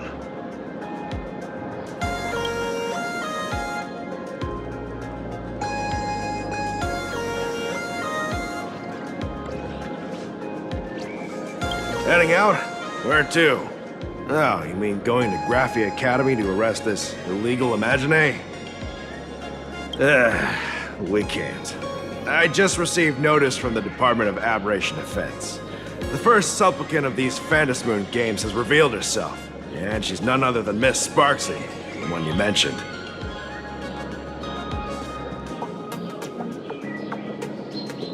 Although you're honored guests of the Astral Express, you seem completely unfamiliar with the laws and customs of this world.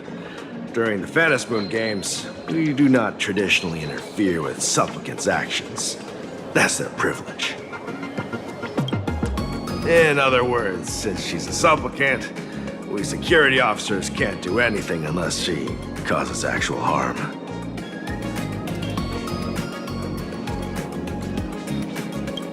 You say she took a school hostage, but the intel I have says otherwise. Oh, right. The news broadcast is about to start. Here to watch?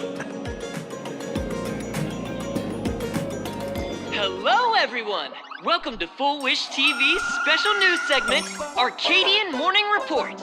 I'm your host, Poofy.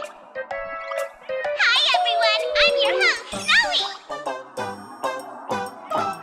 We've entered year 1999 of the Arcadian calendar. What an exciting time!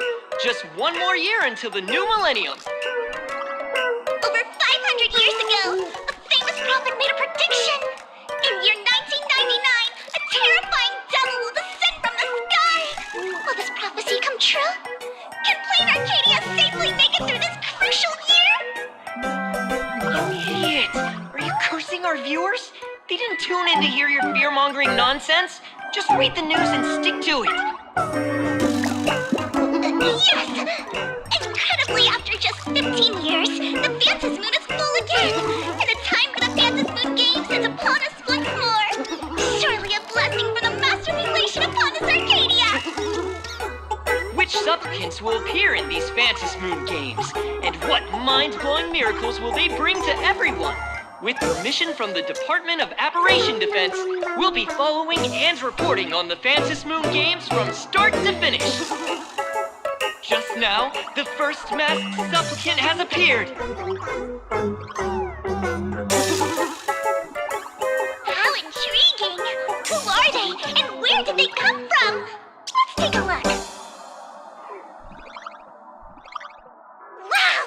Internet-famous streamer Miss Sparksy announced 2 hours ago that she's donning a mask to become a supplicant! The Department of Aberration Defense has confirmed the news is authentic! As an ideogenitive imagine, Miss Sparksy's birth wasn't approved by the Department of Aberration Defense. But that hardly matters at this point. What sort of miracle does this live streamer plan to produce during the Phantom Moon Games? Let's switch over to her stream and see.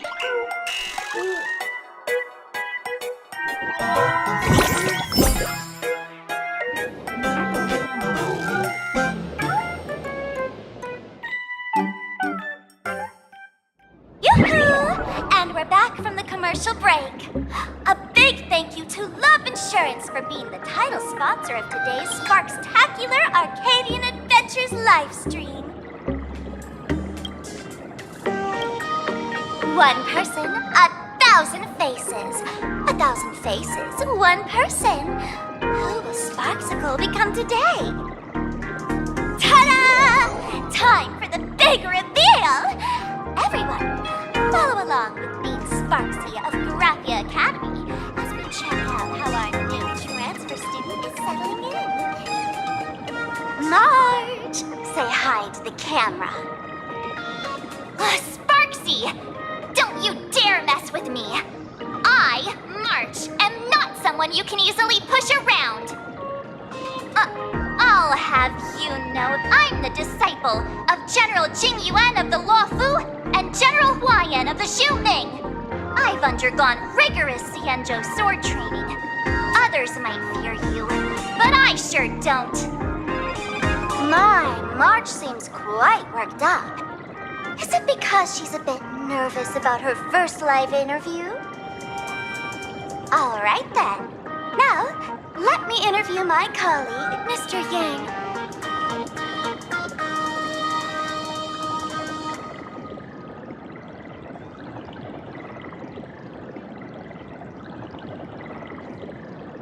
All right, that wraps up our interview for now. Let me give you all a sneak peek at what's coming up in our next live stream. Thank you all for your wholehearted support. Sparksicle will work hard to repay your kindness. In 3 hours, I'll be hosting a special live stream performance, Sparksicon, alongside our special guests, the legendary Nameless from the Astral Express, who have carved countless legends across the cosmos.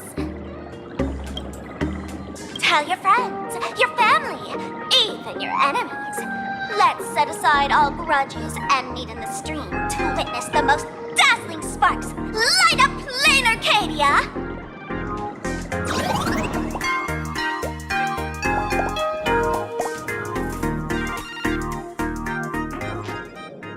Now, see, Miss Sparksy was just doing a program with your friend. It's fine, really.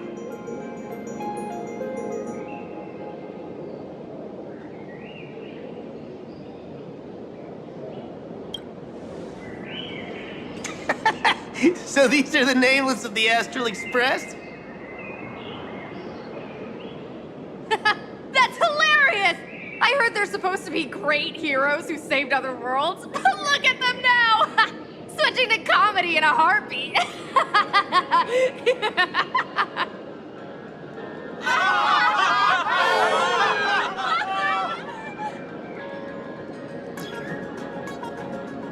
Darn it! Soon the whole of Planacadia will be saying Sparksy caught the Astral Express crew in one go and made us the butt of jokes. Our reputation would also turn into her trophy. Oh, right. Please keep this Phantom Moon Games emergency response guide safe. Some sections in it might come in handy.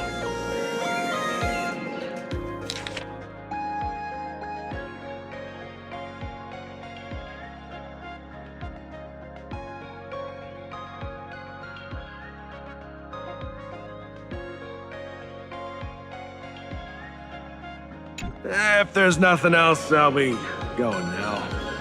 See ya. See? I told you so. Even calling the police was useless.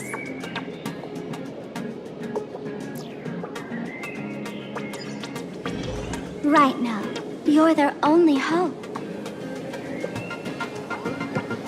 And that red boss lady of yours. She's here too. Are you all right? Did you get hurt when you ran away?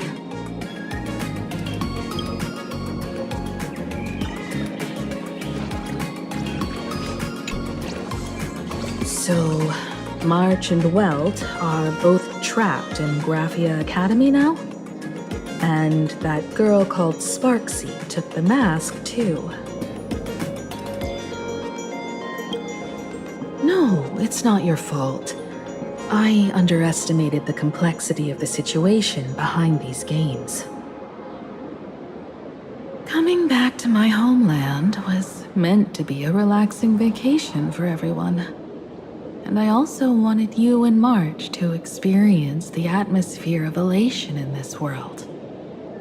Throughout the history of the Phantom Moon Games, there have been many instances of cooperation between supplicants.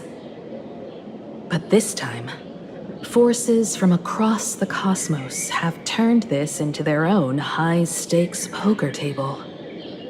Rather than honoring the elation, these players are far more eager to savor victory for themselves, itching to knock everyone else out of the game. Sparksy is one such troublemaker.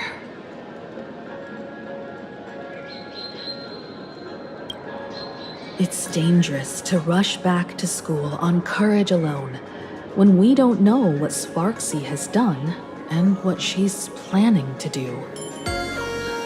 For every supplicant, there are 3 key acts that must be completed once the Phantom Moon Games begin. The roll call, the miracle, and the promotion. Sparksy has completed the roll call. She took the mask and declared her entry into the games, drawing everyone's attention to the news that the first supplicant has appeared. Next, she must strive to make a miracle happen, bear the people's wishes, and answer with a great feat. If I'm not mistaken, Sparksy is waiting for us to walk right into her trap. For her, there couldn't be a better opponent than the Astral Express for this first battle between supplicants.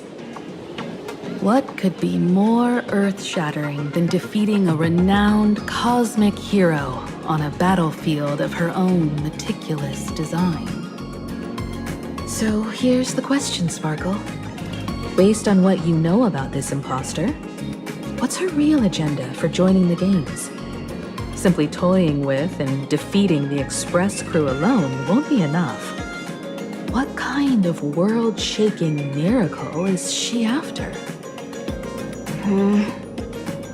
Sure, she's a fake. But she's still a fake of Miss Sparkle. Guessing won't get us far. If you ask me, we should check out the tavern. Might find some leads there.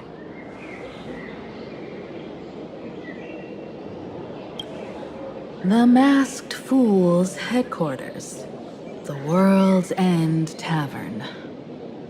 That's right. How could we pull off something this insane without Miss Sparkle's prized collection I've been hoarding all these years? That imposter must have known this well. Before this operation, she definitely went to the tavern, using my name. Most fools can't tell the difference between me and that imposter. Or maybe they just don't care. But if we can find out who I talked to and which treasures I stole from my collection of items, we'll naturally figure out what that imposter is up to. That's a good plan, but I can't let you act alone. Can you take both of us into the tavern? Take this business card. The address of the tavern is printed on it. However, you'll have to find your own way to the tavern. That's been the rule since it was established, and there's nothing I can do about it. Since there's still time, I'll head out first. You two can come over when you're ready.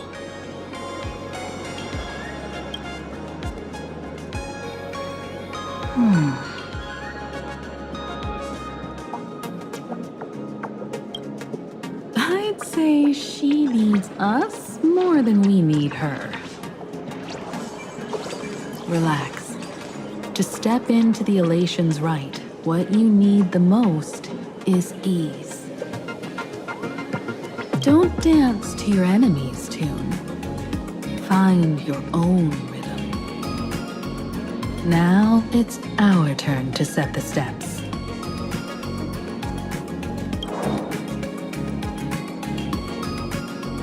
Dovebrook District. It's been a while since I've been home. Perfect timing. Don Hung and Sunday have made some new discoveries. I asked them to meet up with us later.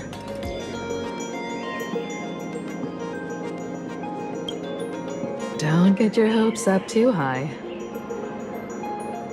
Looks like this vacation trip has gone right back to our usual trouble magnet mode. Now this is the kind of vacation the Nameless just has to savor.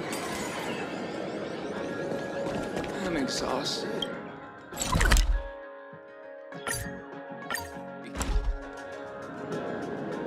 A Furbo snapped a pic of me on the street without my consent just now. Fame isn't exactly good news for the Nameless. Even the resellers have received their shipment. Unlimited free drinks for 100 credits. Come in for a look. We're almost at Dovebrook District.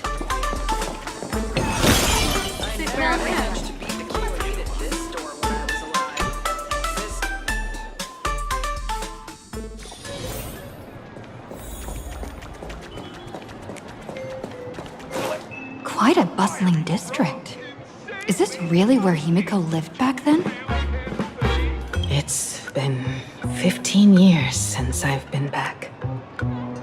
I wonder what's become of these houses now. If they're being rented out, or if they've been sold off already. Perhaps they've become like the Graffia family. Nothing but empty shells of their former glory. Let's go. Stay safe on the road.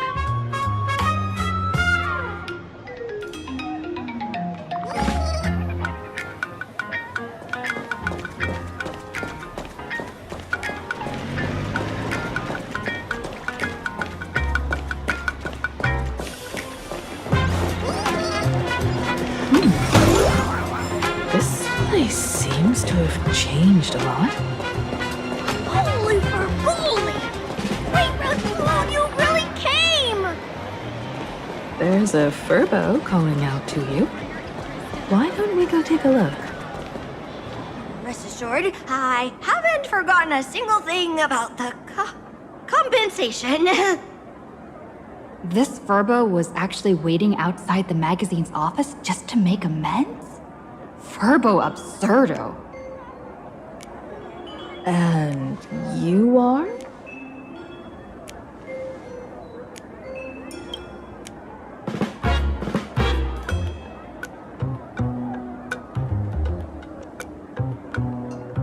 Would you mind coming into our magazine office to talk?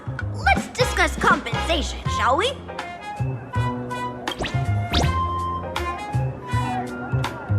It looks like the magazine publisher has taken over this entire building.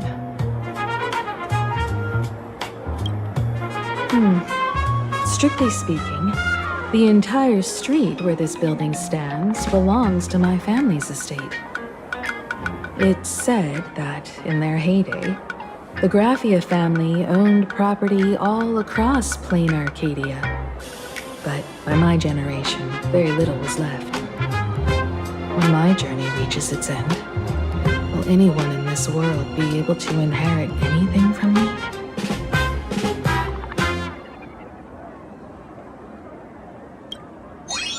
Silly child. What nonsense are you talking about? Come, let's go inside the magazine office and see what this little Furbo is up to.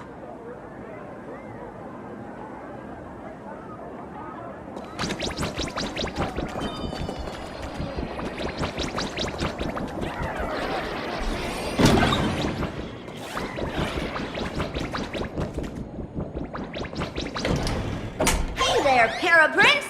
I brought quite an impressive creditor to visit you. Beep beep. Debt collector signal detected. I'm out of here. Don't run! It's the Great Raccoon from the Astral Express! Furbos and raccoons! We're all one big family! Beep boop. Family or not, you're all just here to collect debts, aren't you?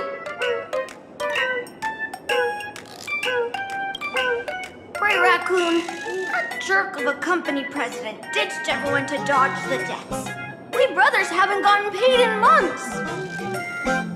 As you can see from our sorry state, even if you sold us all for Furbo Hot Pot, you wouldn't get much money back. But I've got a plan. We can work together for some mutual Raccoon Furbo benefits. After all, Furbobo Weekly does have quite a readership.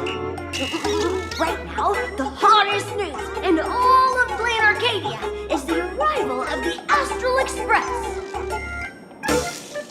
Once you become the company president, Great Raccoon, Furbobo Weekly can go full throttle for you, becoming the Express's exclusive media outlet, churning out a string of hot scoops. In no time, Furbobo Weekly will be the #1 gossip magazine. We won't have to worry about our salaries, and Great Raccoon won't have to worry about compensation.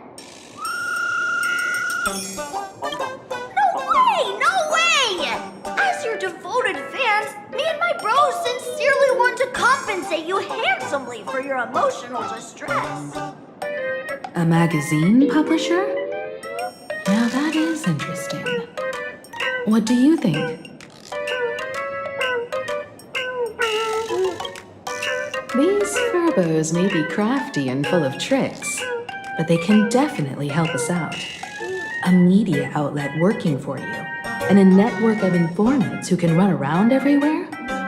Having a logistics team like that during the Phantasmoon Games would come with many perks. And best of all, they're free. Being the company president is actually super easy. Just follow me.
That's all it takes?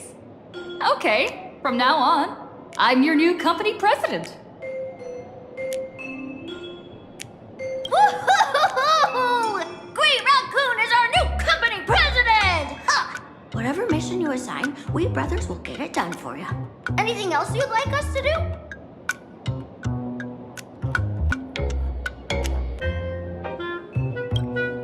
Boss, you don't like Verbobo gossip? What name would you prefer then?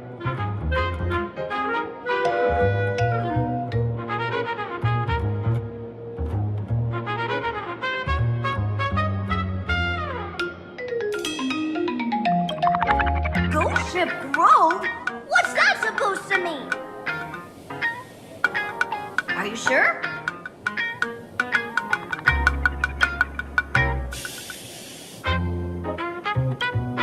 Boss, you don't like Verbobo gossip? What name would you prefer then?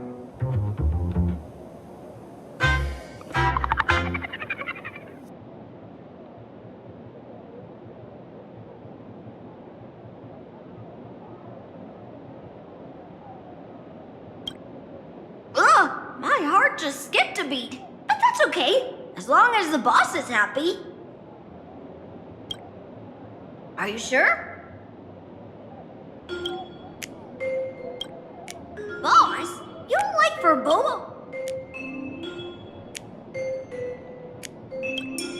Ghost Ship Grove? What's that supposed to mean? Are you sure? In return, make sure you create some big news stories. Oh, and that journalist Verbo who wrote that slander about you? HR will fire him.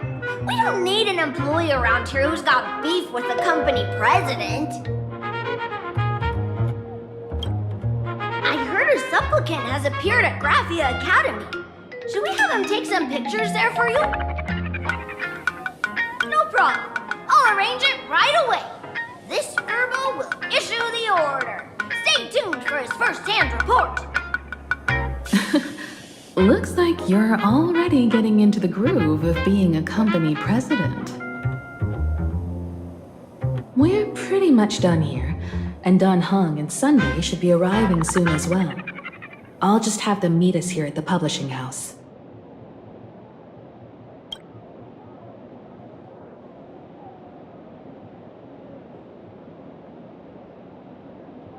Miss Himiko, we're here. Slower than expected, huh? Looks like you had quite a harvest. That's, difficult to say. Miss Himiko. And Benefactor is here too. It's been a while. I've missed you all dearly. Miss Tenyun, are you representing the Xianzhou on this diplomatic mission to Planacadia? This is a matter of great importance. A humble girl like me doesn't have that kind of standing. I'm just tagging along with General Yao Guang of the Yuchui to help out with odd jobs. I happened to run into these two on the way. The seer strategist. What happened on this journey? Sorry, there was a bit of a hiccup. I accidentally put on a mask of elation. Now I'm a supplicant in the Phantasmoon Games. Well, that's quite unexpected. I know the Express has been seeking to join the Phantom Moon Games, and I've been quite curious about that. Sorry. Did I make things more complicated than they needed to be? No need to apologize, Sunday. You are a companion of the Trailblaze. No Nameless would ever stop a companion from finding their own path. Many thanks. But wait, did you just say accidentally? It's a long story. I'm afraid we'll have to wait for General Yao Guang to explain it herself. She was with us just now, but somehow disappeared without a trace. Madame Yao is always like this. She probably disappeared suddenly to deal with something urgent.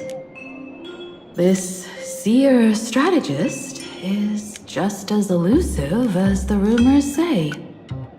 Should we wait for her? No need. I wouldn't dare impose. The tides of fate shifted. I had to delay my steps to arrive at the proper time. I asked for your understanding. Oh my. Counting me, we make exactly 6. Let me do some calculations. Your fortune in the coming days looks grim. You'd better watch out. Wheel. Makes sense. You got what you wanted today. The Fates spell danger. This matter is most likely connected to that blade. The little fox's misfortune has overflowed into good luck. She's blessed with constant good fortune, a true harbinger of prosperity. That's weird. I can't see yours. So, you're that trailblazer Fushuan mentioned. Your reputation precedes you, seer strategist. I'm Himeko, navigator of the Astral Express. Whatever's on your mind, you can discuss it with me. My sincerest apologies. When a diviner encounters someone whose fate is unfathomable, we can't help but feel 3 parts excited, 3 parts flustered, 3 parts curious, and 1 part awestruck. What do you mean by unfathomable? My eye of Ishvara can scan the aura of fortune surrounding each of you, manifesting as weal or woe signs above your foreheads. I'd like to divine your fortunes as a welcome gift. However, this person really surprised me. I can't see anything from her at all. Are you really free to try any choice? To do anything you want? Does an Ishvara like you actually exist in this world?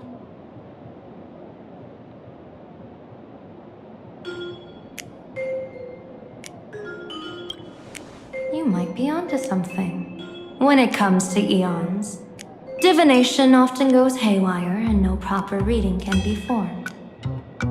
What do you think this means, General? As an Ishvara, their mere presence in the playfield creates a variable in the game. It's both a blessing and a curse. As I said before, the weal and woe of us 6 align with the 6 lines of divination. If she represents woe, then the hexagram falls to water, where dangers lurk above and below, spelling doom. If she brings weal, then the hexagram shifts between wind and water, presenting a great opportunity to strike. Auspicious. So, the fate of our journey in Planacadia rests on her decision.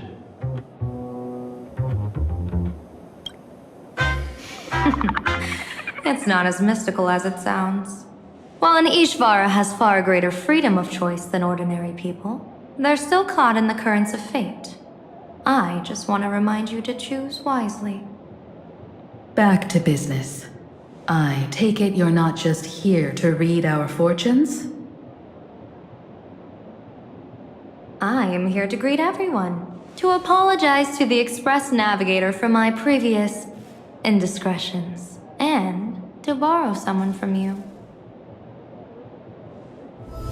Miss Himeko, now you understand how I ended up wearing this mask. I get it. She says she wants to borrow you for an operation. I want to hear your thoughts. If you're not comfortable refusing, I can speak up for you. Oh, you two. No need for whispers. I can hear you loud and clear. How did you... Well, since the General heard us, would you mind telling us your reasons for doing this?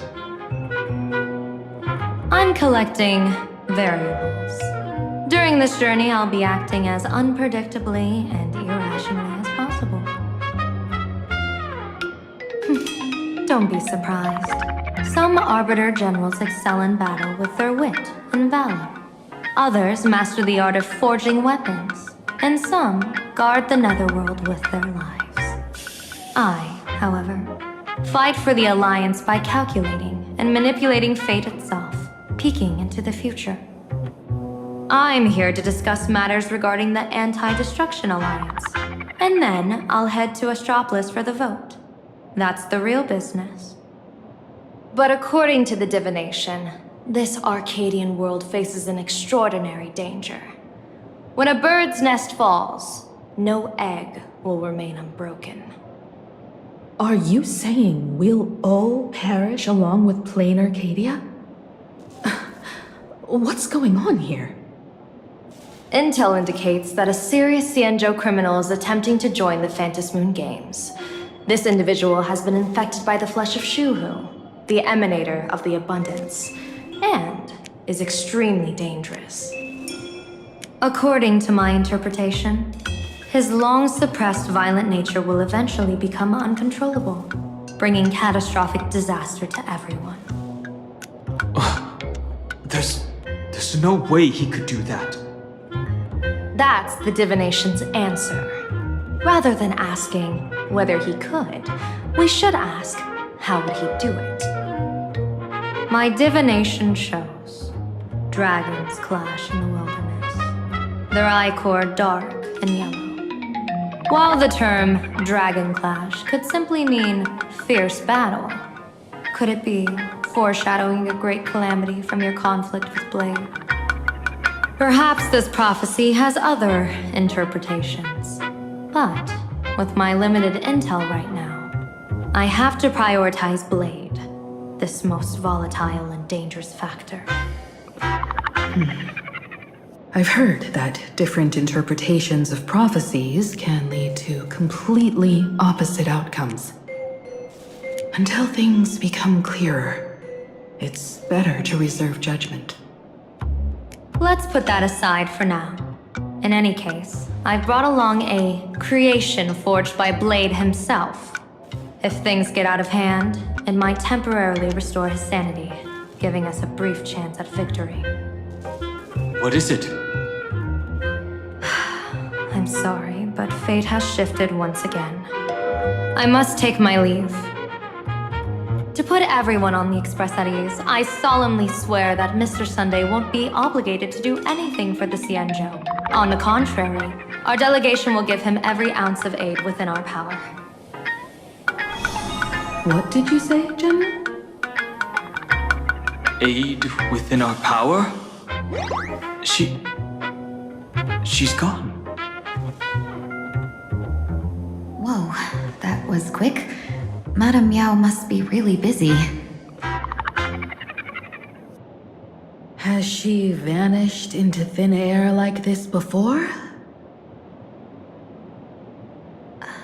Yes. I don't know the details myself. With Madame Miao, it often happens and no one knows when she'll return. She doesn't do it on purpose. Allow me to apologize on her behalf. No worries. At least we know what the Xianzhou is up to. Right now, 2 companions from the Express are still trapped somewhere. She and I must head to the tavern to uncover some clues. If Miss Himeko needs my help, please don't hesitate to ask. Are March and Mr. Yang in trouble? I'll go with you. No, you and Sunday will act together with the Seer strategist. We're not at the point where we need to call in reinforcements yet. The situation with Blade is unusual. That Seer strategist's concerns aren't just baseless worries. I don't want to see the Phantasm Moon Games bring catastrophe to my homeland. So this is also my request. To put it in the General's words, please do your best to introduce new variables.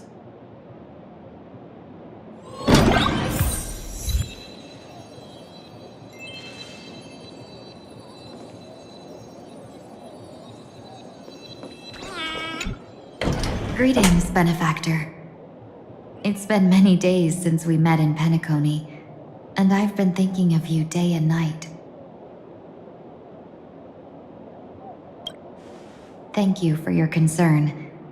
I'm doing well. Though my skills are meager, Madame Yao praised my resolve to kill my enemies, saying that was just the variable she sought. That's why she assigned me to temporarily serve under her command for this expedition. And look at that. It's brought us back together again. What fortune. I wished I could travel with you longer back in Penacony, Benefactor. After all, I've yet to reclaim the opportunities Phantilia stole from me.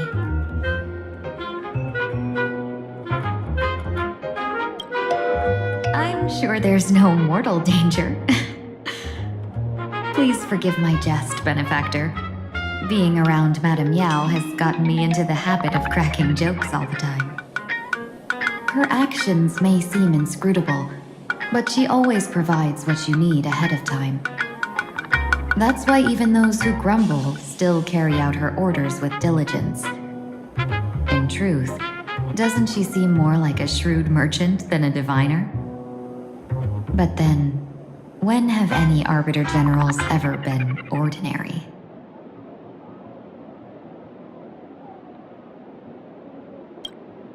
Don't go back on your word, Benefactor. We can find a local bar and share a drink while we chat. Madame Yao instructed me to meet her at our agreed spot if she disappears. It's growing late, so I'll take my leave now.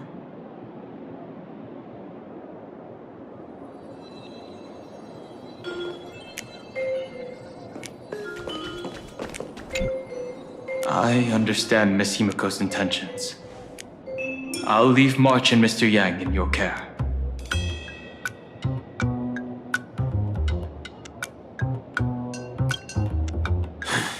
Blade's appearance means the Stellaron hunters are also on the move in this world. From everything we've seen, this mission to Planacadia is of the utmost importance. I will accompany General Yao Guang to uncover the Stellaron hunters' schemes. Whatever happens this time, I hope it won't put any of you in danger. I'll do my best to make sure of that. What? Those two are trapped in the school, forced to become a student and teacher? And the security officers are turning a blind eye to all this? Though March and Mr. Yang don't seem in mortal danger for now, who knows what Sparksy is plotting. The longer we delay, the worse it could get. Better to rescue them as soon as possible. The Phantasm Moon Games. What a bizarre ceremony. What does this type of elation really mean for the people of this place? Why would Aha promote such a game?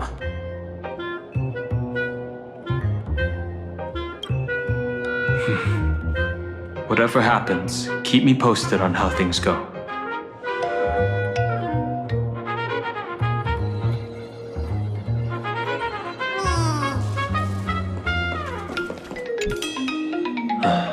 Mask of elation can reflect the shape of one's soul. Sure.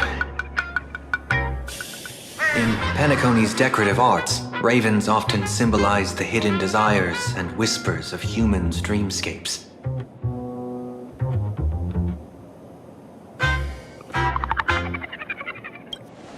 Don't worry, I once tried to ascend to godhood myself. I won't be dazzled by the honor of an audience with a deity. Taking part in this grand event is also about gaining a deeper understanding of this Arcadia. Just as one cannot miss the Charmony Festival when visiting Penacony.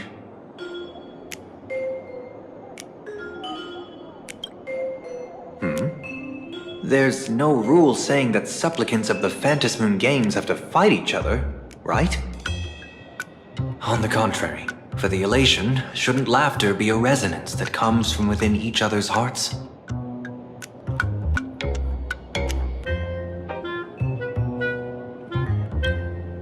After putting it on, I seem to hear curious voices. The mask whispers to me, urging me to show my elation to the god, to create miracles that will make the people of the Arcadia laugh with joy.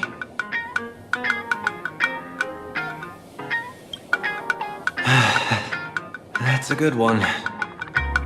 When that general, Yao Guang, shows up again, I should discuss our collaboration plans with her. Good luck.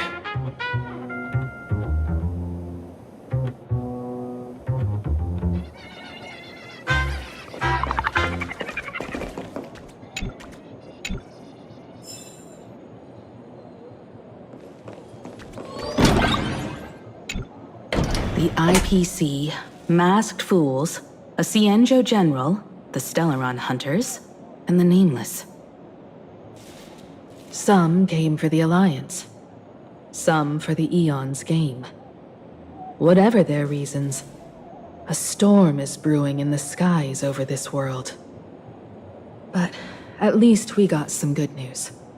Sunday has joined the Phantasmoon Games. He can help us in our showdown against Sparksy. Let's rendezvous with Sparkle at the tavern.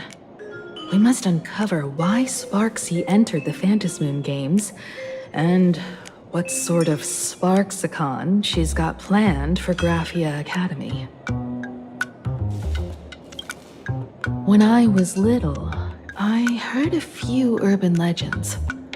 They say the entrance to the tavern exists behind every single door in this land.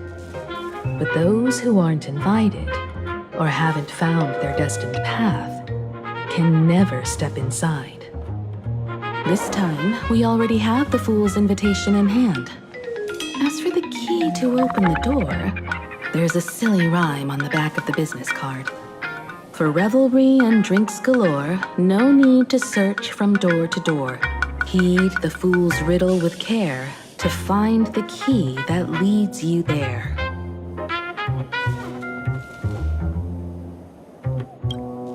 So, about the fool's riddle, got any leads?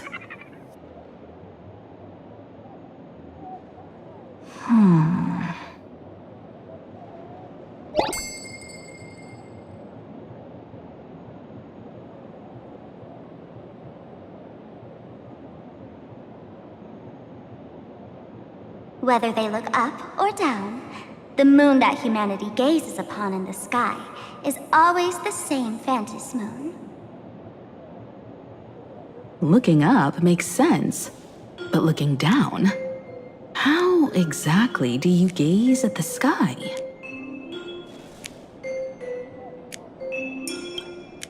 Oh, it seems fate ties you to the tavern. I get it now. The answer is Dovebrook.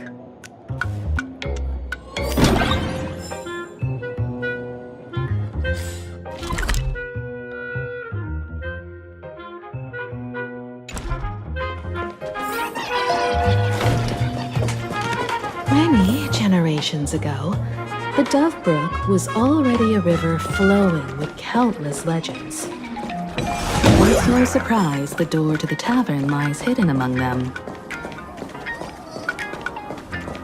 Legend has it that the master painter Graphia once drew water from the Dove Brook to wash her paintbrushes. Many later artists followed suit, hence its other name, the Painter's Stream.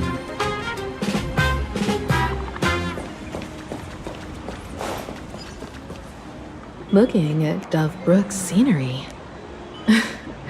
memories from my student days just come flooding back.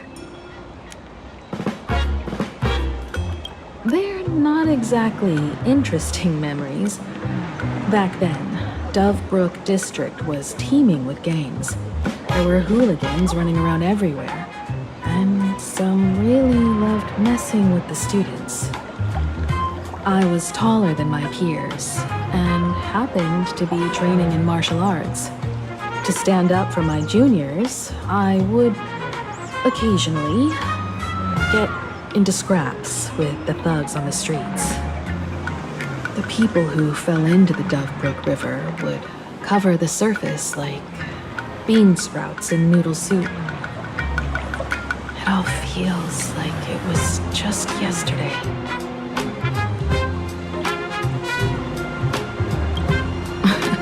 Sometimes the thugs fell in. Other times, I took the plunge myself. Back then, I was a bundle of restless energy. The teachers always said I was like a wind-up toy that never stopped banging its drums and cymbals, stirring up a commotion wherever I went. In the blink of an eye, 15 years have passed. Hard to believe someone as reckless and willful as me became the navigator of the Astral Express. Now's not the time to wax sentimental. We've reached the banks of the Dove Brook. So, where's the tavern entrance hidden?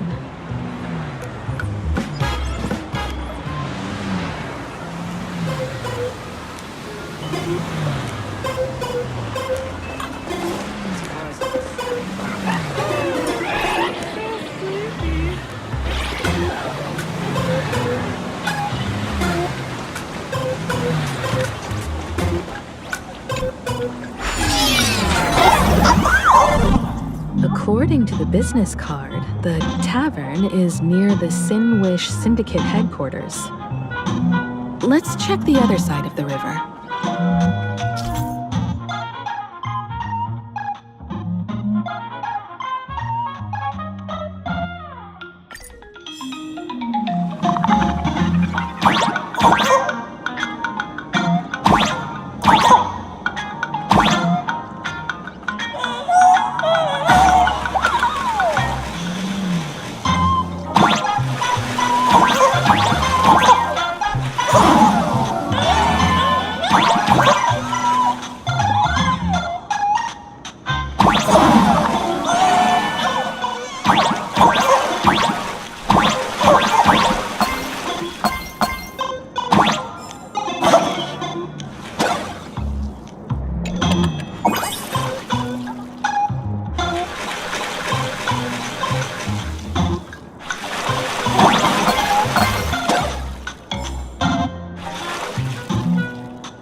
Reflection. So fragile it shatters in the touch.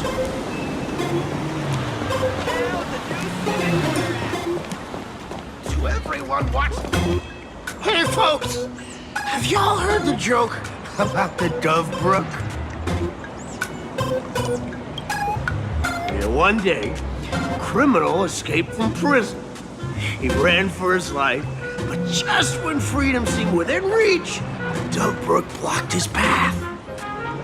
With his pursuers closing in, the man prayed to the river. I am hammered by the law, stained with filth. Oh, pure flowing waters, please do not swallow me. A voice from the Dove Brook replied, there's a pedestal of light upon the water. Step on it and you can cross. Criminal wept. What pedestal of light? It's only the moon mirrored on the water, an image that shatters at a touch. If I step on it, I'll fall in and drown. Guess how the Dove Brook answered him. The Dove Brook said, you're not hammered at all. Otherwise, how could you still tell the moon from a pedestal?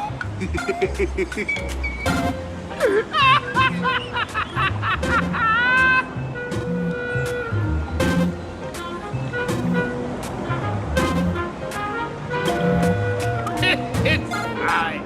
You don't have to buy me a drink as long as I can make you laugh.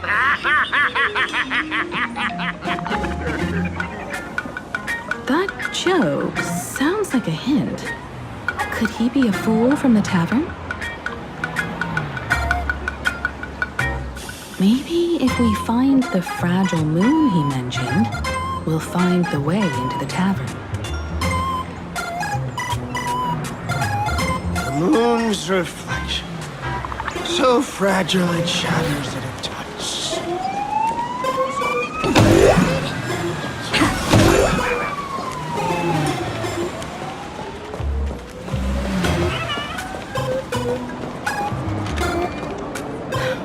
Sparkle's riddle says this. Whether looking up or down, they all see the same phantom moon when gazing at the sky. We've gazed at the sky already, so next... From this angle, the moon's reflection is right here. It does look strange in the water. If what the card says is true, and the fool's riddle is the key to entering the tavern, then this moon must be the door lock. Come on, let's take a closer look at this strange moon.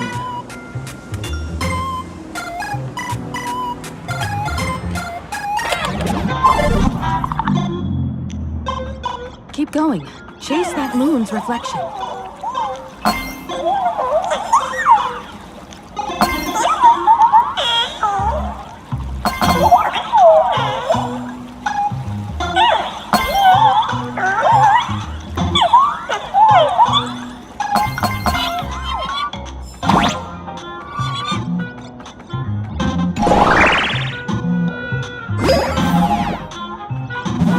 The fools are guarding the moon's shadow tight. Find Shadow the Moonlock, and we're one step closer to the tavern.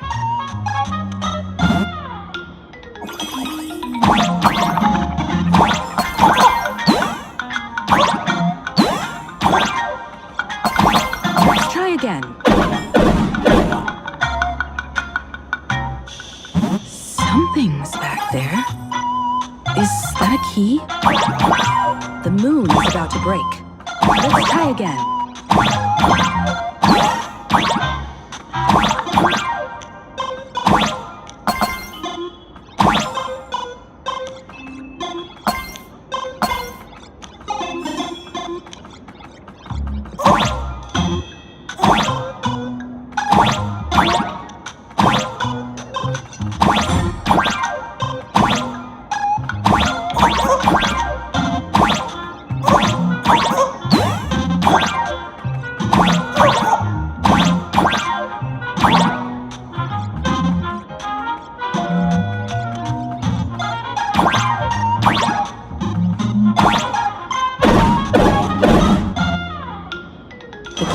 Dissolved into the water.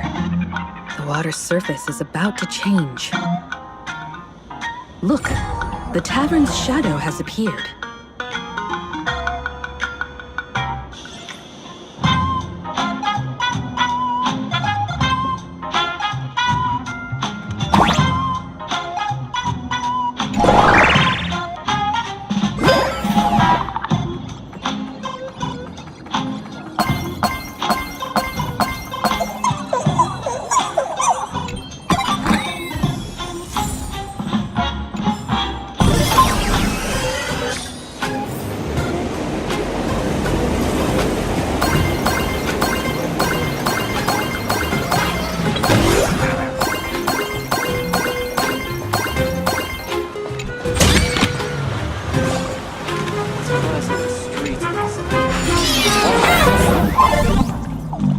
If we follow this path ahead, we should reach the top.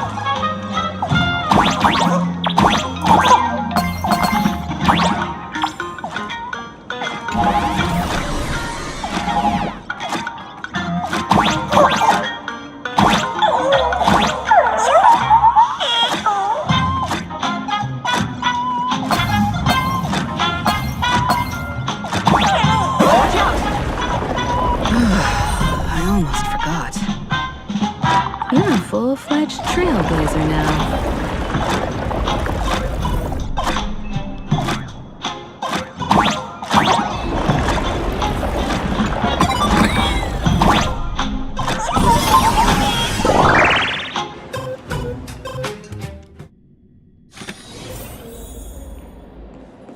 Welcome.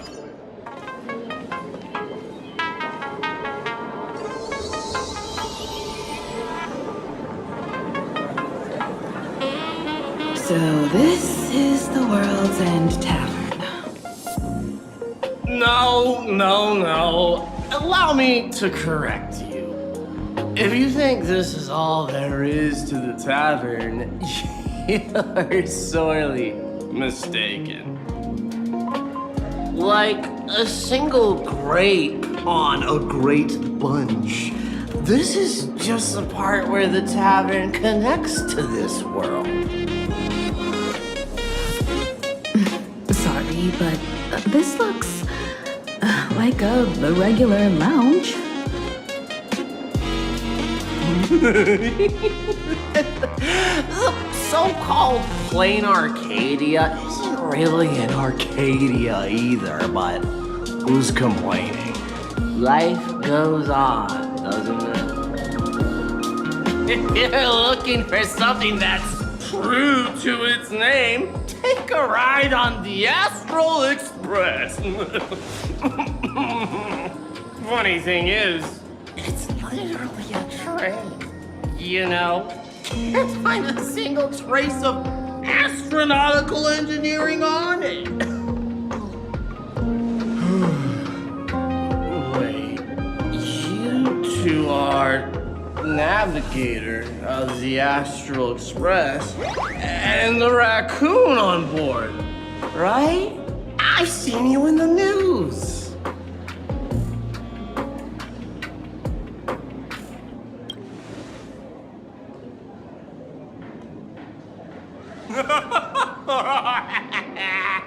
Friends, a big shot is here. A real knee slapper incoming. Really? From the Express? You're not so great enthusiast, are you? Express folks come to the tavern too? Do they even have a sense of humor? Hey, can I get your autograph? Sorry, I soiled my foot. I'll never wash it again. Everyone, curb your curiosity. These two are my guests. Even the most mischievous among you should know when to stop and mind your manners. Oh, well, if it isn't Little Sparkle. We've all heard your joke. Take the mask from a masked fool, and what's left but a fool?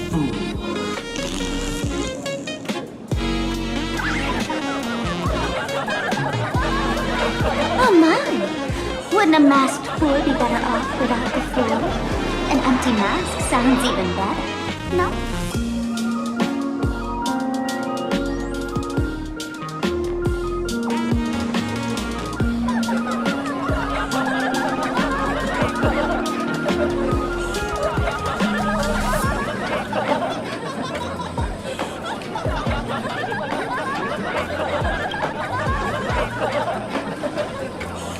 Alive-ish.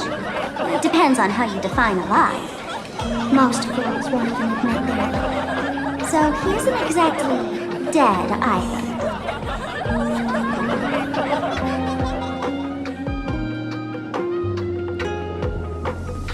Alright.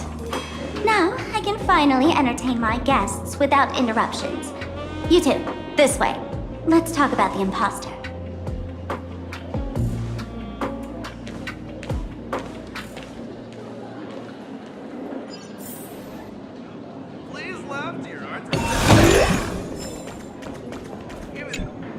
Alright, you two. First round's on me. What'll it be?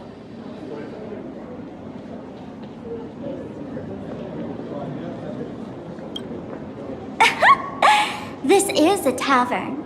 Even if you don't drink a drop, the fool's jokes and pranks will turn your world upside down until you can't tell the sky from ground.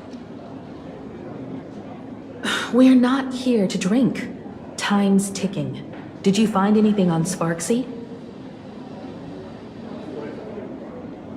Don't pull a long face. You'll sour the vintage in the cask. While you were gone, diligent little Sparkle was gathering intel non-stop and didn't waste a single minute. Sparksy. She did come here disguised as me. I called Giovanni. You might not remember him. He's the poor sap who drew the short straw to manage the storage area recently. Old Gio told me that a week ago, I came here and took a few things. Among them was a vial of mimetic virus. A mimetic virus? No wonder she could take over Graphia Academy and distort March and World's cognition, making them believe they're a student and teacher.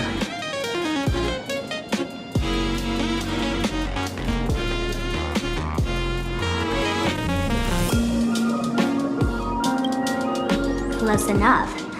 The so-called Sparksicon is a front for spreading a mimetic virus.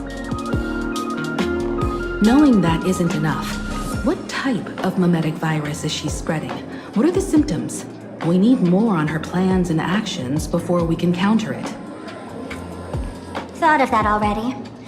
So I visited a few friends and learned where the imposter's been haunting. To dig up details, we'll have to get hands-on.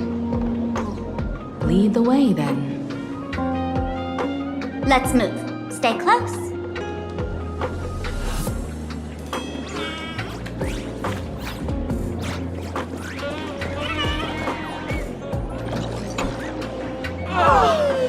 Abandon all despair, ye who enter. If you want to pass, then amuse me. By the way, hate to ask, you're not Aha themselves, are you?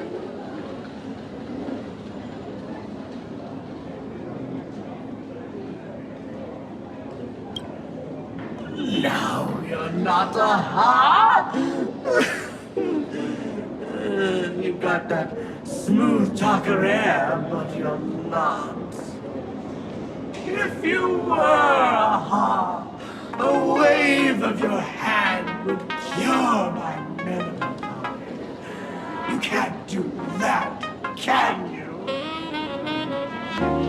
Isn't this the Tavern of the Elation? Don't you welcome the laughter, gracing you with their presence? You're wrong.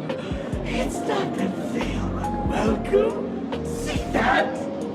The fools put up a sign over there. Aha! And morning actors stay clear from the door. Stay clear! Ridiculous as it sounds, it's true. After 666 invitations to Aha went unanswered, the younger fools voted to expel the laughter from the Pact of Elation. Oh, I get it. It's like students expelling a teacher from a classroom. The action is meaningless. The message is loud and clear, though. All right, Mr. Doorway. I assure you that none of us three is Aha, and none is a morning actor. Oh, it's Sparkle. Is it really Sparkle? It's not someone else pretending to be Sparkle. I can't tell, and I don't care.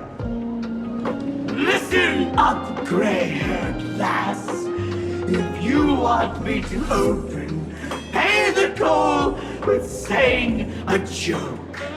I've been waiting for the one joke that can cure my melancholy. Now, amuse me.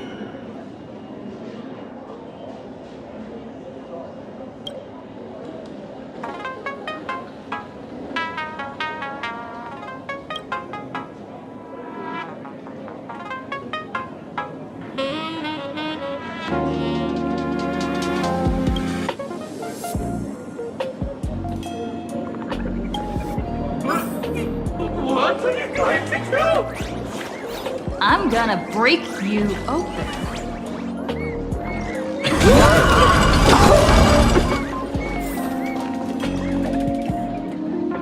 Didn't expect you to have the pull to get me into the tavern. As expected of a detective's assistant. Back when I still had a sense of humor, the fool gave me an invitation. You can thank him for that. You're really going to see the Stellaron Hunter case through? They can only pay you in dirty money, you know. What else can I do? The boys need the money. Credits aren't black or white, they're ones and zeros. All right. I reached out to Costard. He said that one of the 3 people who stole the mask looked familiar. He might have seen them in the news.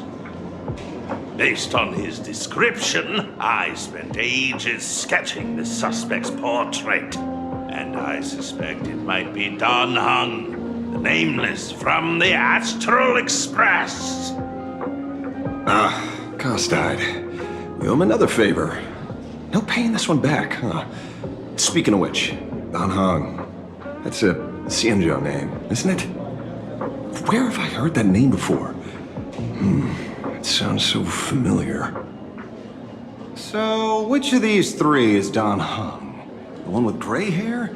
The redhead?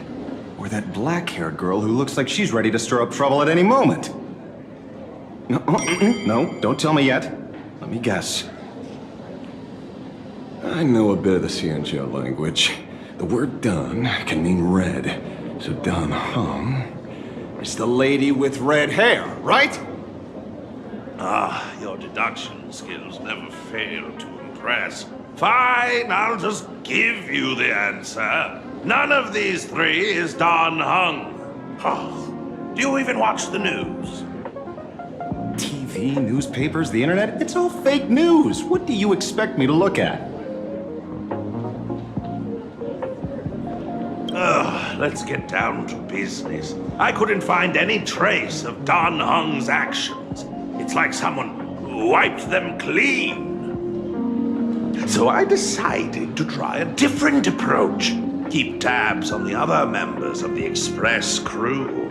Maybe following their trail will lead to clues about the mask. Nice work, Mr. Wren. They're heading deeper into the tavern. Follow me. I see, gray hair. The tavern not inviting you sooner was their loss. Come on in. Is the drink in these barrels really brewed from jokes? Yep, you know your stuff, man. Just heard some rumors, that's all. Where's this? Ta-da! Welcome to the dazzling lights of the Bliss Star. The heart of the tavern, Planacadia's dazzling dance floor. There are some tasteless masked fools who consider this place the secret to keeping the laughter going. If life's cruel, don't beg for fairness. Dance! Shake away that sadness until it's all well mixed with the joy in your body. That huge light orb up there. For a tavern, it's as essential as the Phantom Moon in the sky. If we get the chance, I can take you inside for a real eye-opener. Speaking of which, 2 months ago, some idiot, after downing hundreds of drinks, had the bright idea to knock it down with a super overlord spinning top. So, we had to reinforce the Bliss Star with a steel frame around it and seal it inside the world in canvas.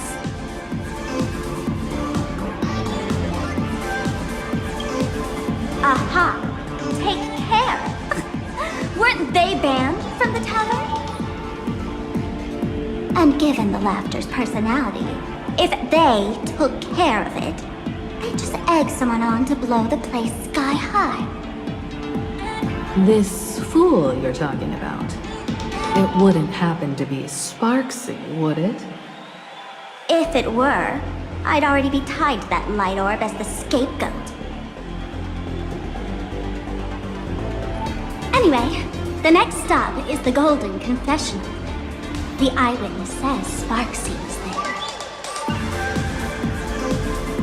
The Golden Confessional?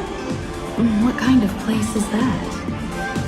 A place where you can let go of all your worries. Well, words won't do it justice. Let's go see it for yourself.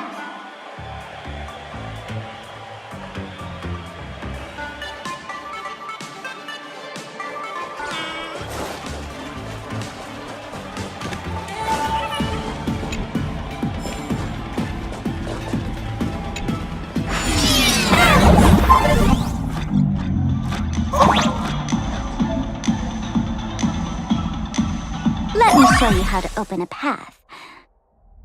Play according to the sheet music, and the path will naturally open up.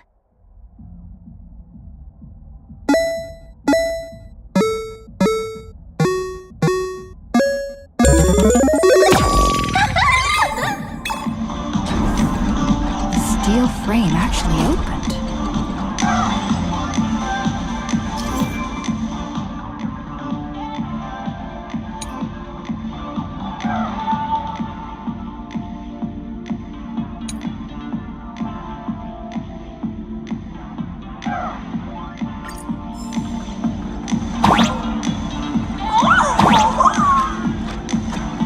The Whiskey here actually changed color with the lights.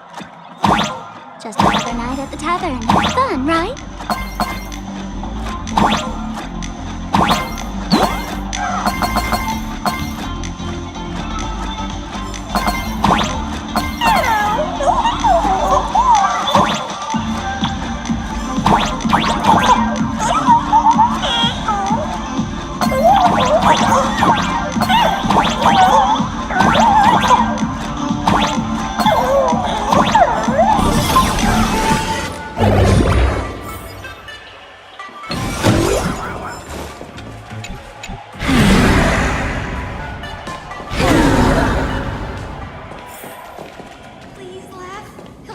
So many. 6? Why bring us here?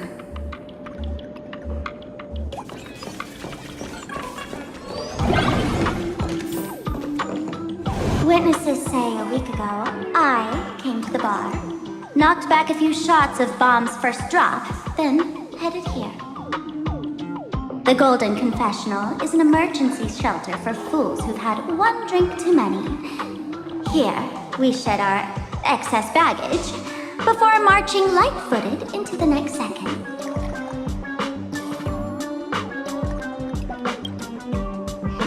The Golden Confessional is the Golden Confessional, not some random bathroom. Well, if it isn't my old friend! Sparkle sent you be coming to the tavern. Old Sampo's heart is bursting with joy. And the teensy bit of sorrow. How did Sparkle beat me to inviting my #1 bestie to the tavern for a drink?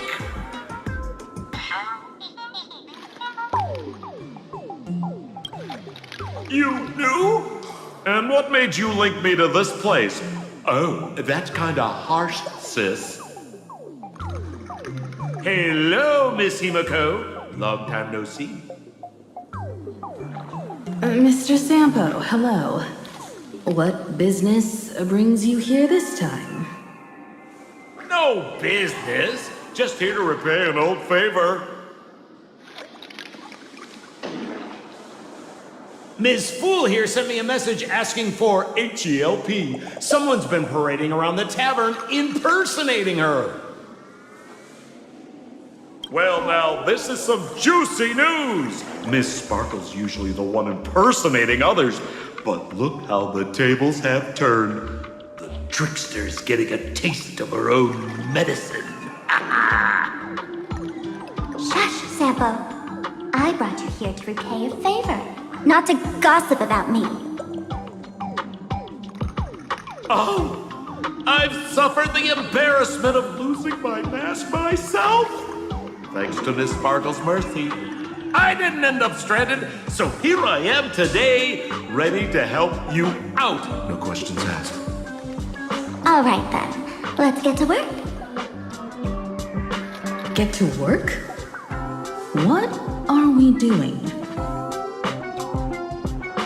Naturally, we'll fish around in these thrones where humans dump their worries and find the worries that Miss Sparksy left behind.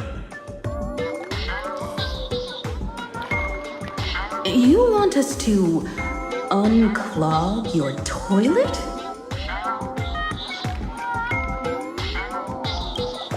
Don't be too shocked, you two. Let me share a little secret about how we masked fools stay mentally healthy. Drink a mood lifter like Bomb's First Drop, and all the harmful memoria in your body, you know, the pain, the worries, gets purged in one go. That's how fools pull pranks and have a blast without a shred of guilt. So, all that memoria has settled under this bathroom. And you want to sift through it to find Sparksy's worries and catch her thoughts before she acts? If luck's on our side, maybe we'll even dig up the secret to beating her. What's wrong, ma'am? You don't look so hot. I've got no objection to the task, but doing this barehanded, I refuse. Oh, don't worry. When has old Sempo ever come unprepared? Trust me, I won't let you get off that easy. Emotional impact drill. Sorry. Wrong gadget. Oh, this one. Hey, have you heard of a dowsing rod? Well, forget it. I'll spare you the theory. Oh, I tuned the drill bit to resonate with Sparkle's temperament. It'll drill out memoria fountains with similar emotions. But fair warning, use it carefully. It's been a week since Sparksy was here. Keep your guard up in case something else comes bursting out. Well, if you ask me, leave it to luck. We don't have time for luck. My radar says that pompous imposter would pick the highest spot to vent. Exactly. The Golden Throne. Give it a try. Girl, pick a spot to drill and start mining that gold. Sampo, does this thing even work? Of course it works. Don't you trust your old pal, Sampo?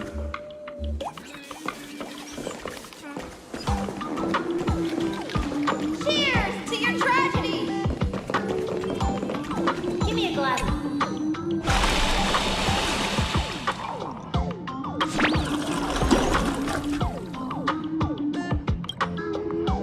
What? That doesn't seem like something she'd be worried about. After going through all this trouble to sneak in, thought I'd go down in a blaze of glory if I got caught. What the heck is going on with this place? Have the masked fools really fallen this far? Me? I'm a morning actor. Isn't it obvious?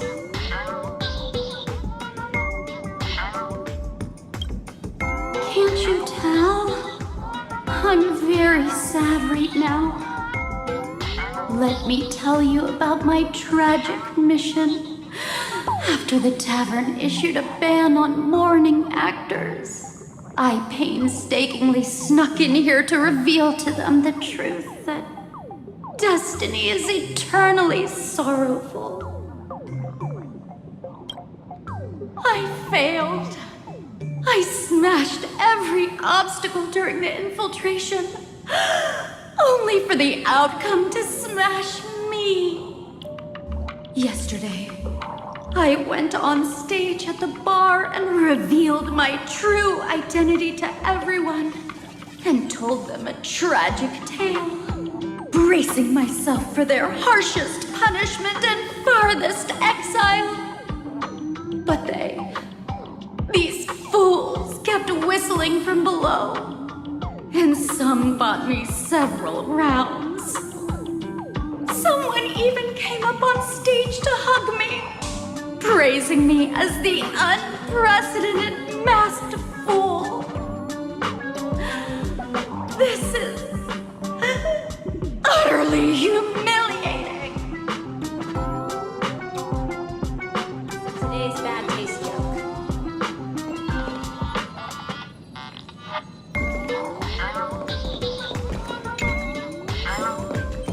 Cheers to your tragedy!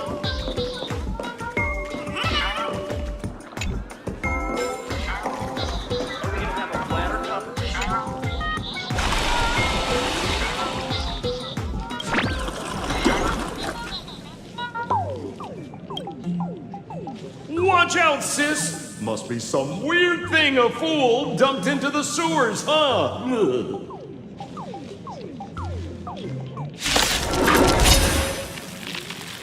Which irresponsible exorcist did this? The tavern sewer system is not a dump. We can do it! Divination says this will hurt. Trust me. We can do anything! Cloud to scatter.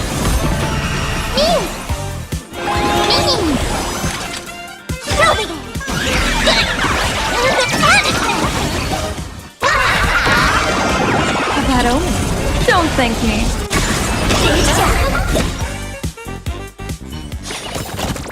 Reach the end of the story in your own way.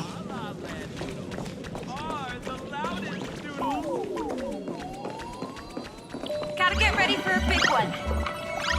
Give me a glass of tea. Is that all?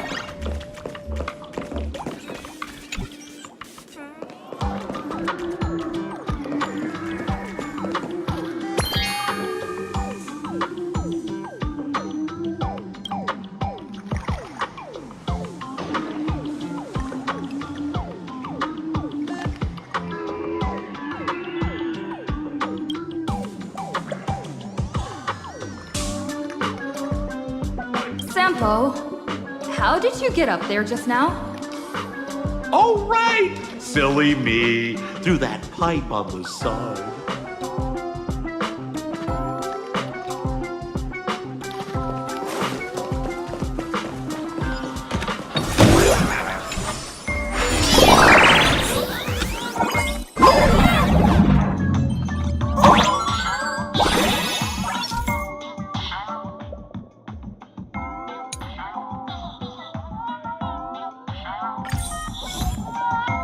What's this?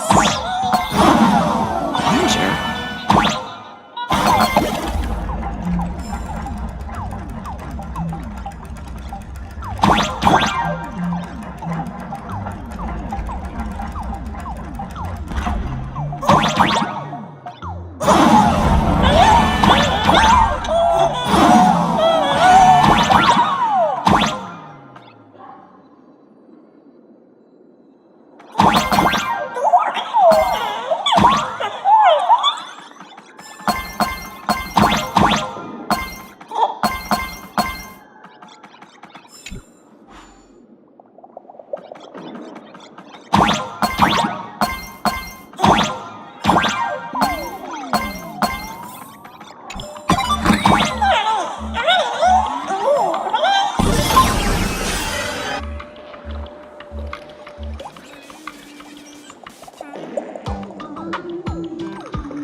See, what did I tell you? The imposter's worries have appeared.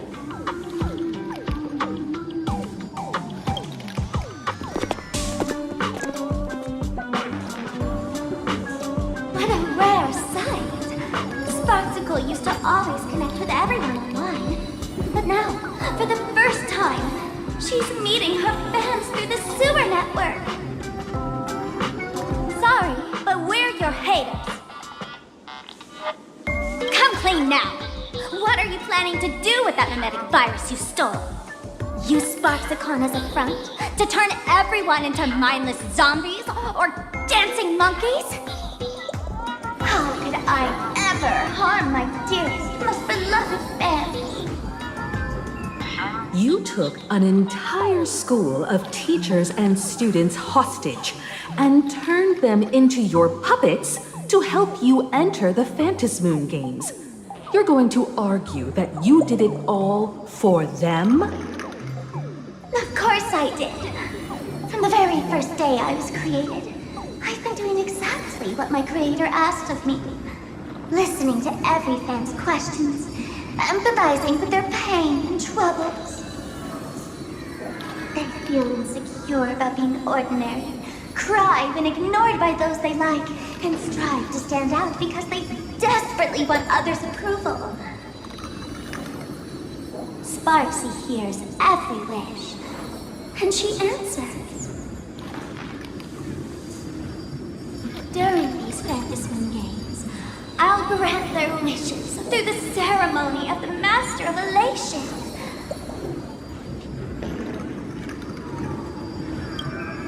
No, I'll give each of them a choice. The choice to become me. Because deep down, every one of them longs to become Sparksy. To wear this dazzling mask, capture the internet's attention, and bask in praise.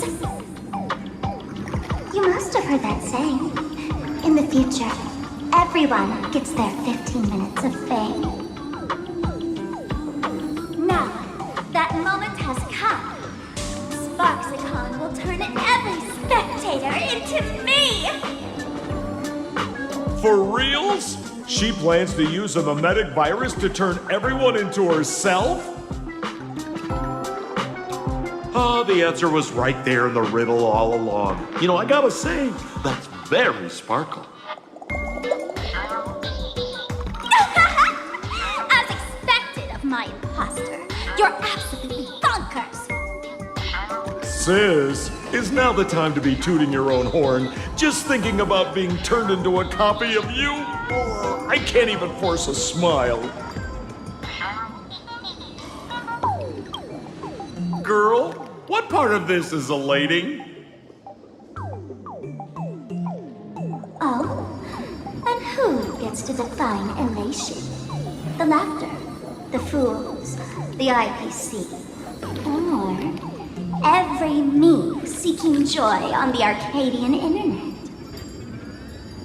Contrary to popular belief, the masters of the Phantasmoon Games were never us, the supplicants, but the spectators watching us. Sadly, the Inner Astral Peace Network showed people other worlds in the cosmos. Once horizons widen, expectations climb.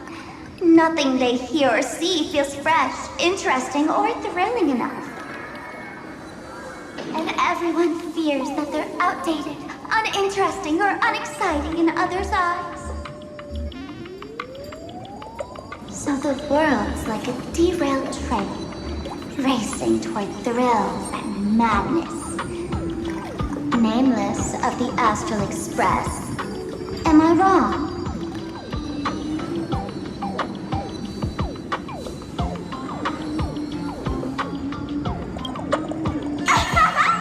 Bingo! You got it. I'm a part of her. Wherever there's a screen, wherever my audience is, my eyes and ears will be there too. I want to see how far you in this outdated model can go. The harder you struggle, the more spectacular it'll be when I live stream the Astral Express Cruise derailment at Sparksicon! I'm looking forward to your resistance, Nameless. Oh, heads up, everyone! She's getting serious.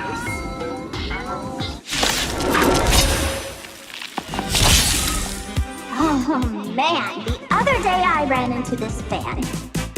They insisted on showing me some gallows humor, jokes they found online, saying they were absolutely hilarious. But all he did was show me a video of someone being killed by the Antimatter Legion, then burst out laughing. Come, let's all enjoy this gallows humor together! We can do it! Divination says this will hurt. Cloud has scattered.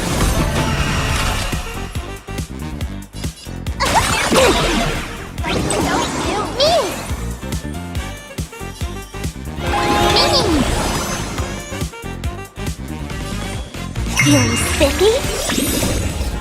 Can you find the answer?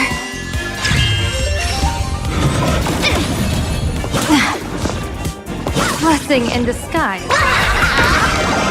Best of luck. An explosive start.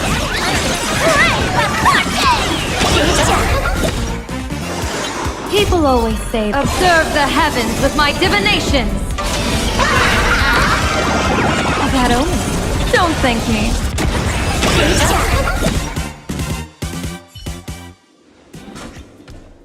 Listen, Sparkle. You only asked me to do your dirty work, but you never said anything about being your thug. You owe me compensation for emotional damage. Everyone's going to become me soon.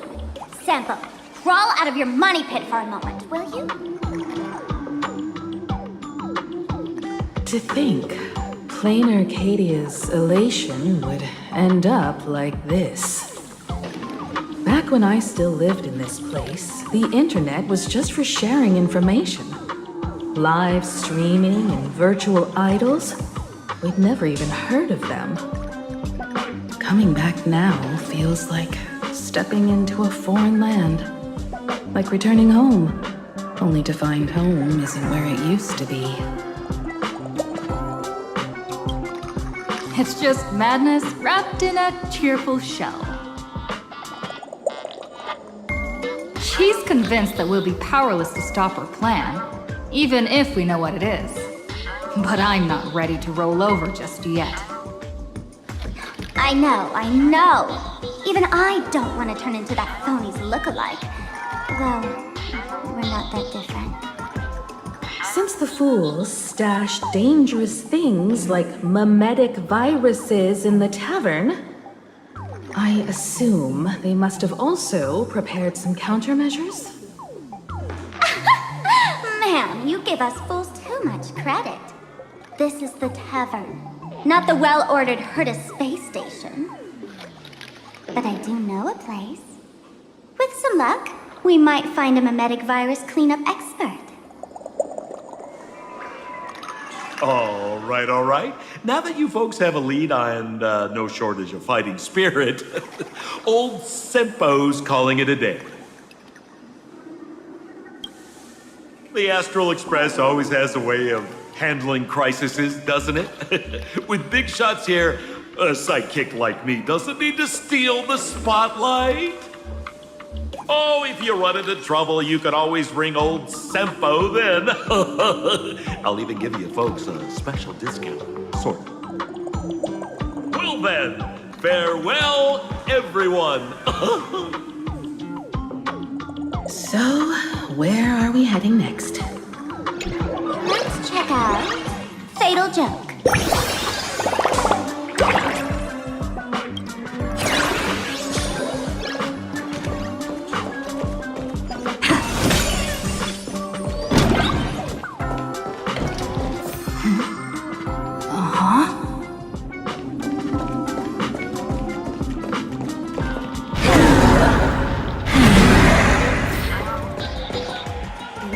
Feels more like a maze than a tavern. Well, it is a space-time maze, after all.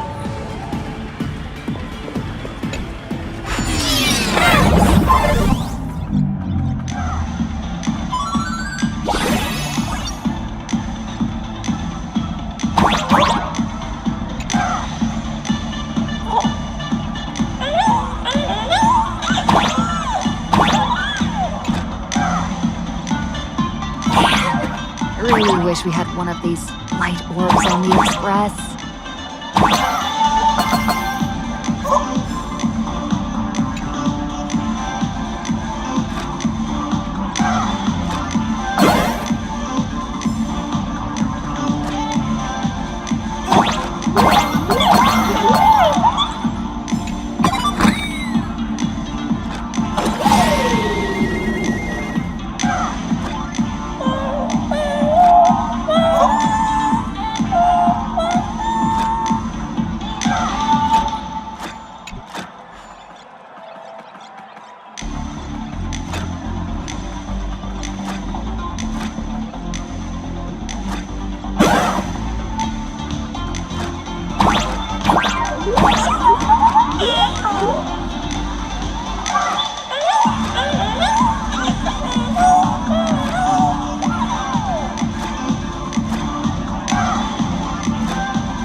Hot pot in the hallway. If you wish to dine, please invite the hospital director to join you. Thank you.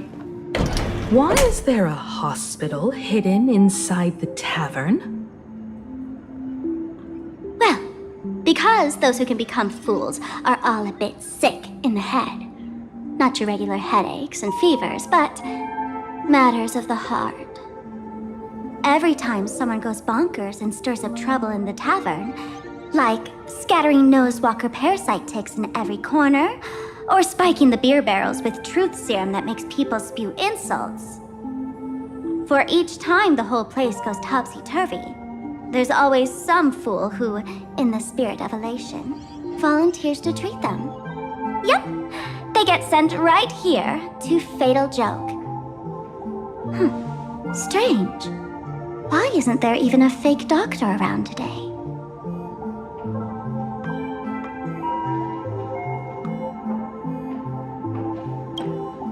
Even if some fool claims to have a legit medical license, you wouldn't dare trust them, would you? Attention patients. Please refrain from eating beef hot pot in the hallway. If you wish to dine, please invite the hospital director to join you. Thank you. Would Dr. Hartman from Plastic Surgery please report to the director's office immediately? hospital doesn't even have a plastic surgery department. Who on earth are you? Dr. Zhongshan from Mental Health Care, please report to exam room 1. We're 1 player short for cards. Thank you. Is this a theater or a hospital? Alert. Patient detected ahead. Patient detected ahead. Please line up in an orderly fashion for registration and wait for the doctor to begin consultations. Patient number 01, Akavilli. Is there a Miss Akavilli? Miss Akavilli, diagnosed with Stellaron symptoms per the records. Are you present? Please proceed to exam room 1. They called you by name, Miss Akavilli. You might as well go take a look.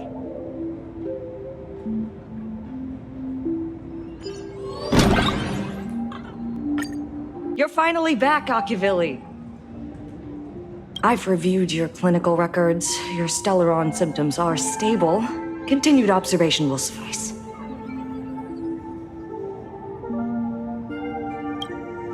I'm your presiding physician. Good news for you. You don't need to rush into treatment just yet. Though I can't say the same for Miss Sparkle over there. Patient number 02, Miss Sparkle, please come in.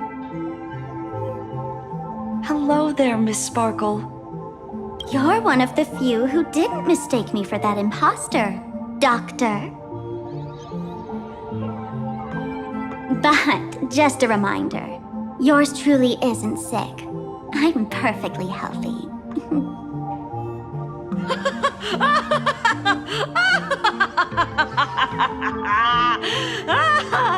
Oh, everyone who comes here says they're perfectly healthy. I've seen so many patients, and you're among the most severe.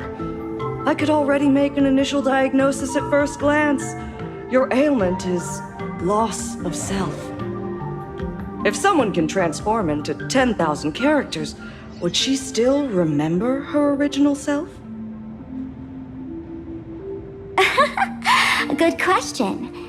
But if someone could become 10,000 characters, does the original even matter anymore? By the way, Doc, are you familiar with any treatment protocols for mimetic viruses? Mimetic viruses. I've heard about it. The city sent over a few cases. The patients had one thing in common. They were all heavy internet users. The medical records are in the room. You can take a look if you want. The medical records are on the bookshelf. First pile on the left.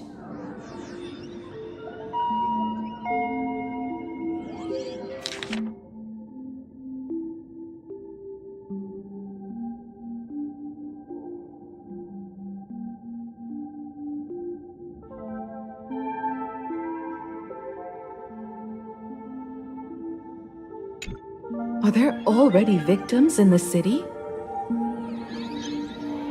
To eliminate the mimetic virus, helping Patient Zero face reality is a crucial phase of the treatment.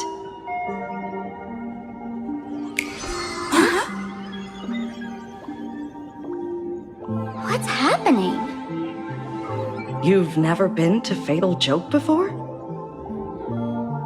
That's not surprising.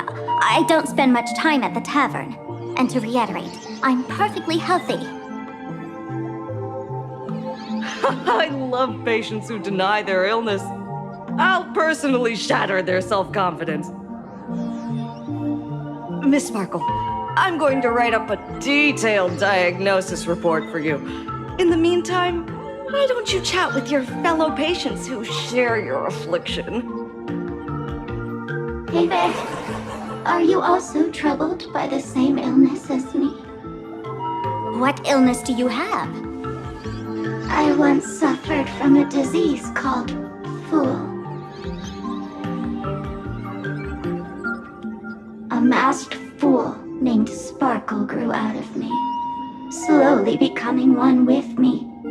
She used me to bear all the pain caused by her performances, left me battered and bruised. she slipped away from everything. But I was lucky enough to find this tumor called Sparkle.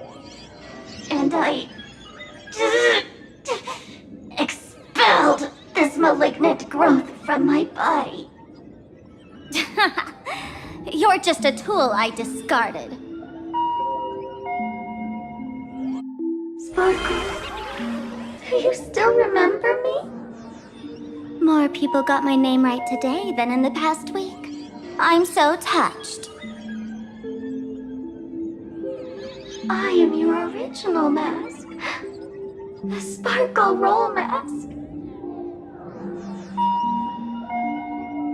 The archetype of a bright maiden doomed for a short life. The avenger who perishes with her nemesis. The lover who dies for love. The young artist driven to madness. You used me to win fame, applause, and countless eager gazes. So why would you cruelly cast me aside? Please, wear me once more. The worst thing an actor should do is be tied down to one type of role. Do yourself a favor and stay down.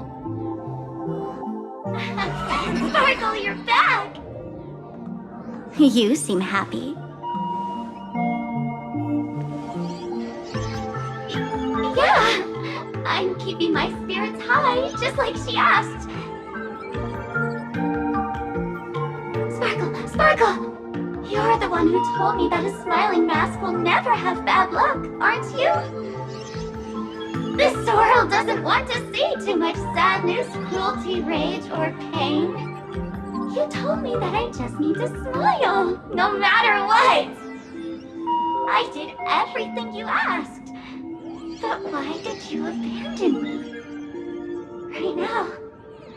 Right now, I just want to scream, to cry, to shout. I just want to devour you whole. Just how many masks have you thrown away? Don't worry about it. Everyone sheds just as many versions of themselves in a lifetime. Miss Sparkle, I have your results. Your main components are madness, humor, and a theatrical personality. Unfortunately, the proportions are badly imbalanced. You're beyond saving.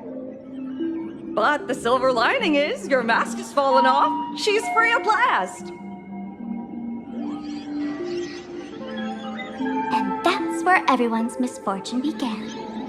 None of the masks I've cast off ever had such strong opinions or such a temper.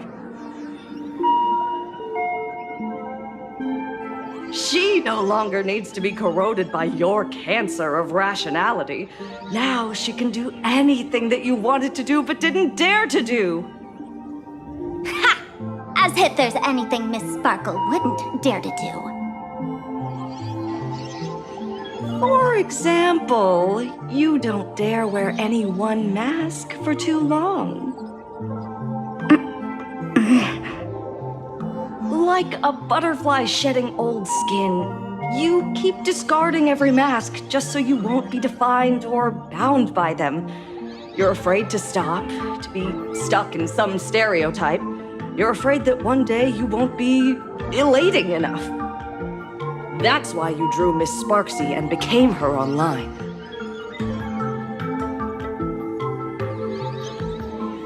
As a dazzling mask, everyone confides in her.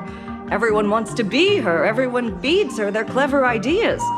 You thought this would inject new life into your elation. But sadly, once the mask is on you, you become its accessory. People care only about the image the mask paints. No one cares about the you beneath. And that is why she came to life. Human recognition and desire will flow through the internet, providing nourishment for her to bloom. She'll become a bewitching flower, conforming to everyone's wishes, letting them wear her, become her, and blossom across all of Planacadia. What a beautiful sight.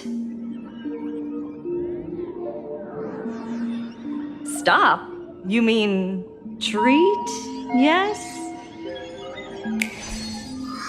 Cremate Sparkle. That's the best treatment I can prescribe.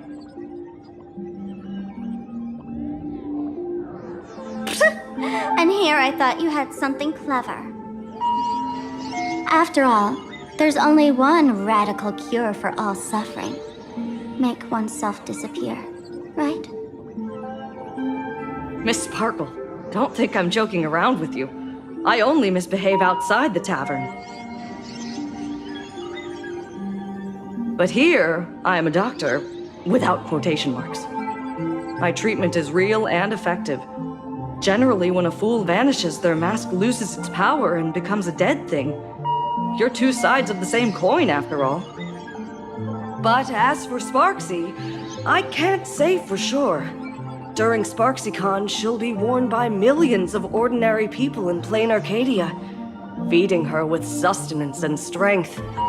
Your window of opportunity is therefore fleeting.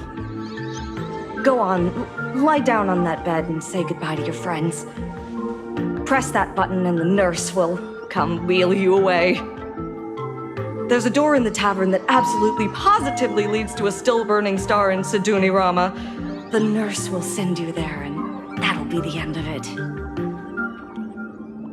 And if I say no? Then I'll have to be impolite.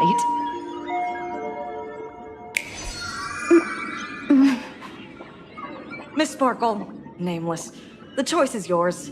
As for me, by the laughter above, I've got to catch the next ship out of this dump. The mask of the masked fool represents what you wish to become. You use it to focus your power, but the mask will gradually bind you as well. That's why you've been avoiding Sparksy all this time. She didn't just steal a vial of mimetic virus. She stole your strength.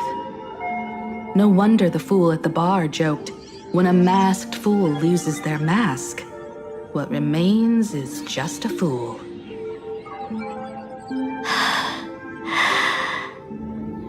Yes. Every fool has at least one such mask. Not mere decoration, but a part of our destiny crafted by our own hands. It might be a morning actor mask you took a liking to and stole from them. It might be a head accessory you personally sketched in a moment of inspiration. Or it might be something that one day fell from the sky and latched onto your face. To become a fool, one must experience at least one such instance of destiny. The moment of masking one's face.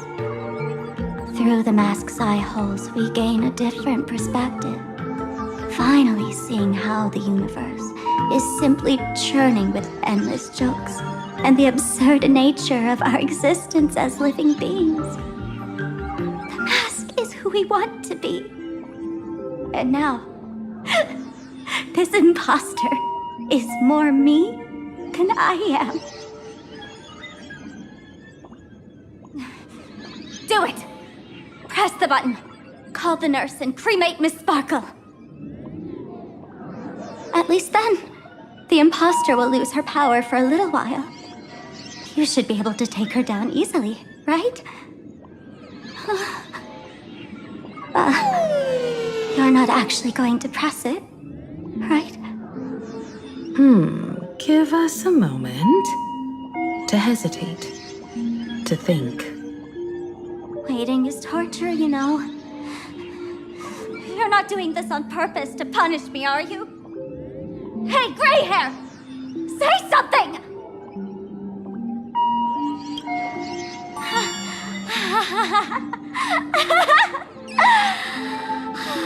I knew it. Gray hair. You're still that same warm-hearted gray hair I know. Psst. Let me tell you something. while no one was looking. I already popped the battery out of the button. This was a test, and you passed. Since the fool made her choice, she must have a plan to reclaim the mask, right? If you dare say no, I'll press this button and let the orbital cannon cremate you for real. Your sticky little fingers aren't fast enough to steal this battery, are they? There's a way. There's always a way. Miss Sparkle will definitely take responsibility and work together with everyone to stop Sparksicon. What's with this applause? Have we been watched the whole time?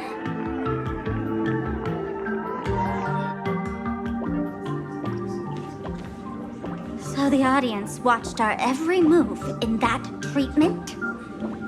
Is this a hospital or a theater? That's life for you. While there's life, there's judgment. In every unseen corner, countless judging eyes are watching, diagnosing, and writing their own prescriptions. I must admit, Fatal Joke is a fascinating place. Real shame I didn't come check it out earlier. Ignore the spectators. They're just here for laughs. They won't help and couldn't if they tried. You said you had a way to stop Sparksy. Let's hear it. What's the plan?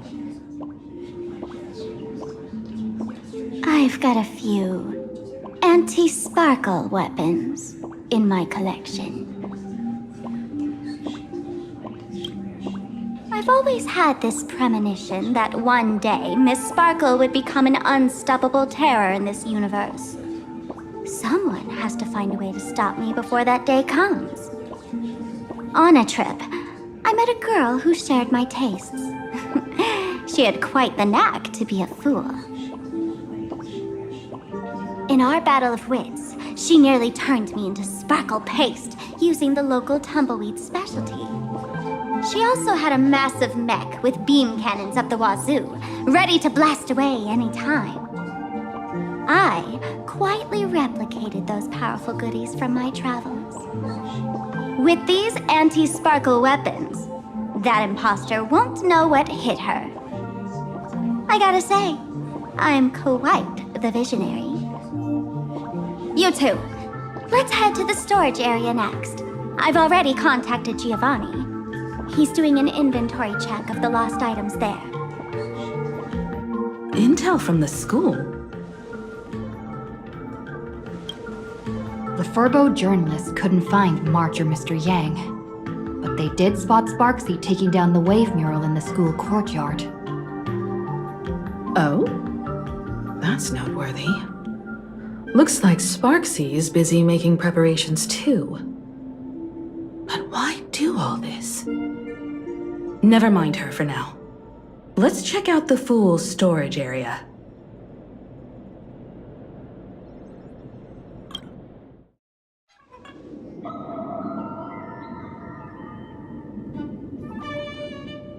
Hey, Gio!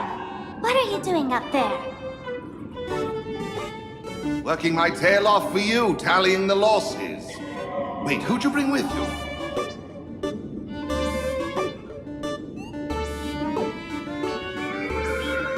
Oh, it's Miss Trailblazer. I knew you'd step into the tavern and become one of us someday. Those with the makings of masked fools are naturally drawn to one another.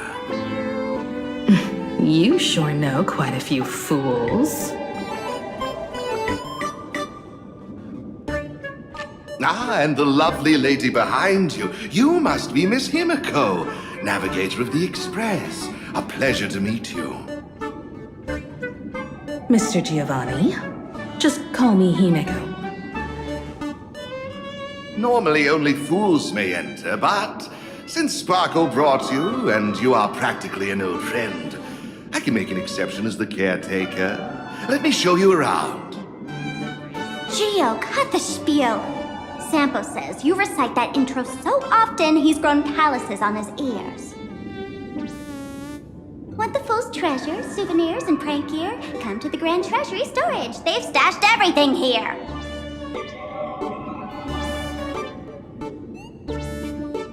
You stole my line again. With our theft rate, that tagline's probably to blame. I'll admit it's catchy. That's why I used it as a slogan. Storage area visits went up by 26% after that. Business first. Did you see my pickup message I sent? Where's my stored anti-sparkle weapons? Your storage list is a total mess. You never leave any notes. If I hadn't been called to audit, who'd know how many surprises you got stashed away? As for the anti-sparkle weapons, I'd love to know what on earth that's supposed to be. Why don't you go in and look for yourself? As requested, I've linked the vault entrance to your collection room.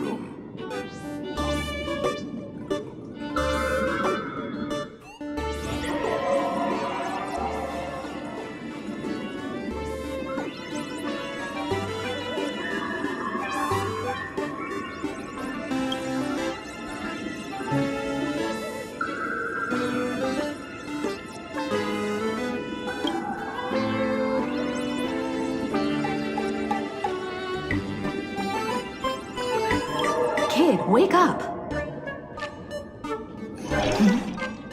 Uh-huh.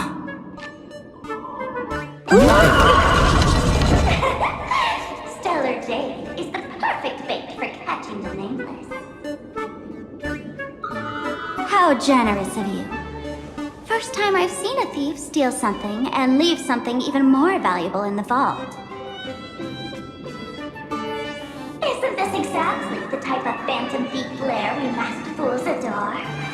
Remove a carefully curated piece and leave a gift in place to soothe the owner.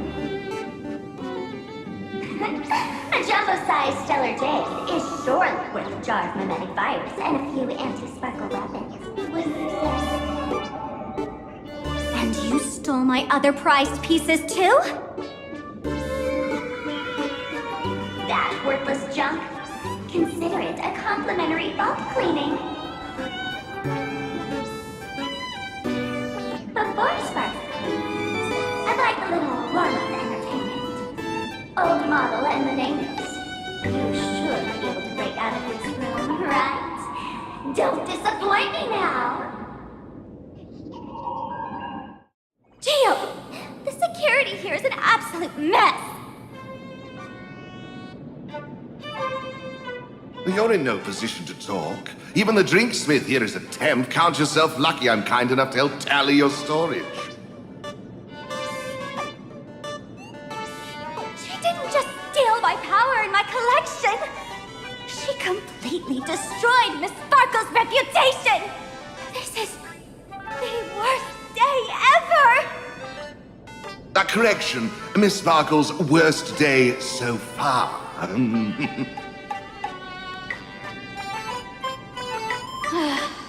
Wanna make fun of me? Go ahead. Don't get me wrong.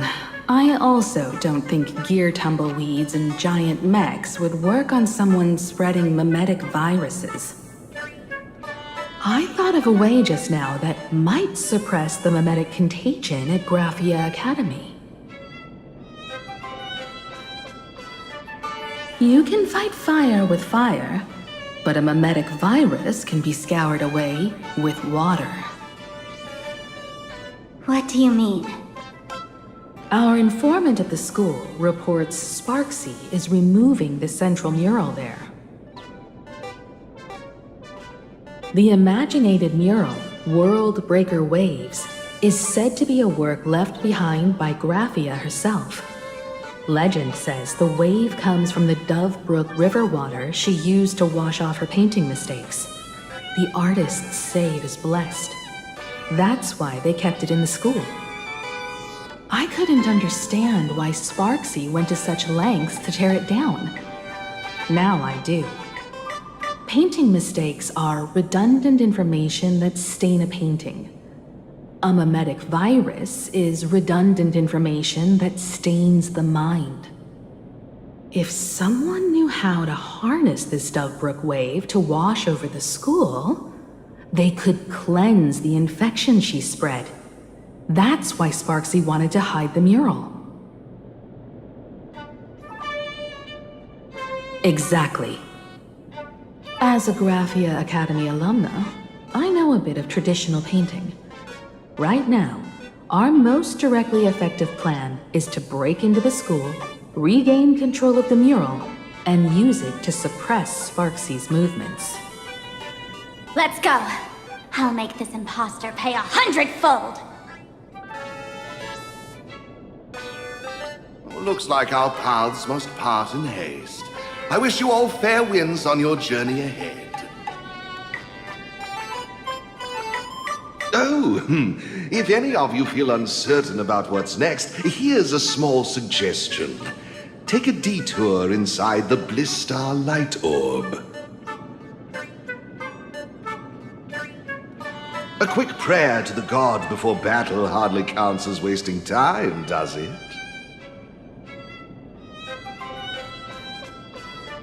For us masked fools, that light orb holds the same significance as the Phantas Moon hanging above. Deep within the orb, everyone can find the divine revelations of the elation. Darn it. They found something else at the school? We need to pick up the pace.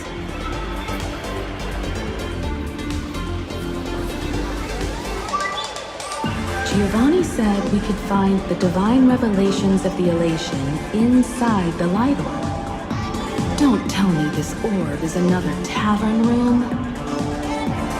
Bingo, your intuition's spot on. It isn't just a light-polluting orb. Think of it as a shrine for fools.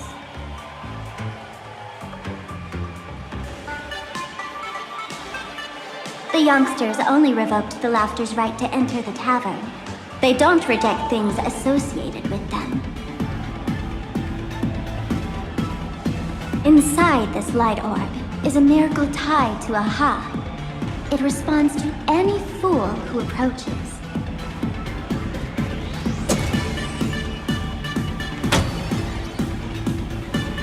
Let me show you something mind-blowing. Here we go. Open sesame!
The good news is, at least one of us is still a masked fool. Hey! That's way too harsh.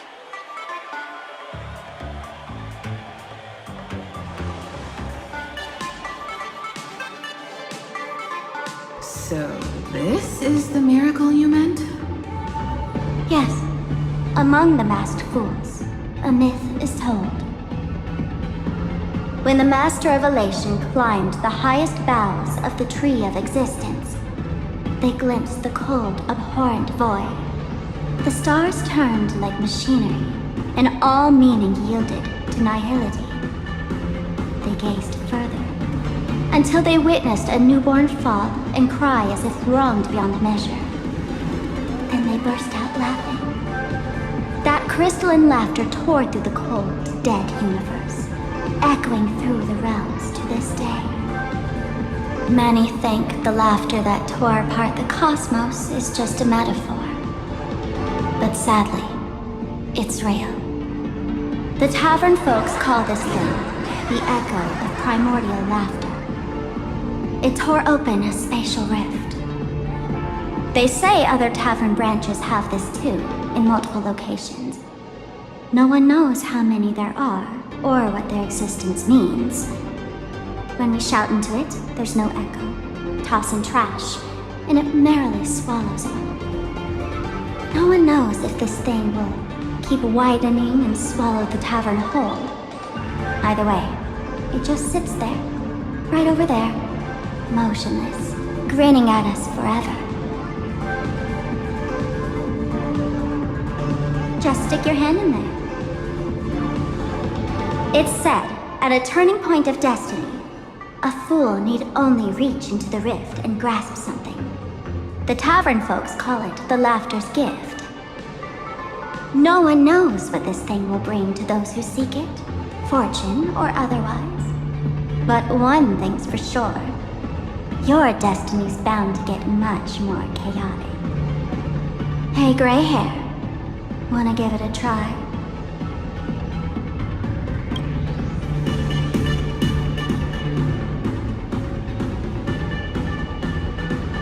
Billy, have mercy.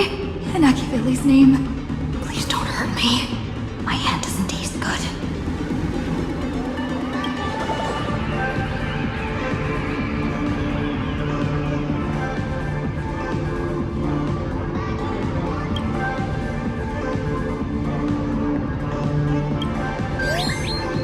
Is this? Huh? What's this?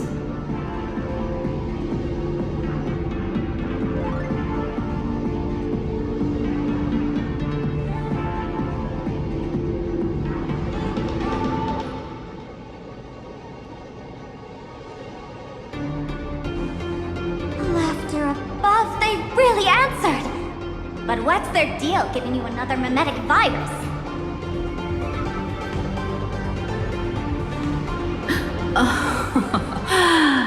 Now I get it.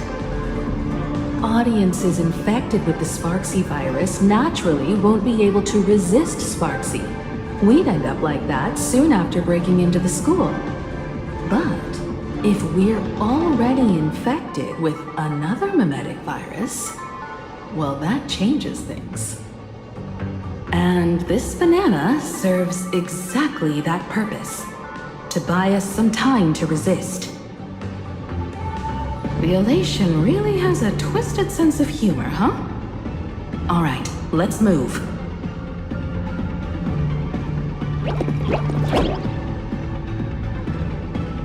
Who are you two? Haven't you heard the rule? Only one fool's allowed in here at a time. Who am I? Well, just a passing detective and his assistant.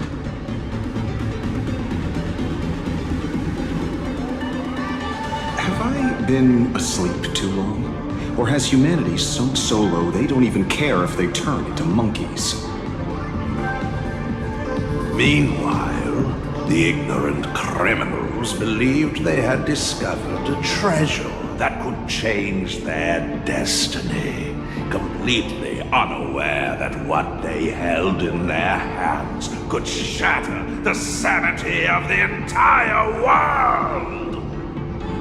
Hey, Mr. Wren, cut the narration when it's time to fight. Well, I gotta do something, right?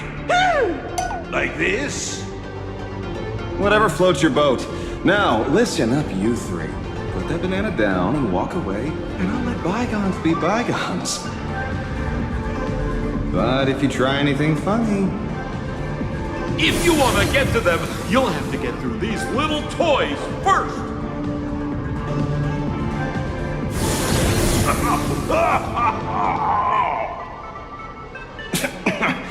Are these folks really the Nameless? In all my years, I've never seen the Nameless dealing with mimetic viruses.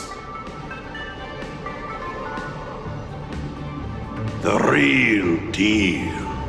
Just some Nameless passing through.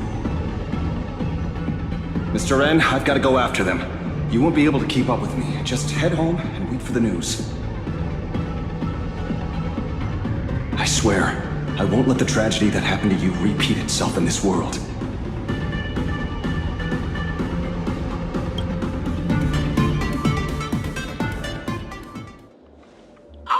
Over here! This way! Run faster! You don't want to get caught by that guy back there, do you? Yo, sis! Just how many troublemakers did you people manage to tick off when you landed? I swear, Miss Sparkle definitely hasn't gotten involved with someone like that. Thank you, Mr. Sampo. Now that we're all set, it's time to head to Graphia Academy for the rescue mission. Mr. Sampo, do you know which door in the tavern can get us back to the city the quickest? You don't even need to ask. When it comes to knowing all the secret passages and shortcuts in this tavern, you won't find anyone who can match old Sempo. Then lead the way.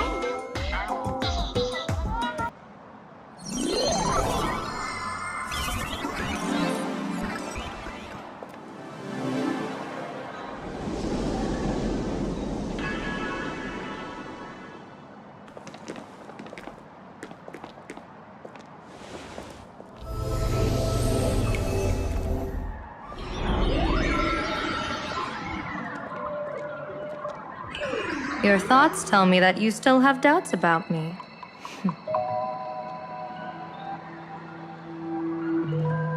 Did you ask to meet here so I could clear up some of your doubts? Greetings, Lady Yao Guang. Being able to hear others' thoughts anytime. This tuning ability sure comes in handy. Compared to the seer strategist's ability to come and go as she pleases, this is nothing but a parlor trick. I've heard that Xianzhou folks are big on etiquette, yet here I am, and you're still playing hide and seek, General. Isn't that a bit discourteous? Sorry. I have this old problem of suddenly disappearing. It's really something beyond my control. As for the reason, I'm afraid I can't disclose it. Please forgive my rudeness. Or, if you're truly that curious, why not use your tuning and find out? You know I won't do that.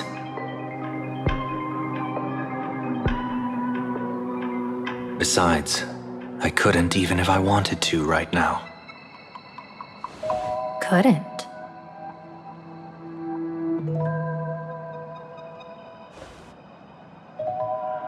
At this moment, the crowd's thoughts are crashing over me like a tidal wave. I can't block out all this mental noise. Just keeping my own thoughts from getting tangled up in everyone else's is hard enough.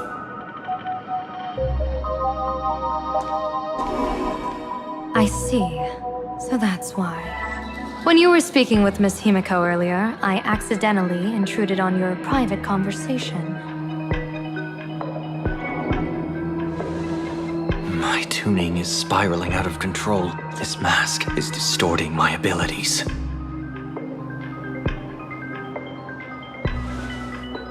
I see it differently. The loss of control is temporary. That mask is amplifying your power. How is this possible? This tuning power is bestowed by the Harmony. How could the Elation meddle with their authority? Perhaps the Elation simply poured more fuel into this divine authority? In my humble opinion, this mask binds the supplicant to all beings of Planacadia, drawing strength from those who share the same path here for your use. That's why you're hearing others' thoughts surge toward you like a tide. Your tuning is steadily expanding, and you've become the center of this melody.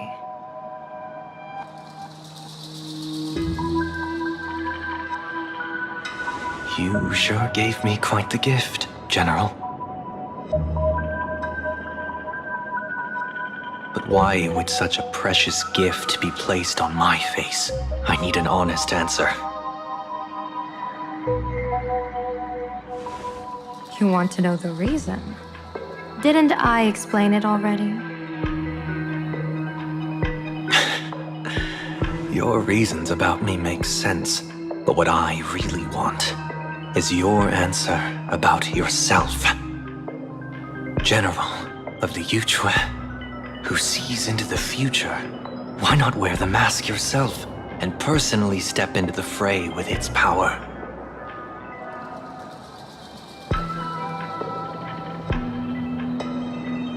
Words can deceive, but only tuning lays the truth bare.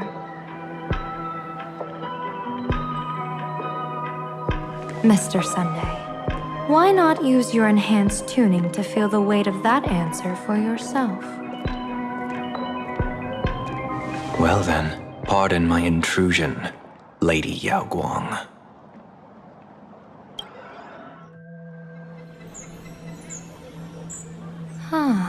So this bird on my shoulder is the manifestation of the tuning's resonance?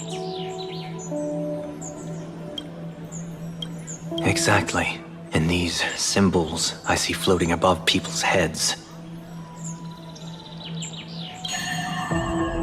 would be the wheel and woe signs you mentioned, General?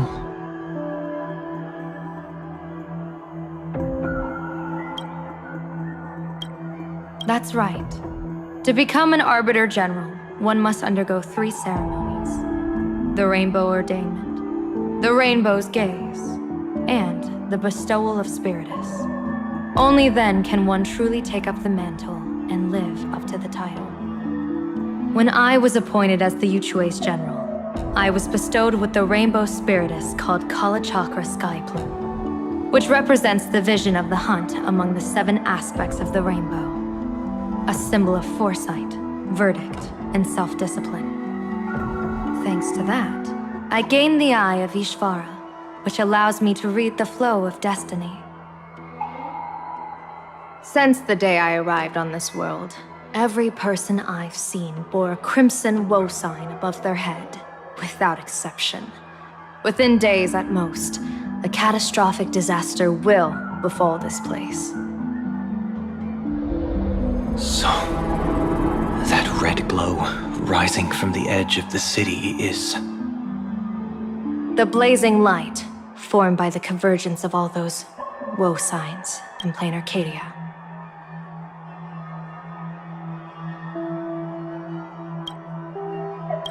In that case, General, it's all the more reason for you to wear the mask. Once your sight into the future is strengthened, you won't need to fear the deathly omen in your readings. Mr. Sunday, have you heard the diviner's iron law? Never divine the same matter twice.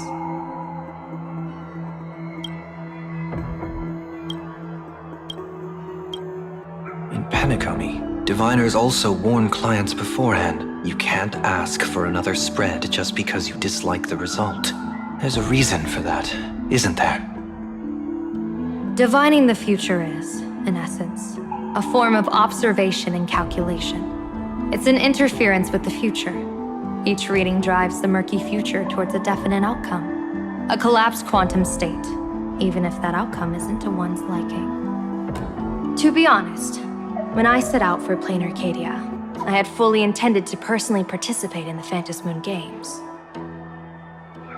But the moment I laid hands on the mask, I understood the consequences of wearing it.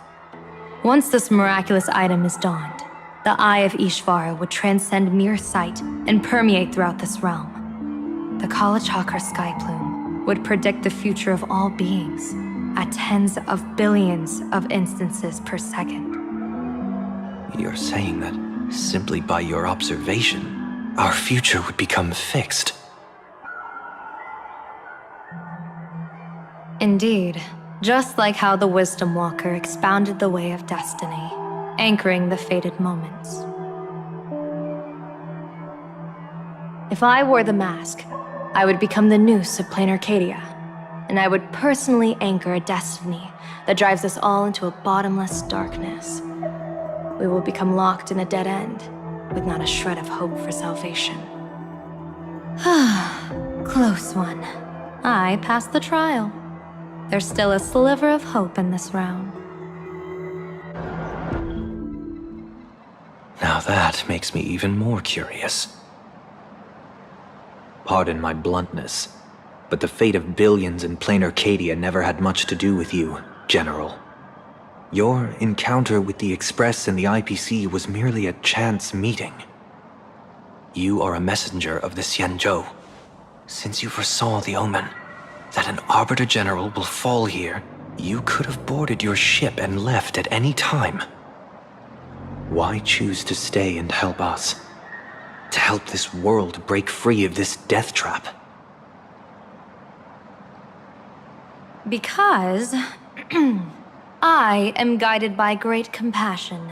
Every life is precious beyond measure. Such diplomatic pleasantries won't fool the former master of Penacony like yourself, would they? Then, how about this reason? The Astral Express has distinguished itself time and again against the destruction, and bears an irreplaceable duty for the future. I can't just sit idly and watch you face annihilation. Give me a break. I really am terrible at all this diplomatic talk. Mr. Sunday, what makes you think that everything I've done is just to save Planacadia? What? Weal is where woe lurks. Woe is where weal leads. The good fortune of some often births the ill fate of others, and a dead end for someone may hide an opportunity for another. This treacherous land where life and death turn again and again, where fortune flips to misfortune, is, in my eyes, the perfect board for a game of wits. A game with whom?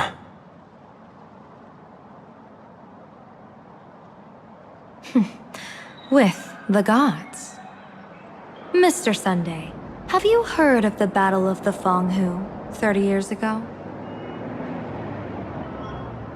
I've heard rumors of that war, but not the details.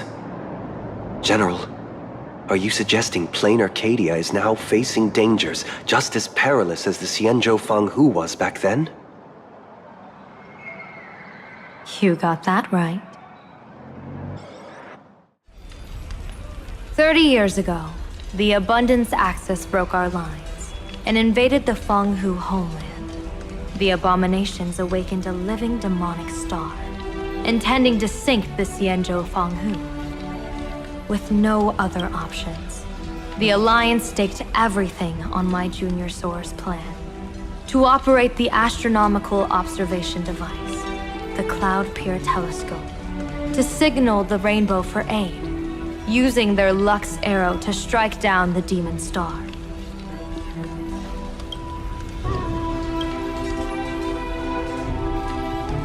Whoever operated the Cloud Peer Telescope would not return.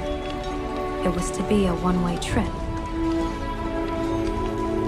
So, your junior soarer. You guessed wrong. The one who offered his life was my master, who taught me divination. It was Master Jingtian, then the Yuchui's Master Diviner, and the only high official authorized to operate that device. He accepted his fate and ventured to the Fenghu, going with him into certain death were Yueyu, the previous Yaoqing general who guarded the Cloud Peer Telescope, and the Verdant Knights under her command. I was responsible for assessing the entire plan's feasibility and mending its gaps. I activated the Deca Light reflection barrier, calculating and casting lots again and again. I watched as the starlight, representing countless possibilities, flickered within the reflections, faint, wavering, until the vast shadow of a pondering god swallowed them whole. And they vanished into the abyssal dark at the edges of the universe. And in that moment, I understood that I had cemented my master and countless soldiers into an inescapable doom. When the Lux arrow fell, they would perish along with the enemy and that demonic star, all reduced to ashes. You sacrificed so many comrades just to ensure the enemy's fall? To Penaconians, that must seem incredibly cruel, right? As someone born in an era of peace, I have no right to judge. Perhaps the founders of Penacony could understand the necessity. Cruel or not, it was my duty. And so I had to witness and remember their sacrifice. When I saw the Lux arrow descend, I realized the Xianzhou Alliance had actually directed an Aeon's actions. This realization illuminated the mission of my remaining years. In this cold, merciless cosmos, when you're trapped in despair, an Aeon's intervention is often the only hope. We are not ants, helpless beneath the celestial spheres as we simply watch the stars turn. Instead, their trails were forged by us, who offered up a portion of our insignificant destiny. Even beings as mighty as the Aeons can be pulled by our will.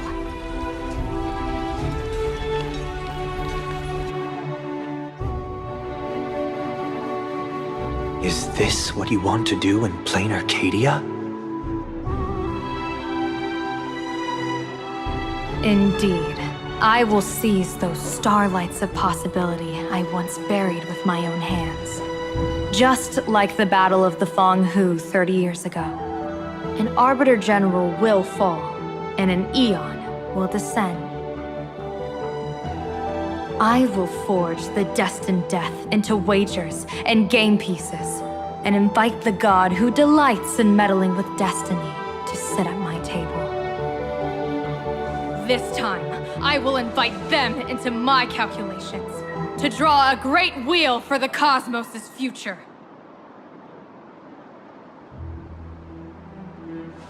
Mr. Sunday, surely you can understand this mad idea of mine, having once reached the divine throne of order yourself.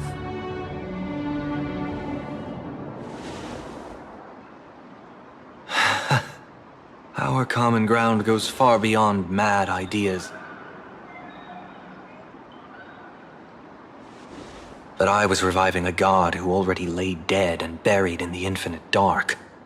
General, how can you be sure that the most capricious Aeon would be led by your fancy?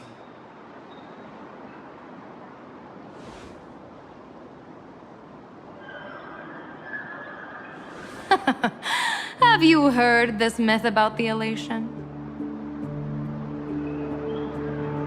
They say Aha once climbed to the highest bough of the Tree of Existence. Gazing out, they saw stars turning coldly like machines, and the meaning of everything yielded to nihility. Only the cry of a newborn made them burst into laughter. Mr. Sunday, answer me. Why did Aha laugh?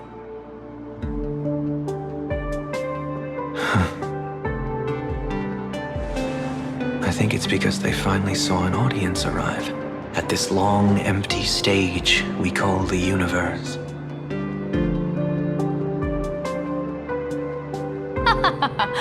Oh, well said.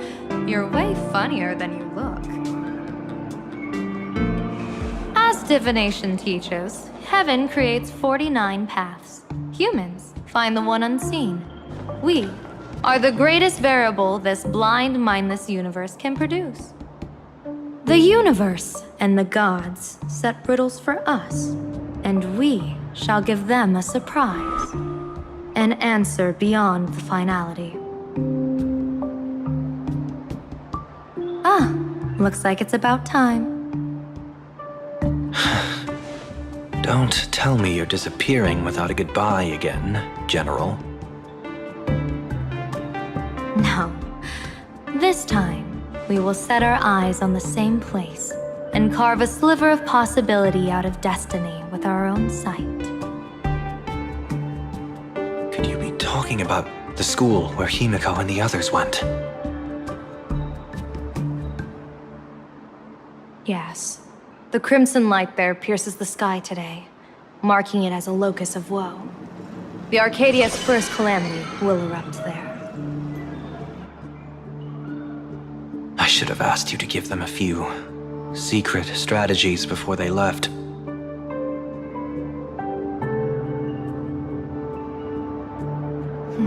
Forget it. The stuff in those pouches is all harmless banter anyway. We should let them off the hook.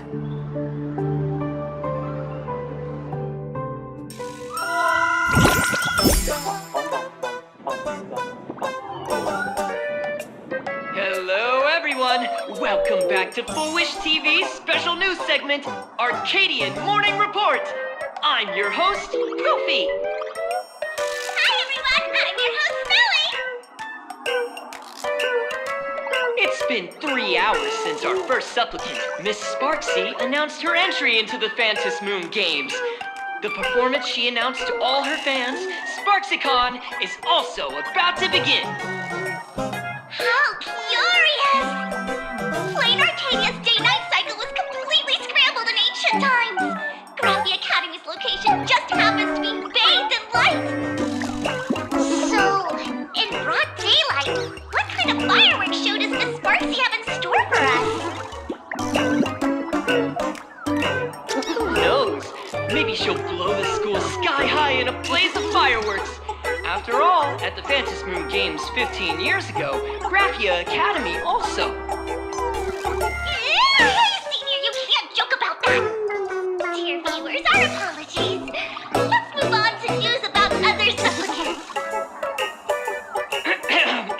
According to the Department of Aberration Defense's staff, during a routine inspection of the Phantom Moon courtyard, 2 additional mask shapes manifested on the altar. In other words, 2 more supplicants have appeared! Although none of them have publicly announced entry into the games yet, the altar's masks mean someone, somewhere, has quietly donned the masks of elation. As for the 2 masks, Department of Aberration Defense staff describe one as a raccoon and the other as some kind of bird. A raccoon mask, huh? Hard not to think of the Astro Express that just arrived in plain Arcadia. Will the nameless from the Astro Express join the Phantom Moon Games? I hear they've even invited them to SparksyCon as special guests! Will it be a miraculous show formed out of the collaboration between supplicants or head-to-head showcase between 2 famed contenders? Countless streamers are already live, broadcasting the scene at the venue. Let's cut to the feed now.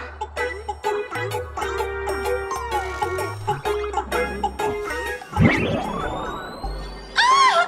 Look, it's the nameless from the Astral Express! One girl, 1,000 faces. 1,000 faces, one girl. Welcome to the SparksyCon live broadcast. Dear lovely fans, please be patient. SparksyCon is about to begin. This horror stream is about to end. Time for you all to log off.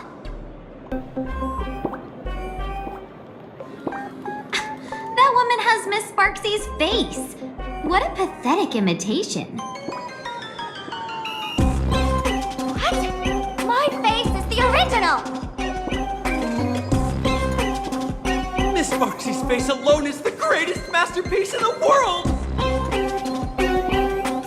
Everyone should listen to her sweet voice and gaze upon her adorable face! We shall become Miss Sparksy! We offer everything to Miss Sparksy.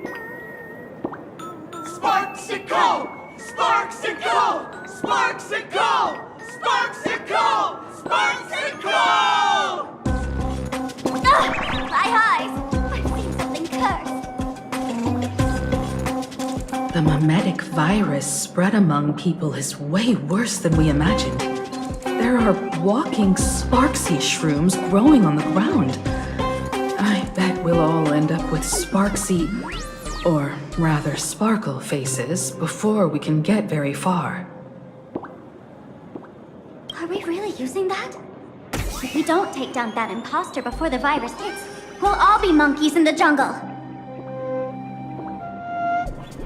Become a fake of a fake or a carefree monkey? Your call.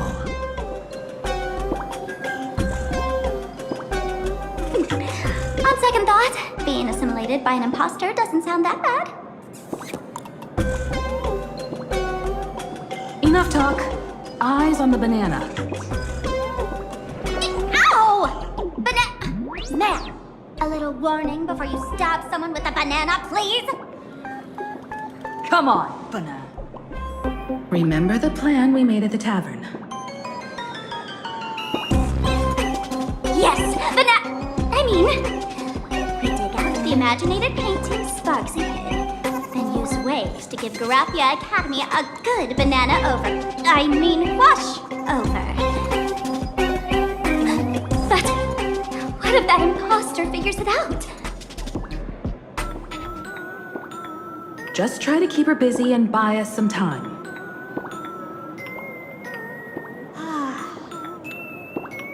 Let's do it!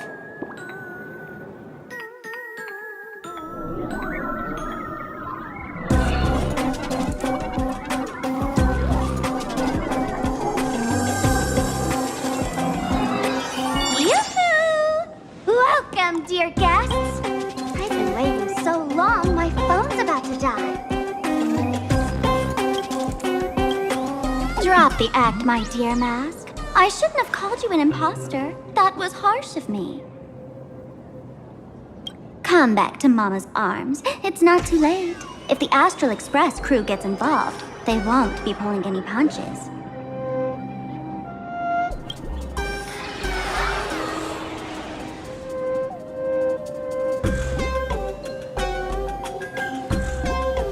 Of course I get it.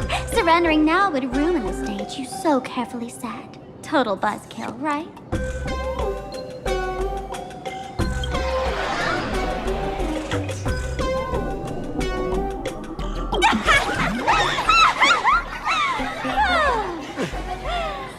So you still don't get it? The worst thing an actor should do is be tied down to one type of role.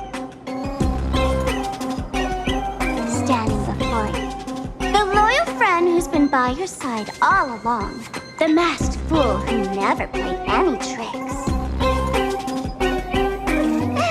She is actually the old mask I have shed.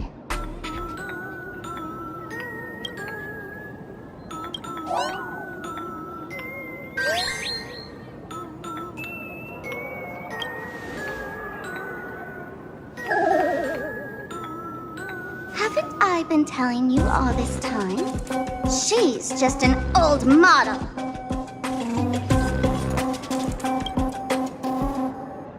No wonder the light orb in the tavern didn't react to Sparkle.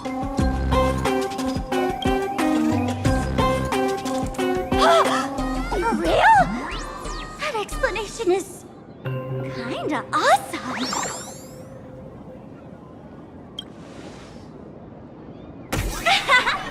Look at those expressions on your faces. This is the best opening act for Sparksicon ever! I shed that old mask, and with it, the weak, timid, all too human me.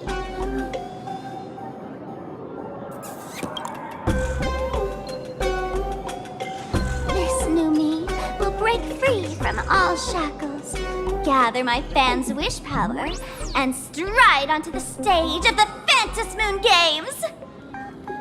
In return for the wish power offered by everyone in the Arcadia, every supplicant must show them what elation truly is. We will demonstrate the elation we desire!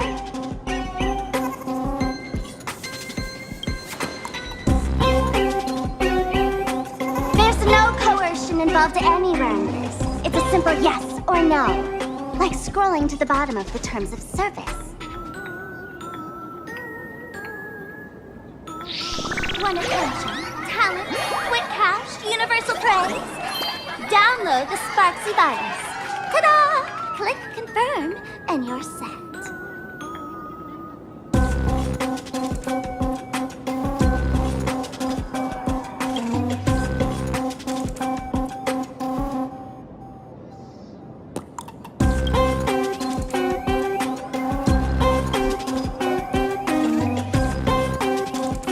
Isn't that exactly what they crave? Elation in 3 minutes flat?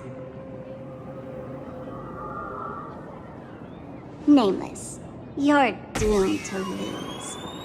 You can't stop what people desire.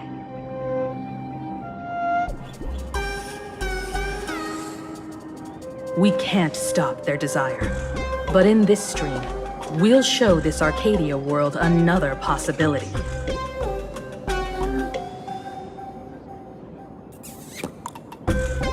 What did you just say? We'll show everyone watching the live stream the elation of the Astral Express.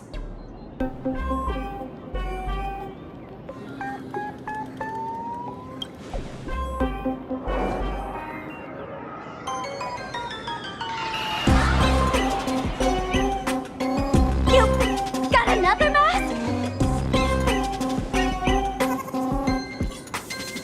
Before Sparksicon begins, the hero of the Express will defeat the villain who tried to spread the virus. And soon, the world will watch it happen live. In their hearts, they'll long for the Trailblaze too. You were never the only option for the audience, Sparksy.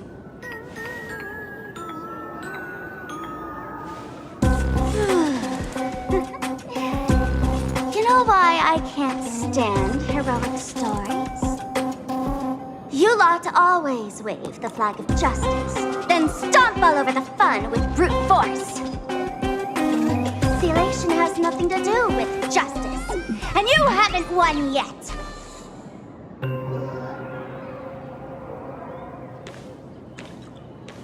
Man, gray hair. Don't tell me you forgot the plan. I'll stall her.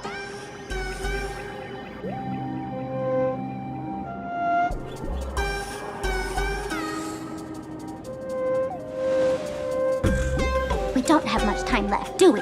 I'm trying to give us better odds of winning here.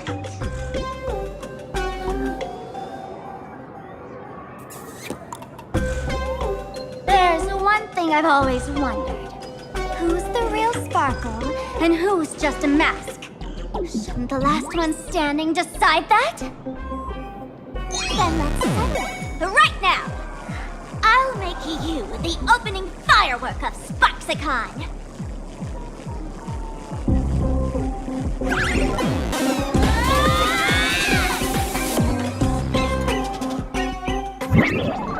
Unbelievable!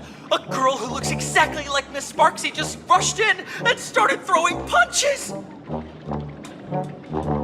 Could she be a high-grade lookalike rival? Looks like when it comes to top-tier V-Streamer wars, the fanciest fights are fought the old-fashioned way.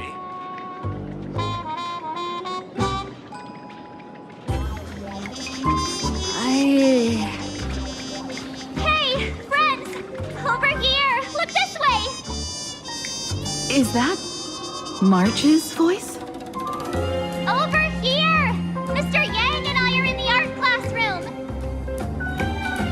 While Sparkle keeps her busy, let's regroup with March first.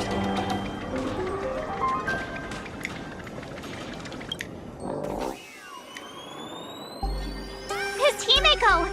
Oh, you're finally here! March, I'm just so happy you're safe, Bana. After she escaped the school, I figured she'd bring you back. So while Sparksy was away, I found a classroom to hide in. The students around around here have been acting weirder and weirder. Good thing my heart is pure and untouched, so her tricks don't work on me. Hold up. Were you two just talking with some weird verbal tick?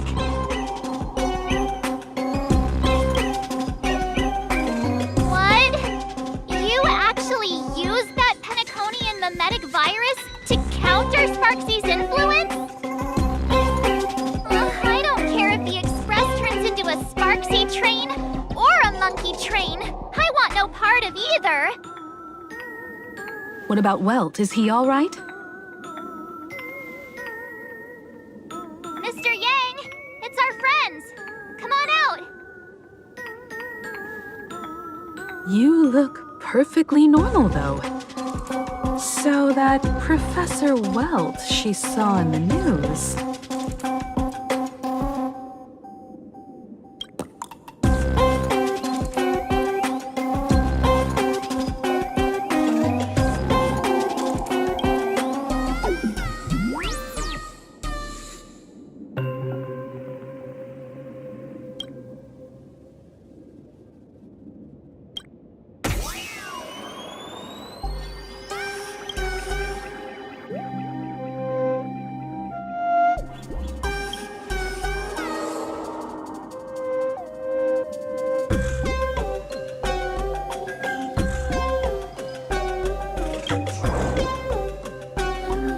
As expected from Teacher Yang.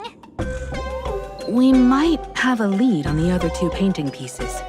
Have you seen... Furbo, Nana? You mean... a Furbo? We sent a local reporter into the school, but his luck turned sour, Nana. Sparksy caught him red-handed. Before he was taken away, he managed to take a photo of the library. I want to check it out with her. What about me and Mr. Yang? Now that we have a lead, no way we'll just sit here doing nothing.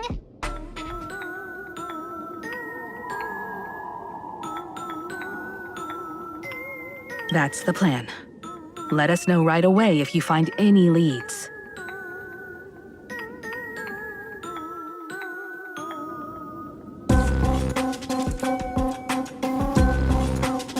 We're here, Bana.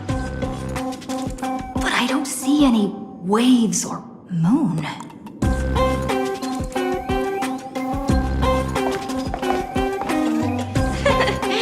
Where could it be? Like I'd ever tell you. Miss Sparksy herself ordered us to guard this place with our lives. Hey, get that stream running. Ugh, kids these days. They ignore their studies just to focus on the internet. As an alum of Graphia Academy, it's my duty, as tradition dictates, to give you all a proper extracurricular lesson. Hey, juniors, ready to roll?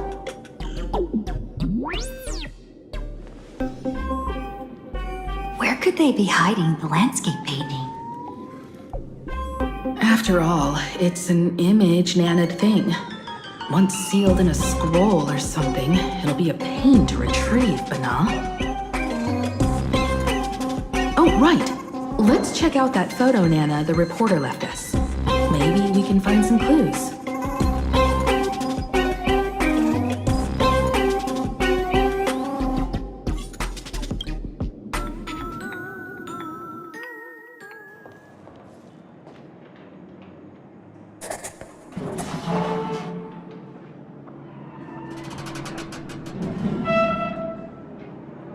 Where are we now?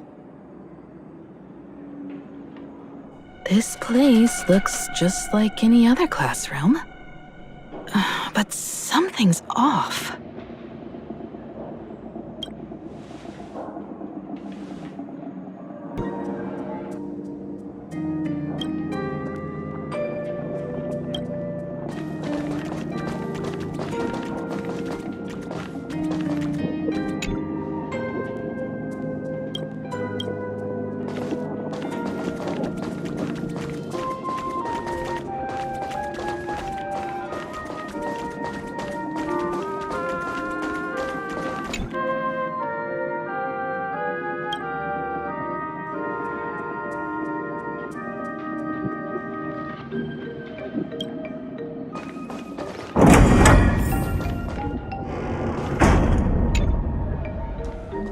So this is where they stashed the wave.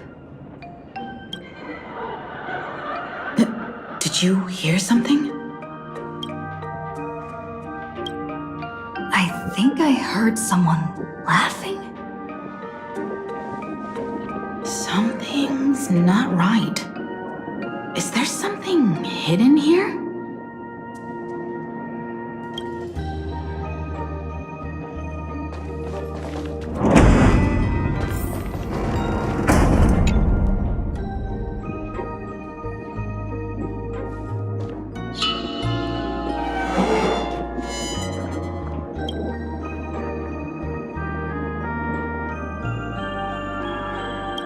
July 22nd, 1984?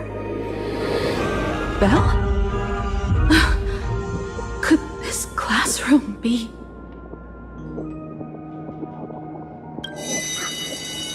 Senior? You're back!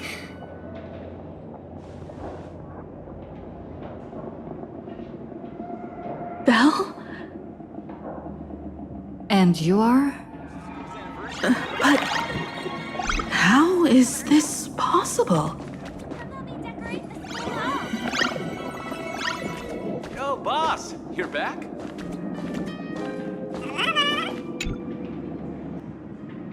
It really is you, Senior! You look so different. We almost didn't recognize you. Still, that dashing aura of yours simply can't be obscured. And so many of us, we've been here, waiting all this time. I'm so sorry. I was gone too long. It's unforgivable that I never came back to visit you all.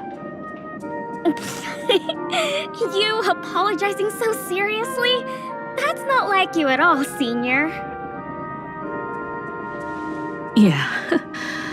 After all this time, the least I can do is smile. But all of you are already dead. Himiko. These students. Who are they? They're the shadows cast by my past regrets. Young lives buried here by a tragic accident. What? Oh no, Senior, he's here! That thing is coming! Wait, what did you just say? Everyone, hide! We mustn't let that monster find us! Run, Senior! The Herald of Death is back! Belle!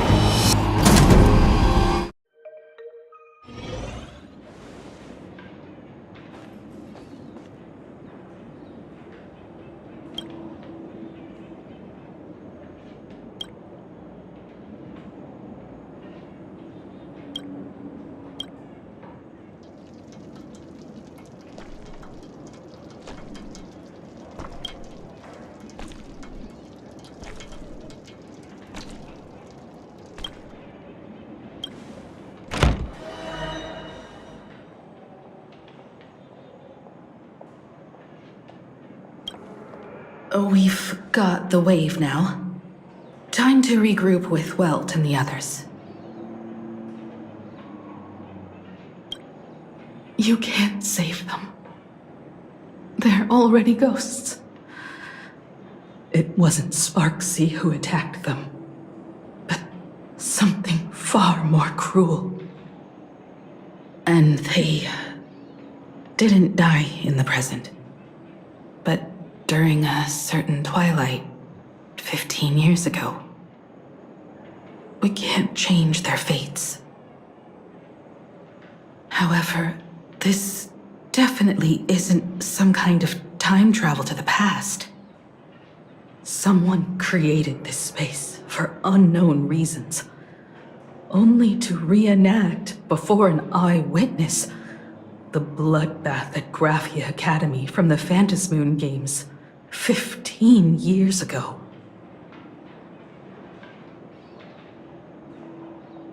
That's right. But that has nothing to do with the enemy we're facing right now. I know you have a lot of questions now.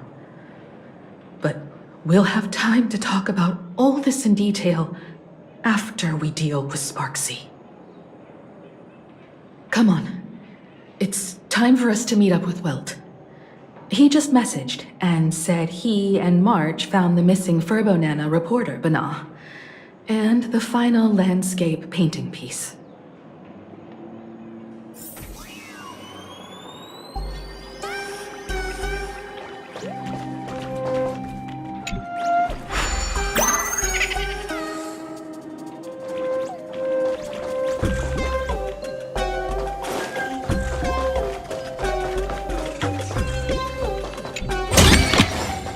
Is that all?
Choose you. Divination says this will hurt. Cloud to scatter. That's all the spark you got?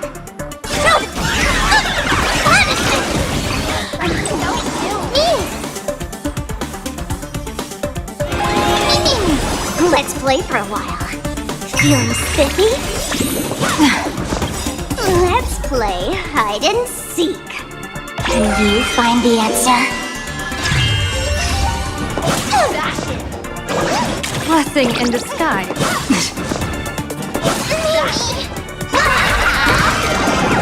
That omen. Don't thank me.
In time, or you would have ended up as a target practice dummy. Beep boop. This Furbo nearly bit the dust. President, you're here! You're gonna give this Furbo some hazard pay, right?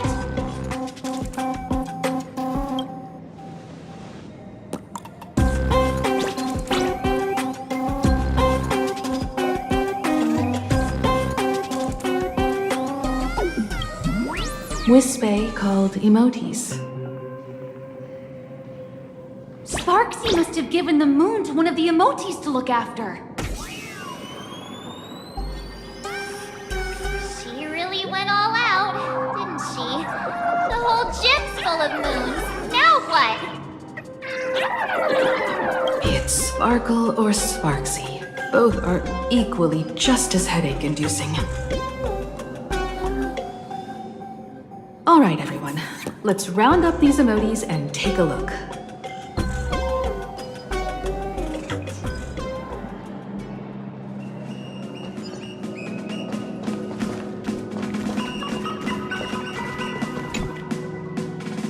You, Vessa!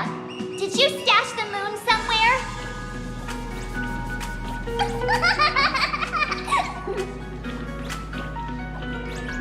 I pried open its mouth to take a look. Seems this little guy didn't swallow the moon.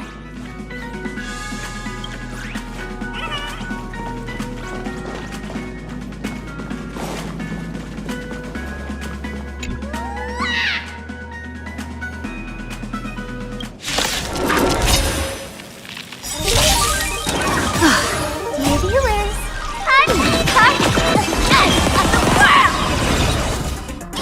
Blessing in disguise. I'm on it. We can do it! Divination says this will hurt. Stars favor us. Game time!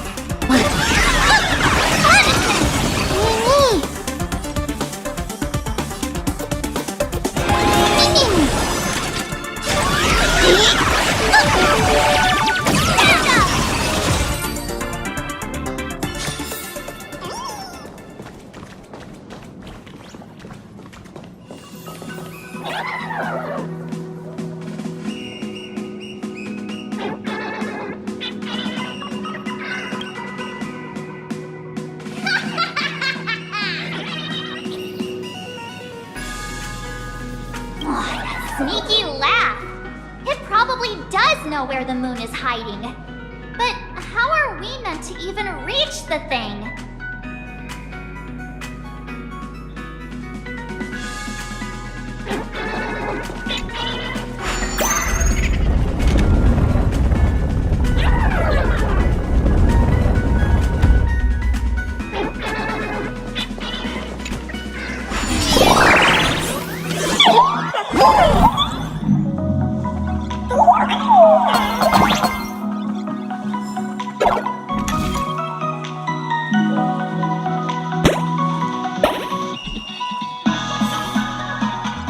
The gym.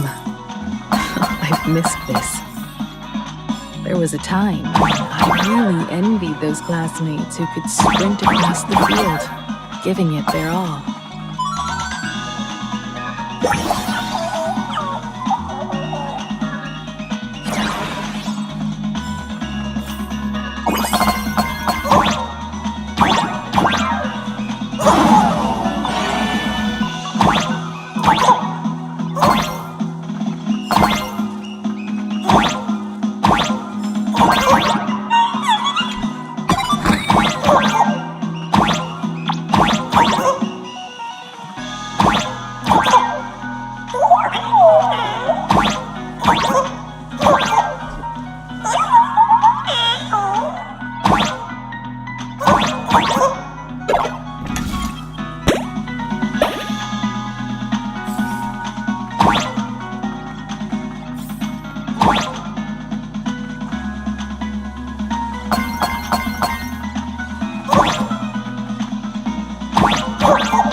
school.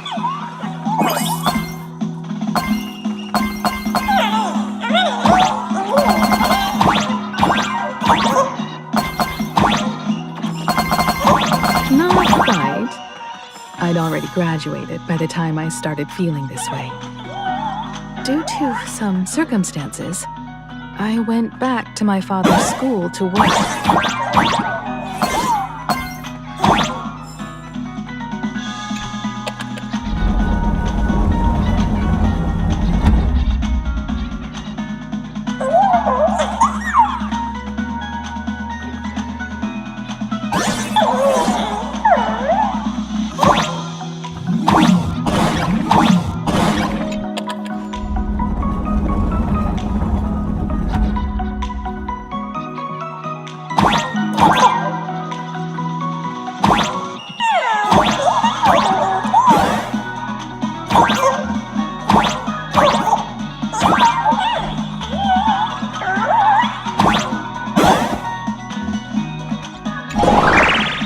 One good jump, and we should be able to reach that emoji.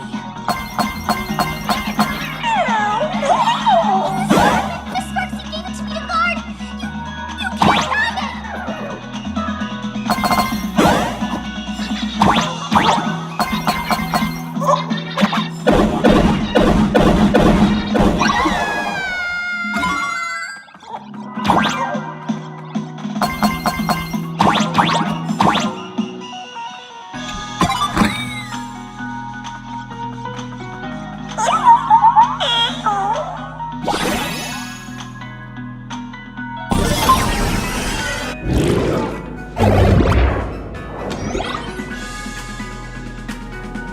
All right, time to settle the score with Sparksy. Since Sparksy dared to target the Astral Express, treating us like stepping nanostones in the Phantasmoon games, she had better be ready to become a spoil of war herself. She and I will head to the atrium next, piece the imaginated landscape back together, and help Sparkle take down Sparksy. Welt, March, I'm counting on you to protect the students at the Academy. Dovebrook's waves should suppress the mimetic contamination they're experiencing, but they might panic and run into the combat area. This time, I truly hope no innocent people get hurt during the Phantasmoon games. Don't worry, Miss Himeko. Mr. Yang and I have got this. You better give that girl a taste of her own medicine for messing with us like some comedy act.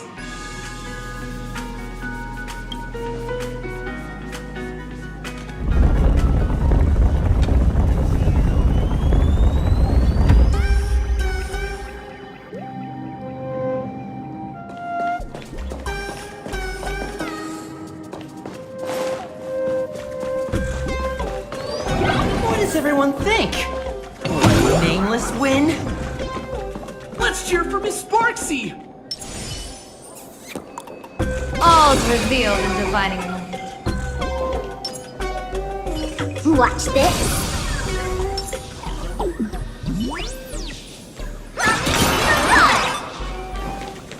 Who will emerge victorious? Miss Sparksy or the Astral Express? Stay tuned to Sparkle and Sparksy are gone? And the students too? If you think you've got this in the bag, you're in for a rude awakening. Sparksicon hasn't even started! Time for your Sparksicon grand finale! Because I, the Nameless of the Astral Express, will challenge you as a fellow supplicant and crush your elation. Challenge me? I'd love to fight you. Hurry up and put the scenery pieces together.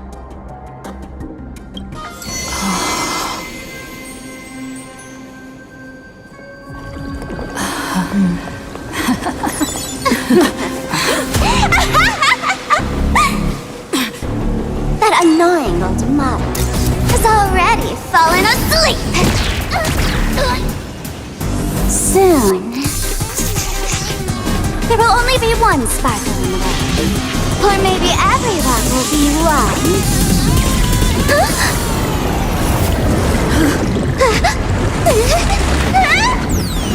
Those attacks during my transformation! Despicable! Too bad. The audience has all arrived! I hereby declare the first battle of the Fantasy Supplement has commenced!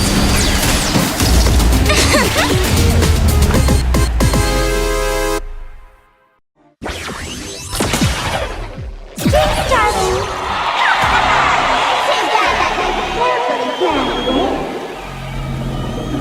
Can't put out this sky full of sparksies!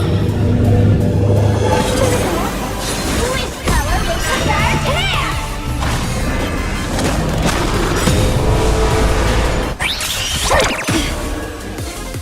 Dragons, obey this order. Calamity undone, soaring above the lands. This is permanent! People always say that the will of heaven can't be overturned. But I wish to observe the heavens with my divination.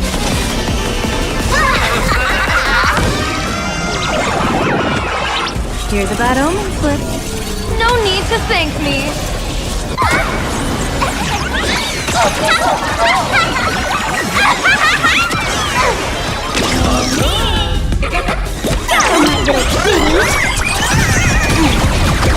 I'll stand in their way. Mountain Bull, Dragon Choice!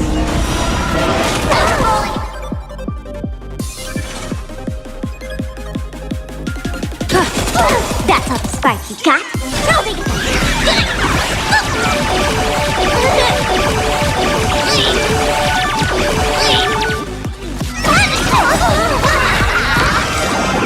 Bad omen. Don't thank me. Dear viewers, I've kept you waiting. Come and touch with Sparky till the end of the world! Don't worry, I'll go easy. Let's kick it up a notch.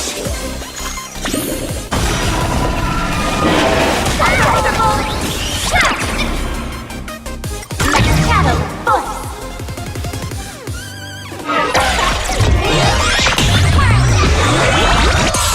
Where the heck did she drag me to? Battle?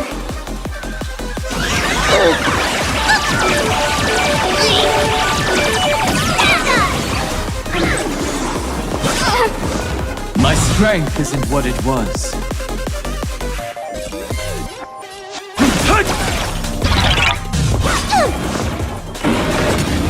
Troublemaker? I'd like to be one too.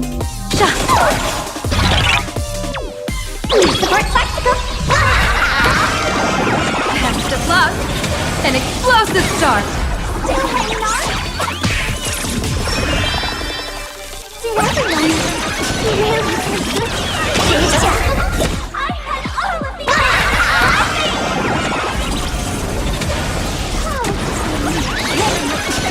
by popularity!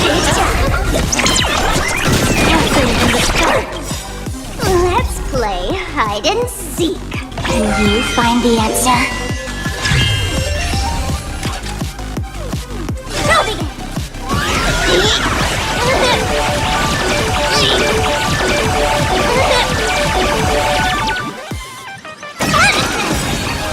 Dragons, soaring above the lands. This is permanent!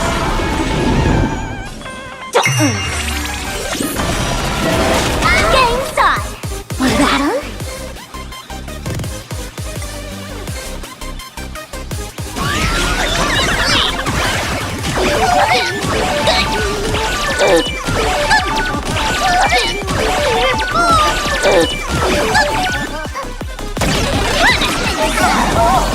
Dear viewers, I've kept you waiting.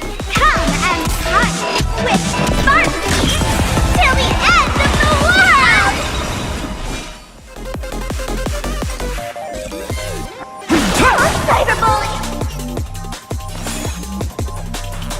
cloud to scatter. People always say that the will of heaven can't be overturned. Observe the heavens with my divinations! Test of luck, an explosive start!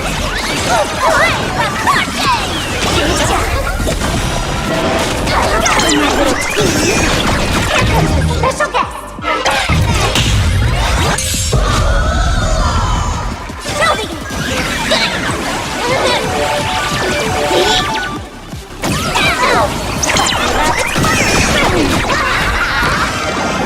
That omen.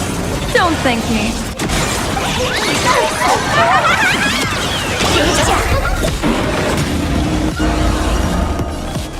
Feeling spiffy? That's all the spark you got. Let's go. Can you find the answer? Want a battle?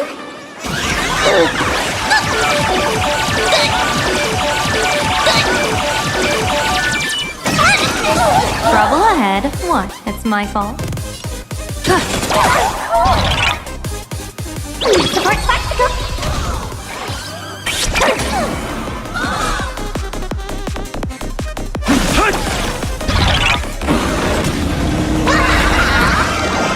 Test of luck, an explosive start. Everyone can say that. Not everyone wants to be you. I'll show them my elation.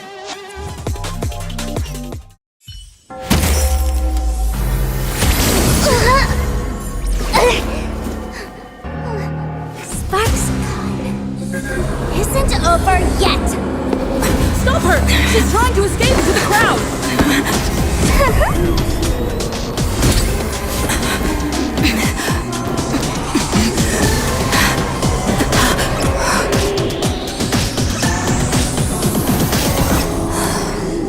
No need to panic, you two. Sunday will share my vision with you. Let my eye of Ishvara see through it all. Weal and woe, clear as day.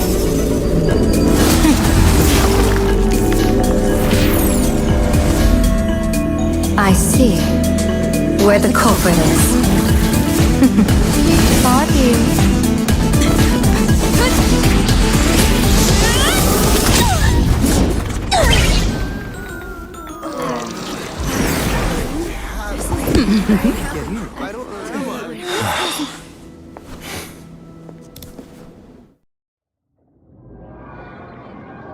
Are you okay?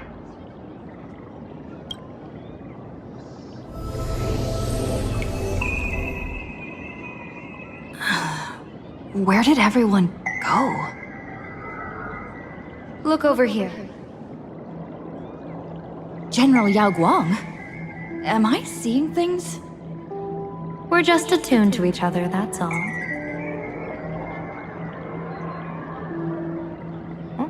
Feeling dizzy? Don't worry, it's just a minor side effect. When I first opened my eyes, I couldn't even conduct basic self-care for nearly a month. Don't worry though. With my reinforcement, you'll be back to normal in a moment. Thank you, General. By the way, above your head... Can you see the sign above my head?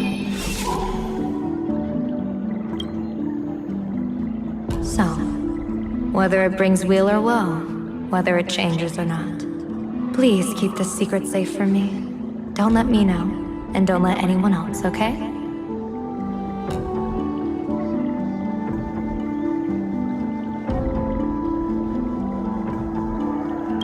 I'm afraid not. As an observer, your gaze reaches far deeper than his. In that fleeting moment, your eyes gained insight into my destiny. For those who wish to defy their own destiny, the best approach is to avoid gazing too long into fate, especially not letting powerful observers do so.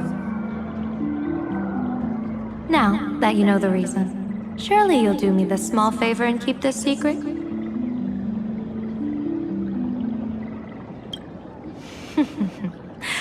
If you dare to spill the secret, I'll tell everyone all about your true identity. You're a former Stellaron hunter, aren't you? Oh, just imagine the chain reaction that would cause. I don't even want to think about it. Doesn't this feel like the opening scene of a comedy? Two people who barely know each other, yet they're keeping each other's destiny a secret. I guess you could say we're now partners in fate. No surprise there. After all, both comedy and fortune-telling thrive on unexpected twists and turns of fate, don't they? All right, looks like the side effects have worn off. Time for us to say goodbye. And you? Are you okay?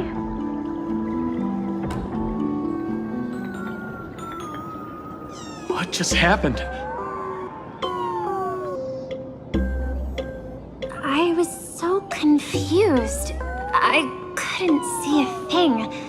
All I remember is Sparksy and the Nameless got into a fight. I saw everything.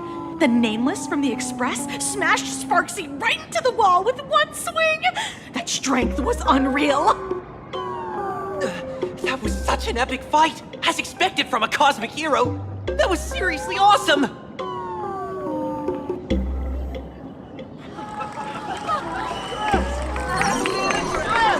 Astral Express! Astral Express! Astral Express! Looks like the students have all recovered from the contamination. Did they recover?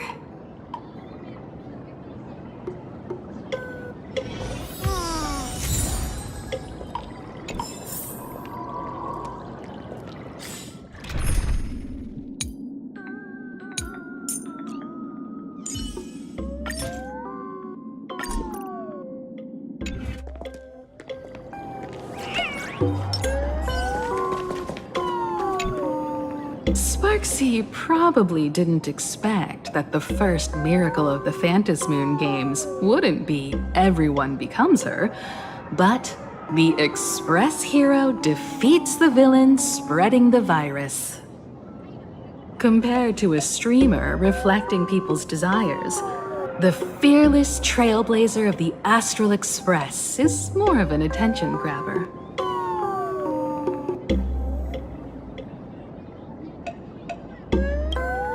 Show mercy. Or don't. No, I'm just kidding. Lower your bat. The audience in this Arcadia doesn't go easy on losers at the games. She'll lose her wish power soon enough, and the Sparksy virus will fizzle out. You can hand her over to the Department of Aberration Defense for imprisonment, or set her free. As a supplicant who's become the focus of all, I'm sure you've already made your decision, right?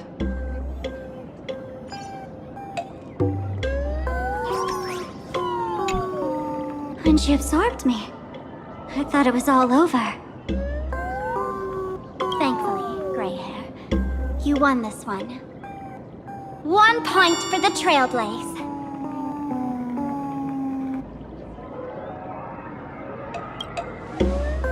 Who knows? But come on, doesn't that sound insanely cool? I'm totally adding this to Miss Sparkle's 132 origin stories. Maybe we're all just masks that someone else has shed.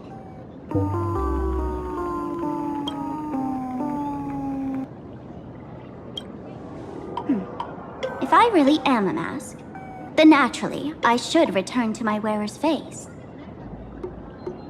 But if I'm not, then maybe I need to reclaim the mask I've lost. I understand.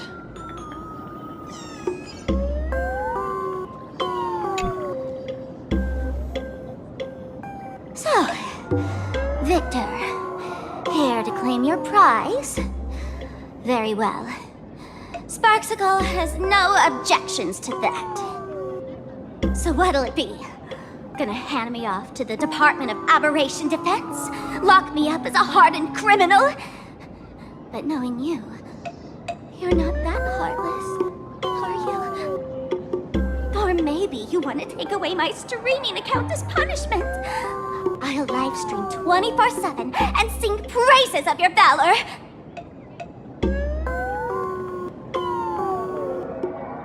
All right! Let what belongs to the Graphia family return to the Graphia family. But don't let this little win get to your head. You've still got a long, long way to go before you meet the laughter. We can keep working together. Better to have a friend at the Phantom Moon Games than another enemy, right? What? No parting words?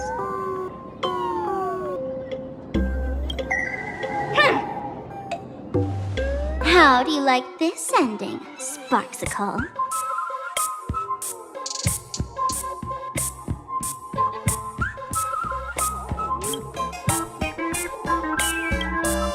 Old model, you and your powerful supporters won this one. I've got no comeback. As a mask, what do you plan to do with your original self? Who's the mask and who's the original? Shouldn't that be decided by the one left standing? Your plan is finished. Your relation has been eliminated. You're the one who should be called the old model. That elation isn't mine. It's the elation everyone chose. And besides, wasn't it your idea in the first place?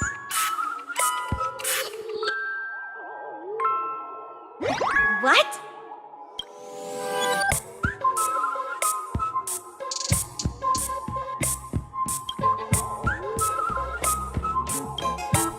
You told me to leave you behind. You also told me to take the idea and its relevant memories and go chase my dream.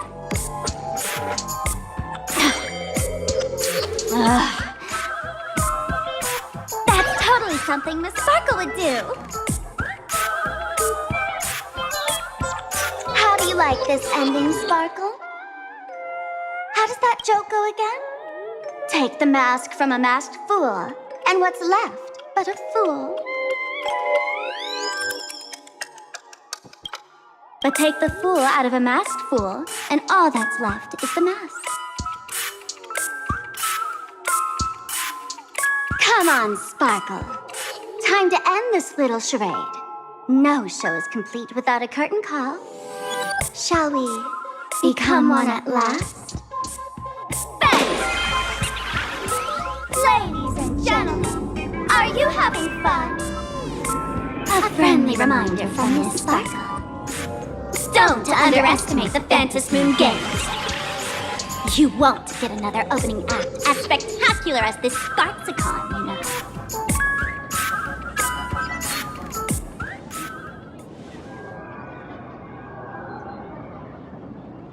Sparksy!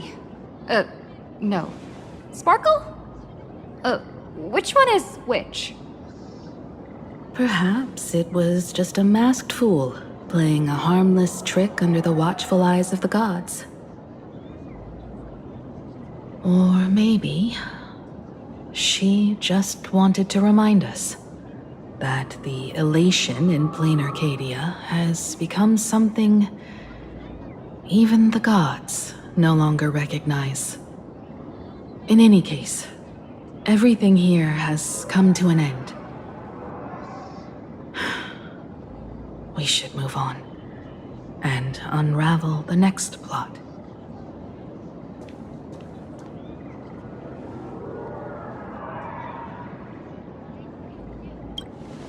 Indeed. I want to investigate and find out who exactly created that place and why. Let me know when you're ready to head out.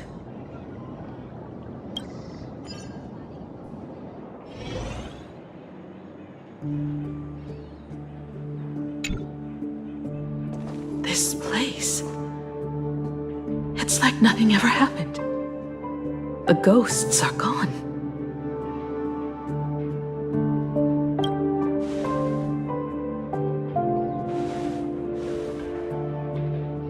"15 years ago, during the last Phantasmoon Games, I participated as a supplicant. I once believed that all it took for a supplicant to win was to show the people a magnificent miracle. And then I'd have an audience with the Eon of Elation. How foolish. How naive I was. Not everyone wants to obtain everyone's wish power in a positive way. On July 22nd, year 1984 of the Arcadian calendar, a supplicant harboring immense malice stepped into Graphia Academy.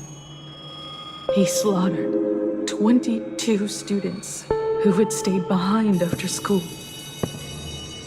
then went on to Dovebrook District, where 146 innocent civilians were either killed or wounded. That killer moved like a deranged artist, leaving corpses, imprinting his signature mark. The Bloody Bloom. The media dubbed him the Herald of Death.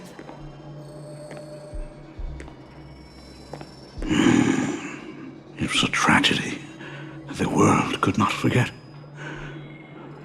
The Phantasmoon Games of that year came to be remembered as the Blood-Stained Games. So many parents lost their children. So many people lost those dearest to them. One of the victims was my very own daughter. Upon my return, I stood before the grave where she was laid to rest. Her name was Himeko.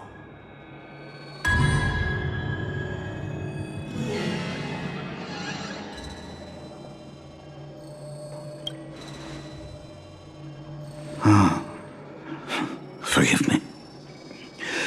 Allow me to introduce myself. I am Ryusuke, the current dean of Graphia Academy. So, this lady who bears her name, who exactly are you?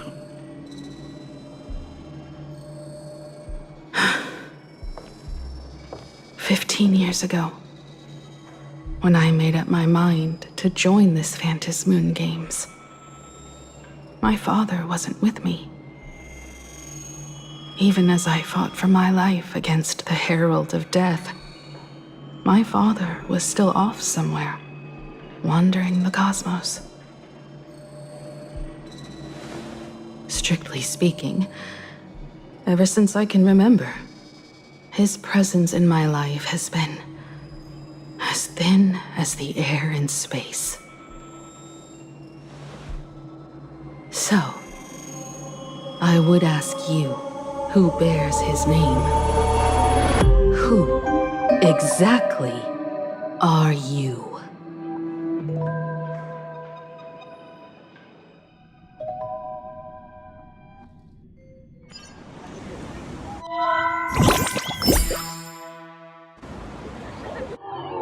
Welcome back to the Arcadian Morning Report Special Edition.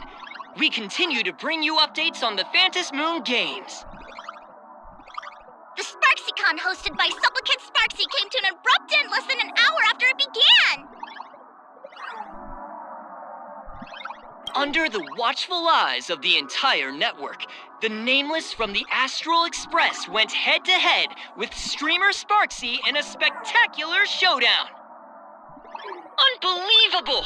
I used to think all of the Trailblazers' fight scenes and director Rekka's latest film, Holy Grail Stay Night, were just special effects. Turns out she's got real moves. We'll continue following the Astro Express's activities and bring you... Breaking news! Around 4 p.m. today, the Security Bureau uncovered multiple corpses at the Sinwish Syndicate's headquarters in Dovebrook District. Initial reports suggest violent infighting among gang members as the cause. Even more shocking, an IPC employee was found dead at the scene. According to the investigation, the victim was identified as... Lyndon Scott. Lyndon Scott, age 34. Field operative in the Strategic Investment Department. Ring any bells, Mr. Ashvale? Never heard of him. What was someone from the IPC doing here?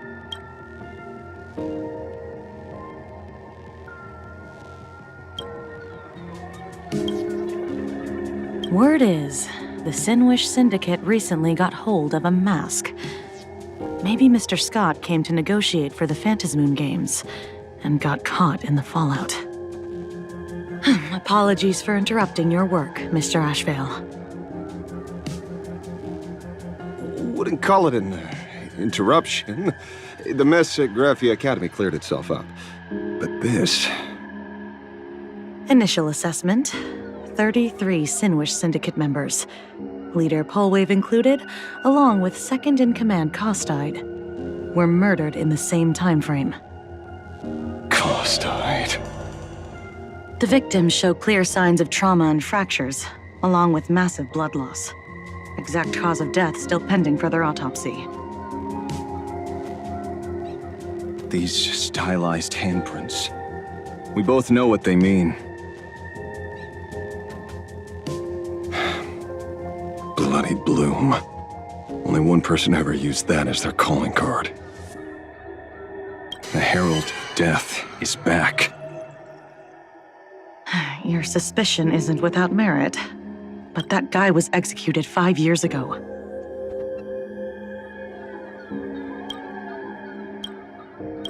Executed? Who witnessed it? Was the execution broadcast to the public? Who can prove he's dead? Who's to say you didn't let him out to rig this entire game? You've heard the rule, haven't you? No one can enter the Phantasmoon Games twice. So let me give you a piece of advice. Don't let rage gnaw away at your reason. It's bad for your health. The case's info is in the dossier. Get to work. The Department of Aberration Defense isn't paying us to bum around,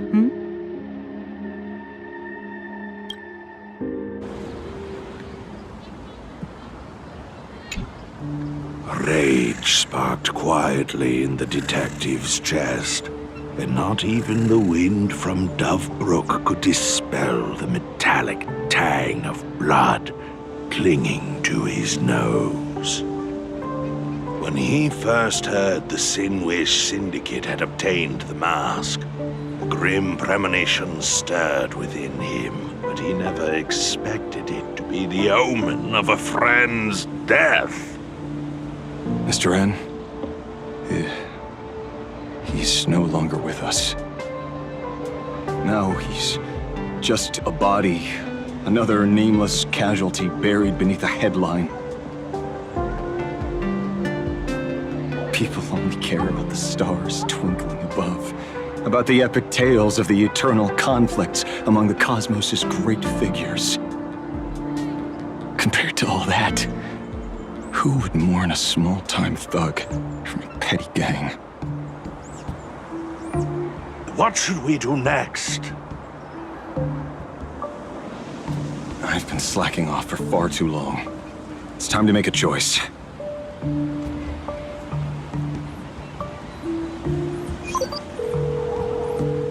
Mr. Ashvale, if you're calling now, may I assume you've accepted my offer? You are right, Miss Pearl. I'll join the games. Assuming you still need me, of course. My offer still stands.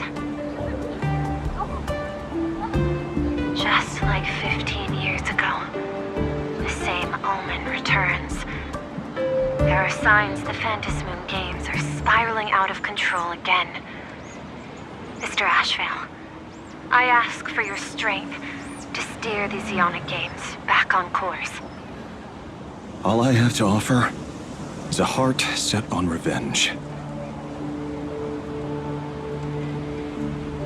Today, 33 citizens of Planacadia and one IPC colleague perished under mysterious circumstances.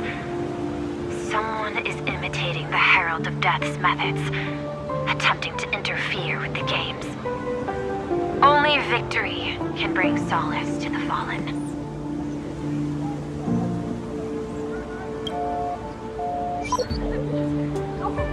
No. What consoles the dead is only justice.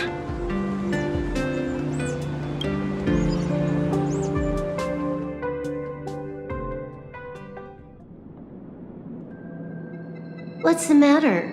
Found a better candidate? Don't I even make the short list? This is a game shaped by the most capricious Eon.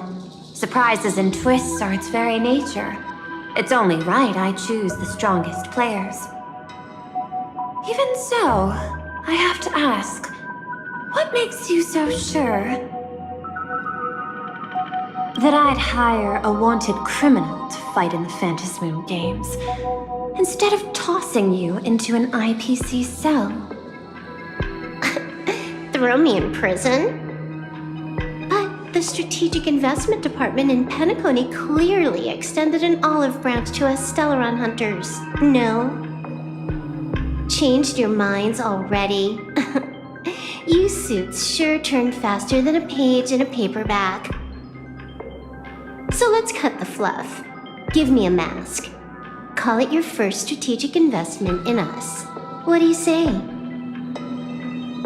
Understanding comes first, then the investment. Tell me, how do you plan to earn my trust? Apologies in advance. Before I came to meet you, I broke into your collection room. I know what you've been working on. Imaginate. Tell me, have you heard of Zero? Greatest hacker and most feared player in all of Punklord? Some say she's an emanator of elation, while others say she enters the dark zone created by Mythos, as if it were her own backyard. She caused Punklord's data meltdown and infected IPC branches in 28 segmenta, isolating them from each other. Most information about Zero is half true, half false, much like the rumors surrounding you Stellaron hunters. But one thing is certain. Zero suffered a major downfall, and is now a prisoner of the IPC. It's obvious she left a deep impression on you. Traumatic, even. In that case, you should also know that ether editing and imagenesis stem from the same technological source. Or art. I know. I've studied it. How could I forget? You stole Zero's tech to make that lousy cash grab game Ethereum Wars. Of course, you'd know all this. But you corporate moneybags will never comprehend it. The fleeting, ever-changing power of the elation. Zero once tampered with a parameter of reality, creating an independent realm that belonged solely to her, just like that other one. Just like Graphia. Are you willing to trade the secrets of imagenesis? I can think about it. Deduction. You may be lying. I've heard that those who join the Stellaron Hunters have long since abandoned the path they once walked. Who knows? You're in the Arcadia of Elation. Wouldn't it be a waste not to test your luck? Deal, Ether Hacker. And to seal it with confidence, let me show you a little trick of the trade. A hacking trick?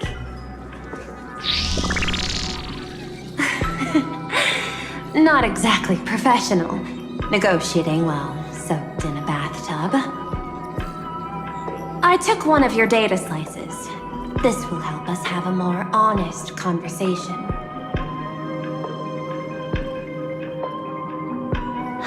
How did you do that? Because I've studied you, including that cyber battle between you and that genius Skrulum. I even logged into all 76 of those banned accounts. I scattered just enough data breadcrumbs online for you to sniff out, leading you to the Ashen Detective. I even let you stroll through my collection room to explore as you pleased. Miss Silverwolf, a word of advice. Don't treat that mask like some 10 Stonehearts investment in a Stellaron Hunter. Just think of this deal as something private, between you and me.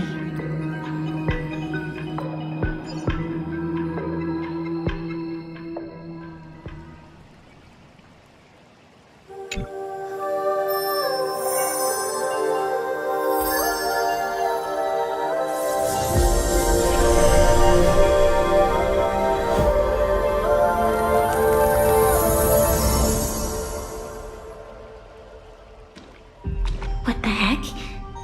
I just blinked and suddenly half the supplicants are wearing masks?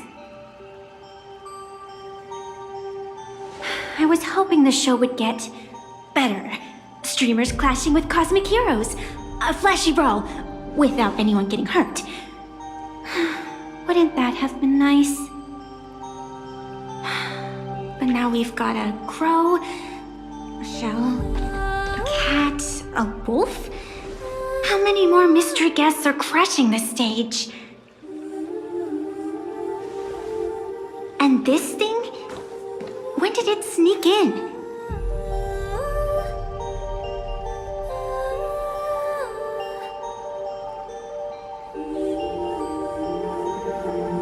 In the end, everything always spirals into the abyss.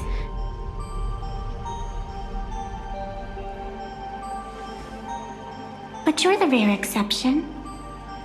Your first battle wasn't bad for a greenhorn protagonist. Since you came out on top, let's wipe the slate clean on that doom-filled oath. Who knows if the owners of those masks will become your friends or opponents? Or maybe one of them will bring about that terrifying future I saw in my dreams.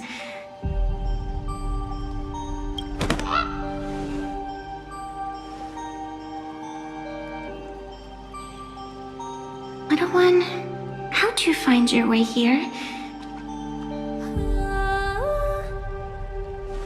The supplicants in this Phantasmoon Games really caught me by surprise.